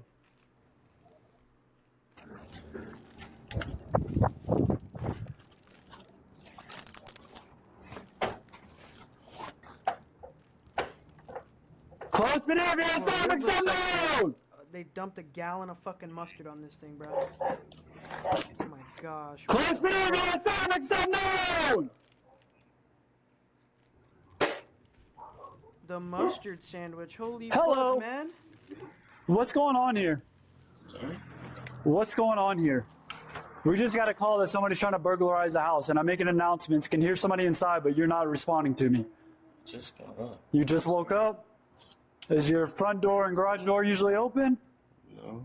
The young man is 19-year-old Darren Munoz, who tells the officer he lives with his parents, both of whom are still asleep inside. You want me to wake them up first, or? I mean, if they're not up, yeah, I'd like to wake them up, because like I said, we got a call for a burglary in progress. You want to wait here? I don't think they don't sleep with clothes on. So Okay, yeah, if you want to go tell them to wake up. Is everything good? Nobody else is in here that I need to know about? As Darren heads inside to wake his parents for the officer, the first piece of a much larger mystery is about to emerge. Charlie 2650, who is the caller on this? They're like so Come here. What's going on? Pools blood. 2650, send me in, we got a pool of blood. Stay outside. In the back. Where? Back. Back? That is not panic, bro. That is not fucking panic. Stay outside. Stay right there. Yeah, they're 2650, tell them to step it up. Looks like a possible GSW to a female or a male. Yo, you have to secure the fucking son, bro. If it's a gunshot wound and everybody just woke up, what do you mean, bro? Secure that fucking son right now.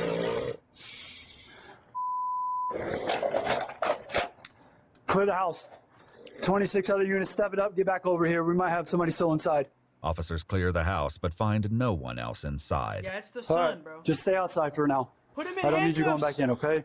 I'm gonna get you into my patrol unit. Just as outside for now. What's on his hands? Officers clear the house but find no one Chat, else what's on his fucking inside. hands? All right, just stay outside for now. I don't need you going back in, okay? Are they blurred out or are his hands like gray? What the fuck? Y'all see this, right? Hold on, let me full screen. Let me full screen. Let me full screen. Full screen? Hello?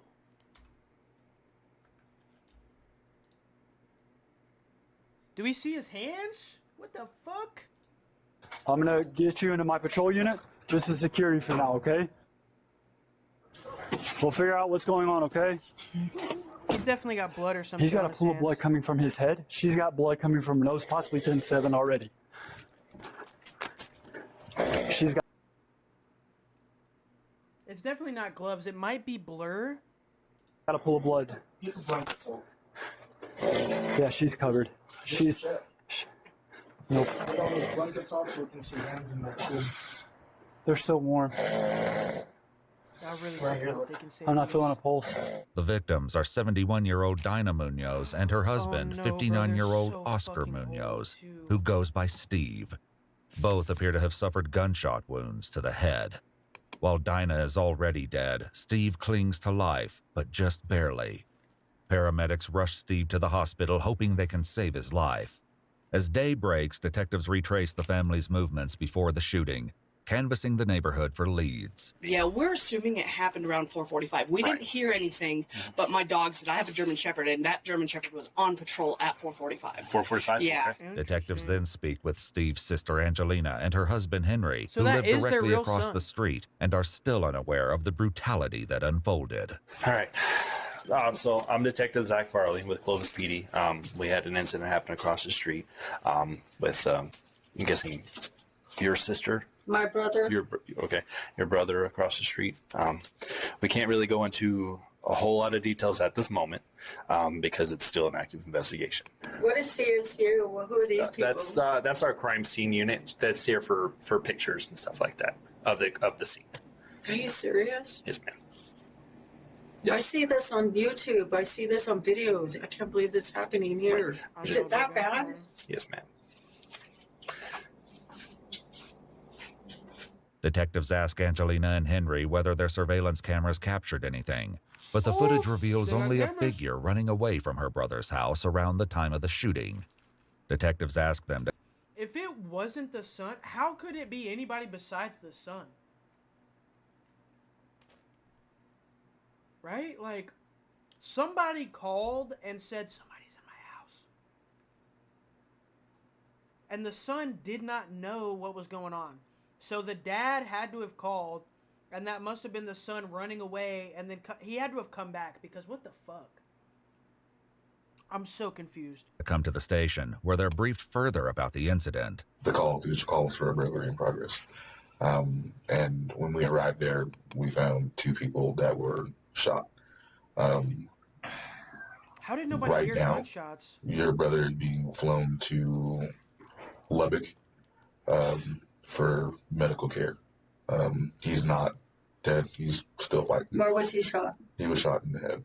But In the head? In the head. According to police reports, the bullet entered through Steve's right cheek and exited the left rear of his head. It was a through and through, but he's not dead. There's a good chance that he's going to make it, but there's not trauma center here at UMC. If Steve can make it and is able to fucking testify, bro, the care that he needs, he has to go to Lubbock.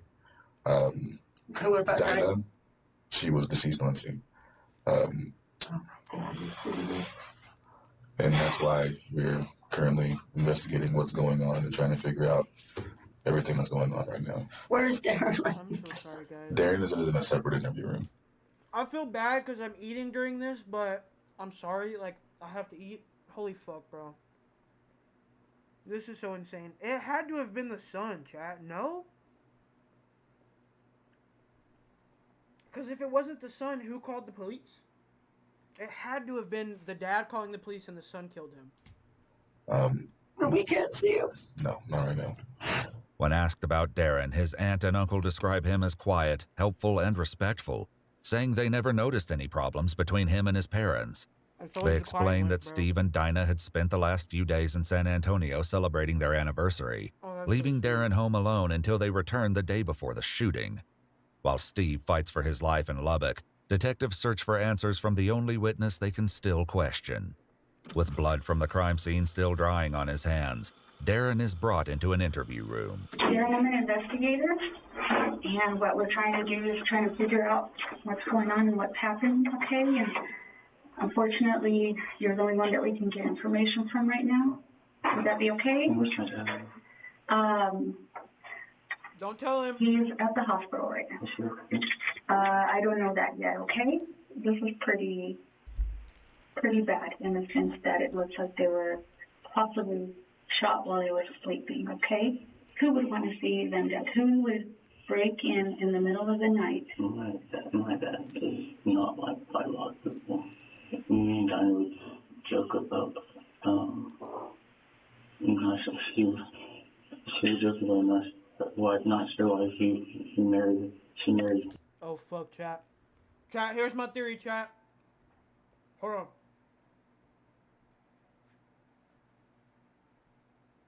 So I think that Dinah is not his real mom. I think Dinah might be his stepmom. And I think the dad's obviously his biological dad. Here's my theory. I hope I'm wrong. But my theory is that this kid has a big crush on his stepmom and killed the dad because he wants to be with the step. Well, but that wouldn't make sense, though, because he shot her, too. Interesting. I'm going to shut the fuck up. Let's see what happens. Because all the clothes was going not to because they don't like him. After getting access to Dinah's phone, detectives review the home surveillance footage from the previous night, capturing someone entering through the open garage. Seconds later, the unmistakable sound of a handgun slide being racked echoes from the garage. Investigators can't tell who was caught on the footage, but when they speak to his friend, it becomes unimaginable that the person with the gun is Darren. You know, Darren's never showed acts of violence ever. Like, to us, like, he's like the out of the friend group. You know what I mean? Like, if there's gonna be a fight, he's like, oh no, you know what I mean? Yeah, and I'll bet my life I wouldn't. No, he would never hurt a boy. Here's the thing, chat. Here's the thing. Them saying, oh, he's never wanted to get in a fight or anything like that. He's a pussy, no. In a situation where he has complete control, he could still show violence. Like, maybe he's never gotten in a fight or anything like that before because he doesn't want to get hurt, right? This action was on 2 innocent, defenseless victims, right? They were sleeping. So, if he is the quiet one, if he's the pussy of the friend group who's, you know, never really been able to stand up for himself, that would give him power, don't you think? That would make him kind of feel more powerful than he's ever felt before, huh? So, I'm just saying. When was the last time you actually, like, saw him and talked to him? Like, he went over the house, the day before yesterday. The day before yesterday? Did he seem okay? And Darren Darren's normally real, like, hi, give me a hug, and stuff. He's not a bad kid. Right. And he was super standoffish. I went in there and tried to talk to him, and he was kind of weird. He just kind of kept his... Which when Darren came over, he was kind of hiding his neck, as if he was, like, hiding something. Oh, shit. Which I don't know if he has, like, marks or something. What happened to your neck? What happened to your neck? Oh. Yeah, it was Darren. Perfect. Yeah. So I'm assuming Yeah, you it have was a girlfriend? definitely fucking Darren. Comedy. What's that name? Yeah. How long have Darren and Gabby been together? Probably like the last 2 months. They will not think that they're together, but they've been messing around for the past 2 months. Okay. Yeah. 2 months. They will not think that they're together, but they've been messing around for the past 2 months. Okay. Yeah.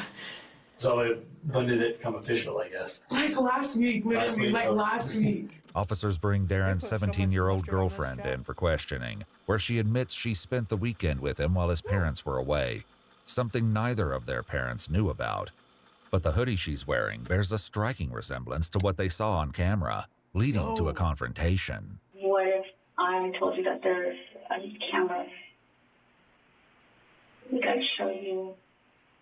So it showed me walking up like around 4 in the morning. So y'all are saying I was out at 4 in the morning? We do have camera footage, and it's somebody who looks an awful lot like you. You don't want to get in trouble for stuff that if you would admit. Yeah, I was at home at 4 in the morning. I think you're showing probably the same thing from the video. What? That's the problem with, like, taking evidence, like, taking something that could be a possibility and saying it's absolute. What if this girl actually isn't the, you know, the killer or whatever and actually didn't help at all? And now, you know, she's getting accused by the police. She's probably not going to want to help in this investigation anymore.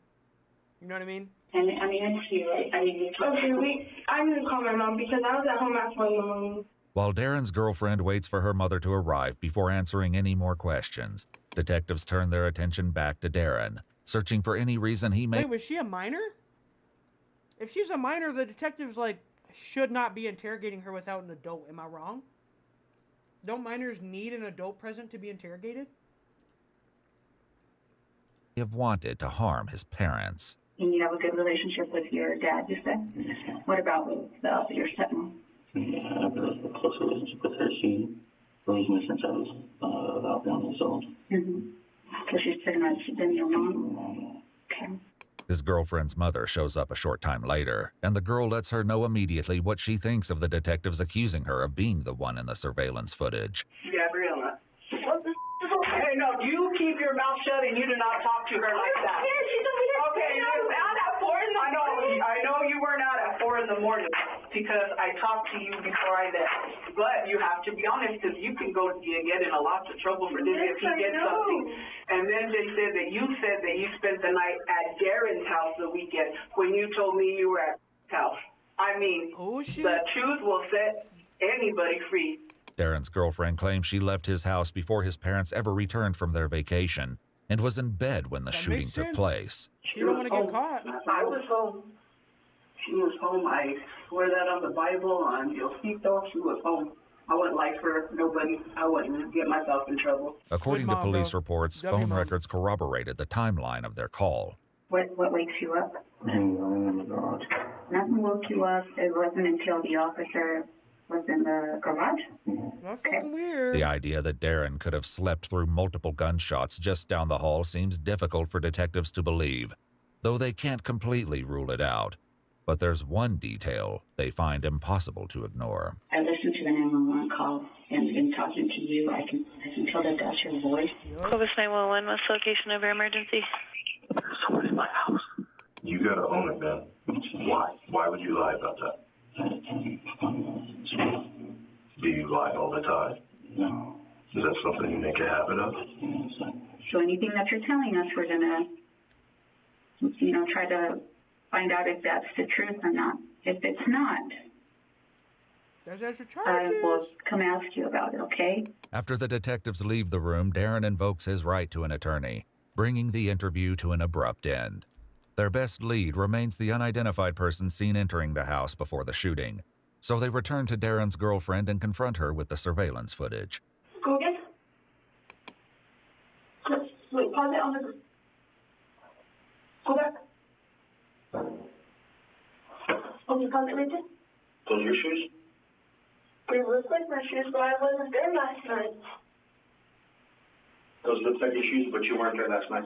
Do you see the hair? Yeah, the hair. It goes down here. The hair looks like it stops right there. It looks like someone has a do-rag on. Because look, you can see how short the hair is. It's not you. It's not me, because look, this shirt has a logo on it. The hair stops right there. When it moves, you can see the logo. The hair stops.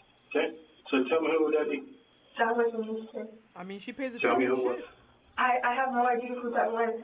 The closer detectives examine the footage, the less convinced they are that Darren's girlfriend is the person on camera. There we go. Just as that lead begins to unravel, Darren's friend shares a detail that provides the break they've been searching for. It's just like crazy. Like, he's really, really smart because Darren had built a ghost block. He has built that gun piece by piece. Like, According to the ATF, privately made firearms are assembled by someone other than a licensed manufacturer and typically lack serial numbers, making them difficult to trace and earning them the name ghost guns.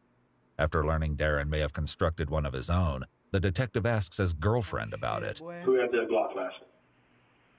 The 9mm. Who had the 9mm last? Darren and his girlfriend were part of a close-knit group of friends that included 18-year-old Julio Zamora. When last time you seen Julio with it? Last night. Where? We were sent Strix. He was parked in the Hobby Lobby park in the truck. It looked like, I don't know if you know, but Snapchat, you could send Strix back and forth, and that's how you build your Snap score. We were sending him in whatever Strix he had the ghost block. I love you regardless, but you need to cover your because this is a serious situation. Just tell me. If you have anything on them that they were doing that you've seen or whatever they were talking about, you let this lady know now. You ain't worried about who's gonna be friends and who's what, who gets to say friends, because there ain't none. Okay, well, I didn't do it. I wasn't involved in it, so... I know, but we need details of stuff that you know. Charges that are accessory or conspiracy. Who is the person that was going to take care of it? What was your understanding? Julio. With Gabby's account tying Julio to both the ghost Glock and the alleged murder plot, detectives waste little time turning their attention to finding him. Though he initially proves difficult to locate, officers eventually catch up with him. Care if I look here? Go ahead. Is that real? That's not your plate gun, is it? He has a play gun. Yeah, there's a gun in here, bro. It's a real gun? Yeah. You want to get paper? Yeah. All right, man. Go ahead and step out of the car for me. For the first time, detectives believe they know who pulled the trigger, but identifying the shooter only raises an even bigger question. What was the motive? I mean, at this point, I don't know if we're making it clear to you that you might as well come clean. We've spoken to the girls. So you were clearly misguided, all right? And you were led astray by this guy who wants you to take the fall for it. So don't be that fall guy. But if you want to be that fall guy, you need to tell us the truth that we already know. It has to come from you. Yeah, if it doesn't, it's going to look that much worse. You're going to look like that monster if you don't tell us the truth. Yeah, it's good. He kept making a plan. He kept saying it for like 2 months constant. Kept going, and he kept saying this, and These all that. kids seem Honestly, so in my opinion, I intelligent, should have never did anything. I should have just How walked did we off. get to this point with these actually I was intelligent there for a good kids, 10, man? 15 minutes. It's because they listen to this They see all their fucking favorite rappers talking about guns and murdering and doing drugs, and these are these, you know, smart suburb kids who like this certain kind of music and just want to do that shit. That's what it is. It's the, like, I don't think there's an issue with rap music. I listen to a fuck ton of it, right? But it's these kids, these suburban white kids, and not suburban white kids, but just these suburban kids in general who are sweeter than a fucking Pop-Tart, who listen to this music and watch these shows and think, you know, they're somebody that they're not, you know? Because those real hood dudes, they're killing each other because they gotta live, right? Not really. I mean, it's still ignorant and dumb, but they have a reason to do it, right? That's ingrained in their culture. That's what they were raised to do and what they were raised around. These little suburban kids just want to be hard and want people to be scared of them because they fucking, you know, had their whole lives handed to them and have never experienced that. That's what they want, is to experience that. They want to act all hard and take innocent lives. It's sad to see, man. It's just sad to see. Can you tell us what happened when you were in there? I held the gun against my own head, debating it, because I didn't want to do anything. I was scared. Was Darren up? I don't know. I don't know if he was up or not. I walked in there and I was in there for like 10 minutes, didn't know what to do. I was going to run off and just leave it alone. Did you end up doing it? Yes, ma'am. Now I feel guilty about it, and I don't know. What were you thinking? I wanted to. That's what I was thinking. So, why would you shoot the mom in the head? I don't know. I got scared when I pulled the trigger. So, what is the issue with the dad? Why does he hate the dad so much? Was the gun that was found in the car with you the gun that you used? Yes, sir. It just has to come from you, so that way we know whose role was what and who really was the ringleader and who wanted this done.